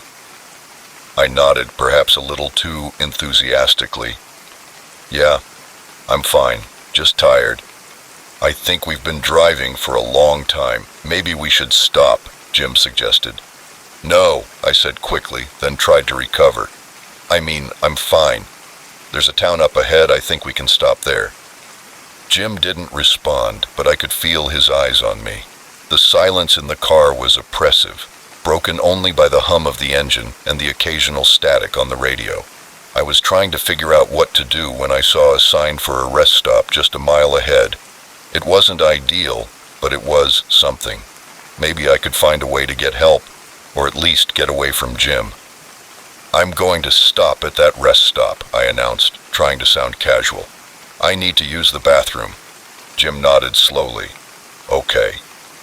I pulled into the rest stop, my mind racing with half-formed plans. There were a few other cars parked there, which gave me some comfort. As soon as I pulled over, I unbuckled my seatbelt and reached for the door handle. I wouldn't do that if I were you. I turned to find the gun in his hand pointed directly at me. My heart felt like it was going to explode in my chest.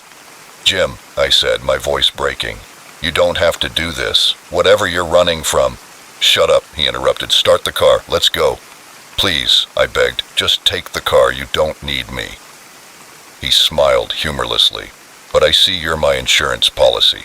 As long as I have you, no one will look too closely at me. We're just two friends on a road trip, right?" As we pulled out of the rest stop, I saw a family getting back into their minivan.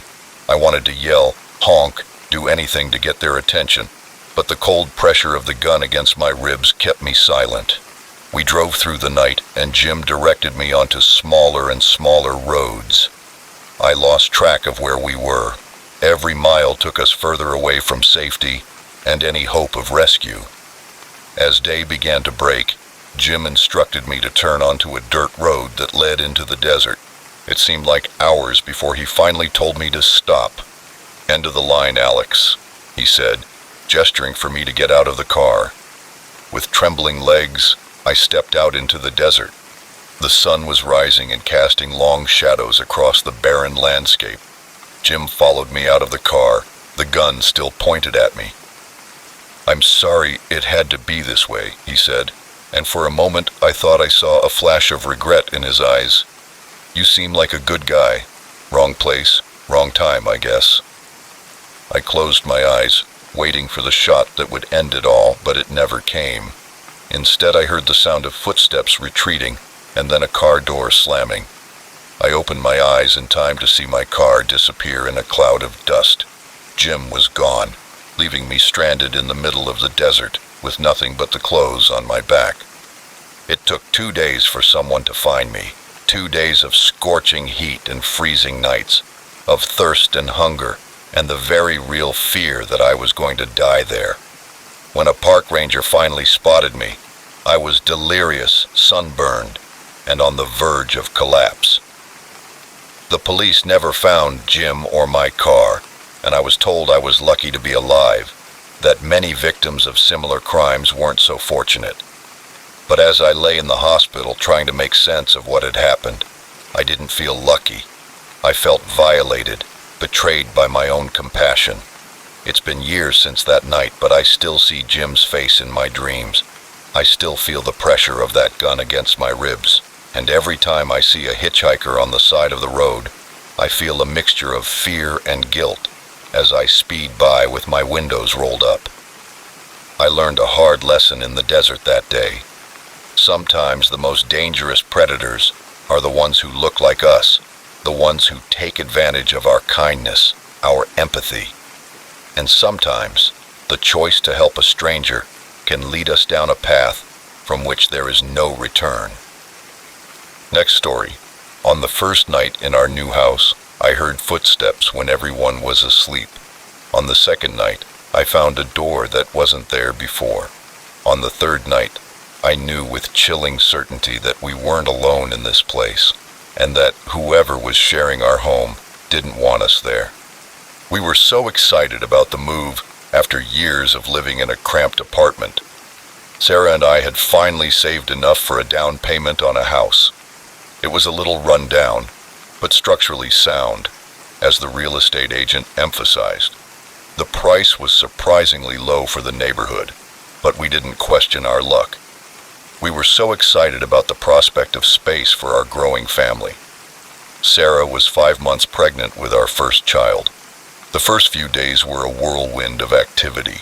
The house creaked and groaned, but we attributed that to its age. I dismissed Sarah when she mentioned hearing strange noises at night. I was so focused on getting everything ready for the baby that I hardly noticed the odd cold spots in certain rooms, or the way shadows seemed to move in the corners of my vision. It was on the third night that things changed. I was up late painting the baby's room when I clearly heard distinct footsteps coming from upstairs, but that was impossible, as we didn't have an attic and Sarah was fast asleep in our bedroom on the second floor. With the paint roller still in my hand, I went upstairs to investigate. The sound had stopped, but when I reached the top of the stairs, I saw something that made my blood run cold. On the wall opposite our bedroom was a door I was certain hadn't been there that morning. I stood frozen, staring at it. It was old, the dark wood with an ornate brass doorknob that seemed to glow in the dim light. My instincts screamed at me to turn around, go back downstairs, and pretend I had never seen it. But curiosity, that damn human trait, drove me forward. My hand trembled as it reached the doorknob, which was cold to the touch, sending a chill down my spine. I took a deep breath and slowly turned the knob. The door opened with a sound that seemed to echo through the silent house. Beyond it was thick, impenetrable darkness. The beam of light from my cell phone flashlight barely seemed to make a mark on it. "Hello?" I called, my voice sounding small and frightened even to my own ears. "Is anyone there?" There was no answer, just that oppressive silence. I took a hesitant step forward, then another. The floorboards creaked under my weight. The air felt thick and heavy, with the musty smell of long-abandoned spaces. Suddenly, my light fell on something that made my heart leap into my throat, a motionless figure in the darkness. I staggered backward and a scream of terror caught in my throat, but it wasn't a person. When my eyes adjusted, I realized it was a mannequin dressed in what looked like clothes from another century. Around it were piles of boxes and old furniture, all covered in a thick layer of dust. I let out a shaky sigh and was relieved that it was just an old storage room, probably sealed off for years and forgotten. Nothing sinister, nothing supernatural, just a strange oddity in an old house. I was about to turn back when something caught my eye. A glint of metal nestled among the boxes. Curiosity got the better of me once again, and I approached to investigate. It was a medallion, stained by age but still beautiful. There was an inscription on the back, but it was too worn to be understood. As I fumbled with the clasp to try to open it, I heard something that made my blood run cold, footsteps coming from behind me. I spun around, my heart beating so hard I thought it would explode in my chest. But there was nothing there, just the open door leading back to the familiar hallway of our house. That should have been my cue to leave, close the door, and never look back. But I didn't. Instead, I put the medallion in my pocket and continued exploring the room, which was larger than I had initially thought, extending into shadows that my light couldn't penetrate. The further I moved away from the door, passing mannequins and piles of old furniture, the colder it got, until I could see my breath. That's when I realized that the door was missing in front of me. That's when I heard a whisper so faint I almost didn't hear it. "Who's there?" I asked, the beam of my flashlight dancing wildly around the room, trying to keep the fear out of my voice. "Get out!" The whisper had become a roar that seemed to come from everywhere at once. I ran like I had never run before, through the maze of forgotten things toward the door, but it wasn't there. Where the door had been was now just another wall, more darkness.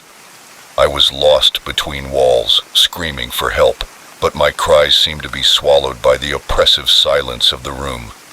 When despair was about to overwhelm me, my hand brushed against something, the doorknob. With a sob of relief, I turned the knob and stepped out, slamming the door behind me.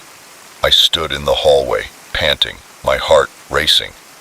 Had this really happened, or had I fallen asleep while painting and had some kind of vivid nightmare? But the weight of the locket in my pocket told me it had been real, all too real. I staggered back to my room, my mind reeling. I should wake Sarah and tell her what had happened, but how could I explain something I barely understood myself? In the end, exhaustion won out.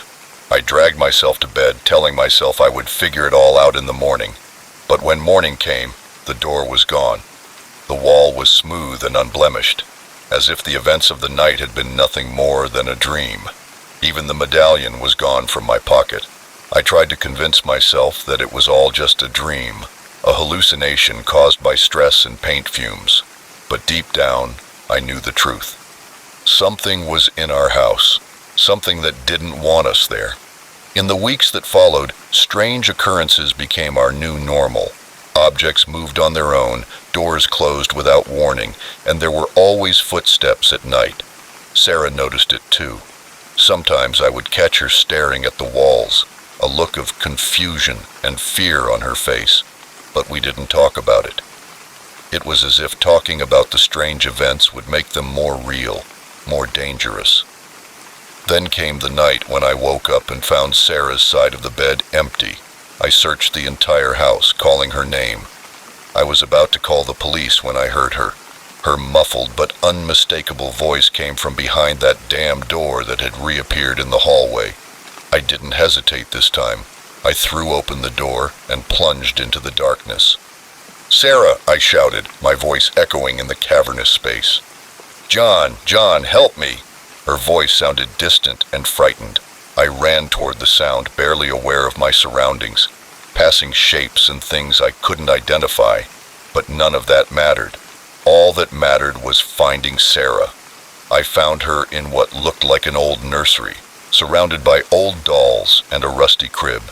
She was curled up in a rocking chair, her hands protecting her swollen belly. "Sarah," I breathed with relief. "What happened? How did you get here?" She looked at me with eyes wide with fear. "I don't know. I woke up and I was here. John, what is this place? What's happening to us?" Before I could answer, a cold wind swept through the room, and the dolls' heads turned, their glassy eyes staring at us. And then we heard that voice again, no longer a whisper, but a bone-chilling scream. "Get out!" We ran hand in hand and fled through the impossible, tortuous space of that hidden room. Behind us we could hear things moving. The air was filled with whispers and screams, the sound of 100 years of trapped souls. We made it back to the door, pushed through it, and I closed it behind me, leaning against it as if my weight could keep the horrors out. We didn't spend another night in that house. We packed what we could and left, abandoning most of our belongings and any hope of recovering our down payment. But our lives and our unborn baby were more important than money. Later, we learned the history of the house, of the tragic deaths, the disappearances, and the string of owners who fled during the night. We were lucky, according to the local historian, lucky to have escaped. But sometimes, late at night, I still hear those footsteps, still feel the cold touch of that medallion in my pocket, and wonder about the souls trapped in that hidden room. And I pray that they remain there, locked in that house where reality is distorted and nightmares come to life.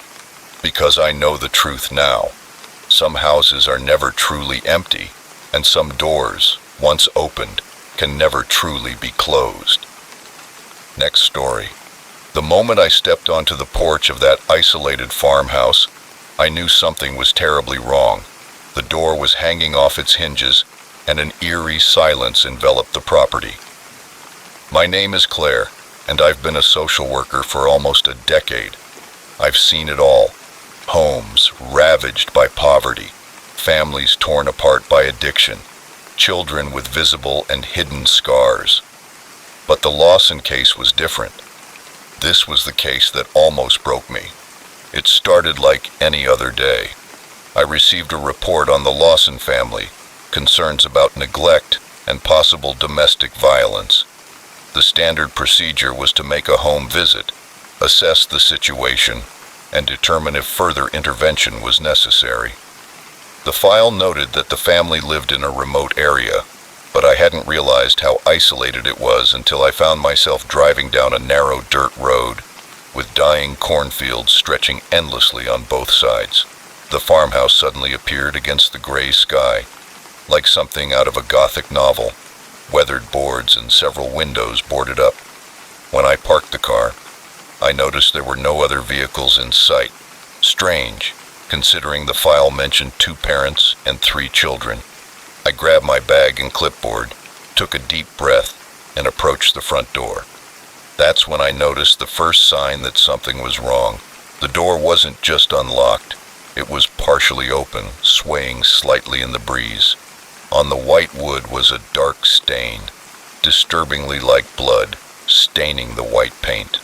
"Hello?" I called, my voice sounding small and uncertain in the oppressive silence. "Mr. and Mrs. Lawson, this is Claire from Social Services. I'm here for our scheduled visit." There was no answer, not even the sound of movement inside the house, just that unnerving silence. I knew the protocol would be to call the police and let them handle whatever was going on here, but I couldn't help thinking about those 3 children mentioned in the file. What if they were in there, hurt or scared? It was my duty to make sure they were safe. So I pushed the door open and stepped inside. The interior was dark, the air thick with the smell of neglected mold and something else, something coppery and sickly that made my stomach churn.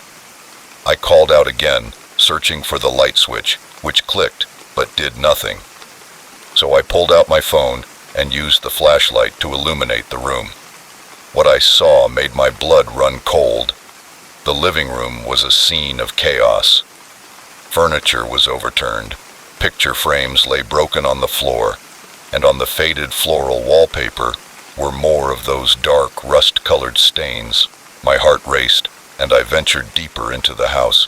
The kitchen was equally disturbed, with drawers ripped out and their contents scattered across the floor. A half-eaten meal sat on the table, covered in a thin layer of mold. Whatever had happened here hadn't been recent. As I turned to check the rest of the house, something caught my eye. A child's drawing was stuck to the refrigerator with a smiley sun-shaped magnet. The crayon drawing showed a house, this house, with 5 stick figures standing in front of it, but 3 of the figures had been violently scribbled over with black crayon, leaving only 2 standing. A chill ran down my spine. What had happened to this family?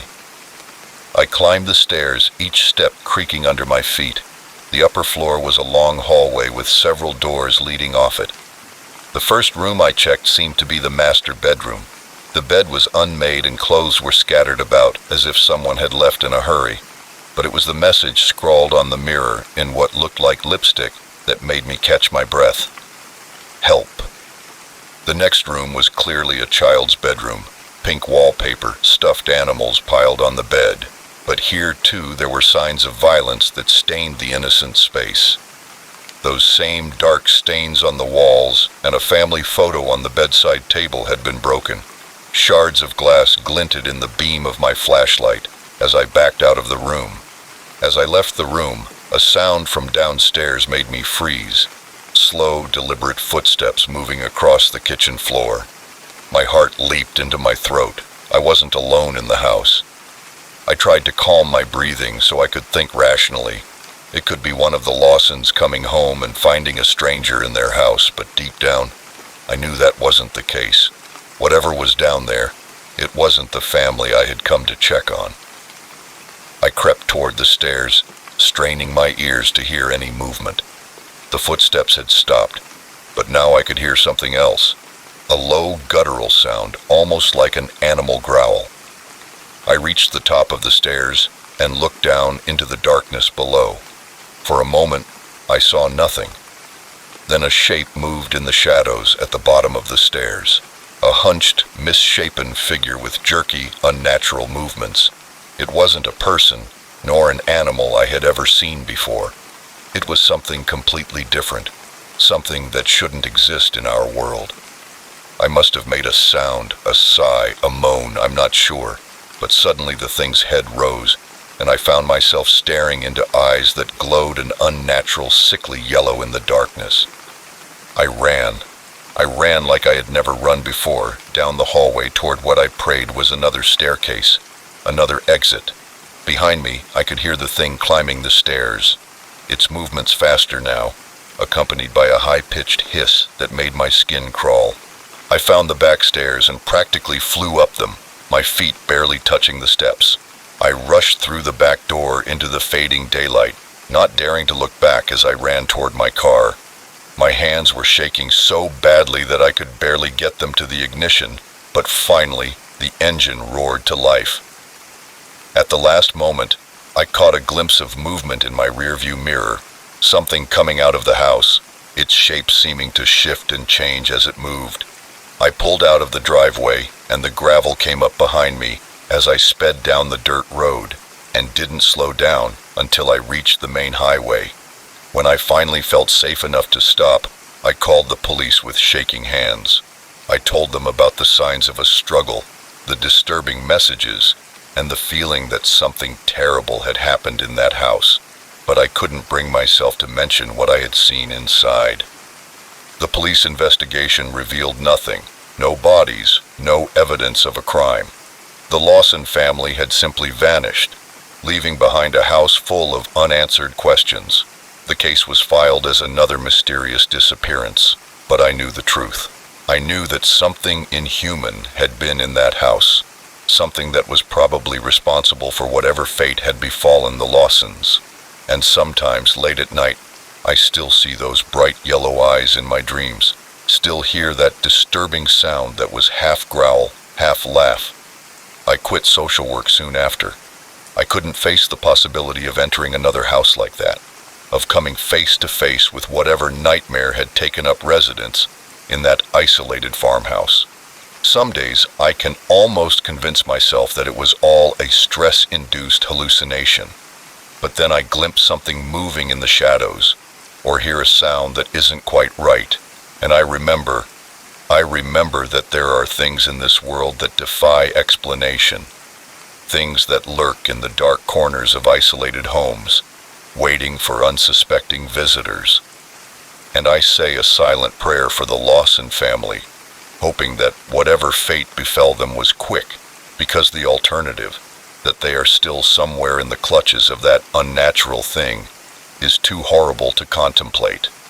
That's why I keep my doors locked, my lights on, and never venture into isolated farmhouses again, because once you see behind the veil, once you glimpse the horrors that lurk out of sight, you can never truly feel safe again. Next story. The first splash of red caught my eye, a stark contrast to the dull green of the forest floor. I felt my heart race, a sinking feeling in my gut. By the third splash, I knew we had stumbled upon something we should never have seen, and the distant sound of engines told me we were no longer alone. It was supposed to be a relaxing weekend camping trip, just me and my 3 best friends, Mike, Sarah, and Tom. We had been planning this for months, eager to escape the hustle and bustle of city life and get away from the noise. The spot we chose was deep in the national forest, far off the beaten path. No cell phone signal, no worries, Mike said with a smile as we set off down the winding, narrow trail. The hike was tiring, but the reward seemed worth it when we came upon a beautiful clearing next to a bubbling stream, the perfect spot to set up camp. As we pitched our tents and gathered firewood, the stress of our daily lives seemed to melt away. That night, we sat around the campfire sharing stories and roasting marshmallows, with the stars shining brightly in the sky. The next morning, things took a turn. Tom and I offered to fetch more water from the creek while Mike and Sarah prepared breakfast.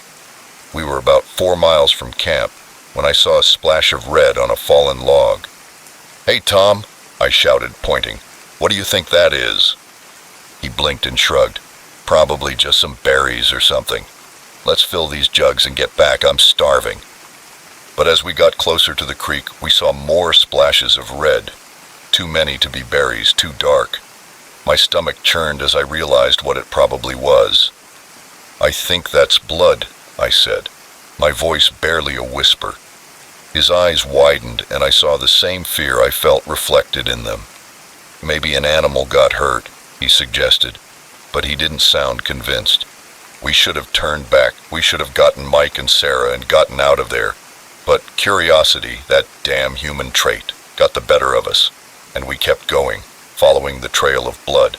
The scene we stumbled upon will haunt me for the rest of my days.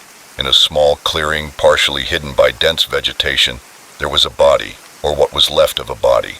It was a man, or had been. His chest was mutilated, and his face frozen in an expression of terror. But it was the symbol engraved on his forehead that made my blood run cold, a crude pentagram still dripping with blood. Tom was vomiting beside me, and I wasn't far behind. This wasn't an animal attack. It was something much, much worse. "We need to get out of here," I managed to gasp between dry sobs.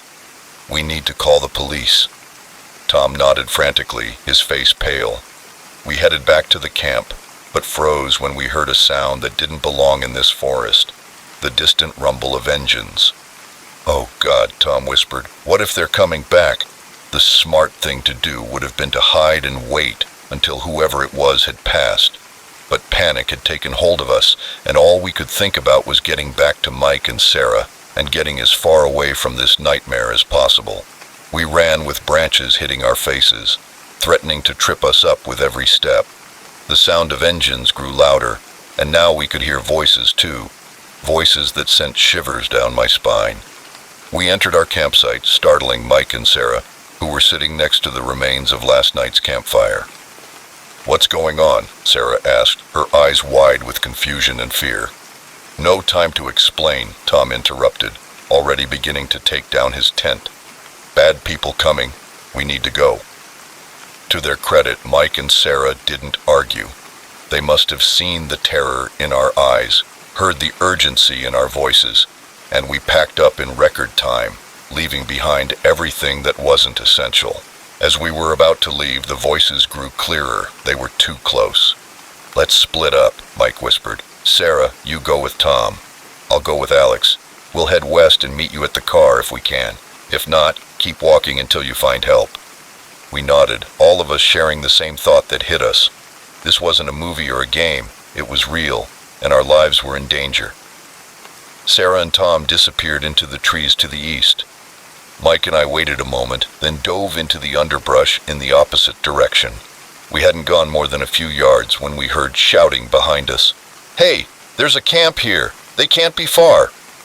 We ran, branches tearing at our clothes, rocks and roots bruising our feet through our hiking boots, but we didn't slow down.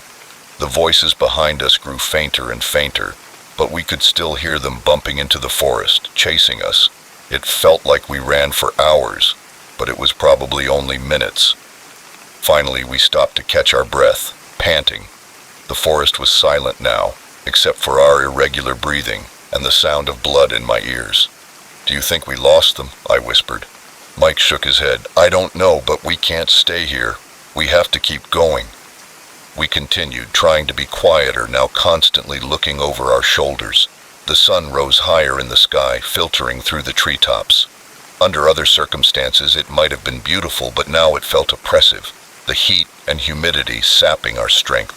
We were just beginning to hope that maybe we had escaped when we heard a scream. Mike's face went pale, and he didn't breathe.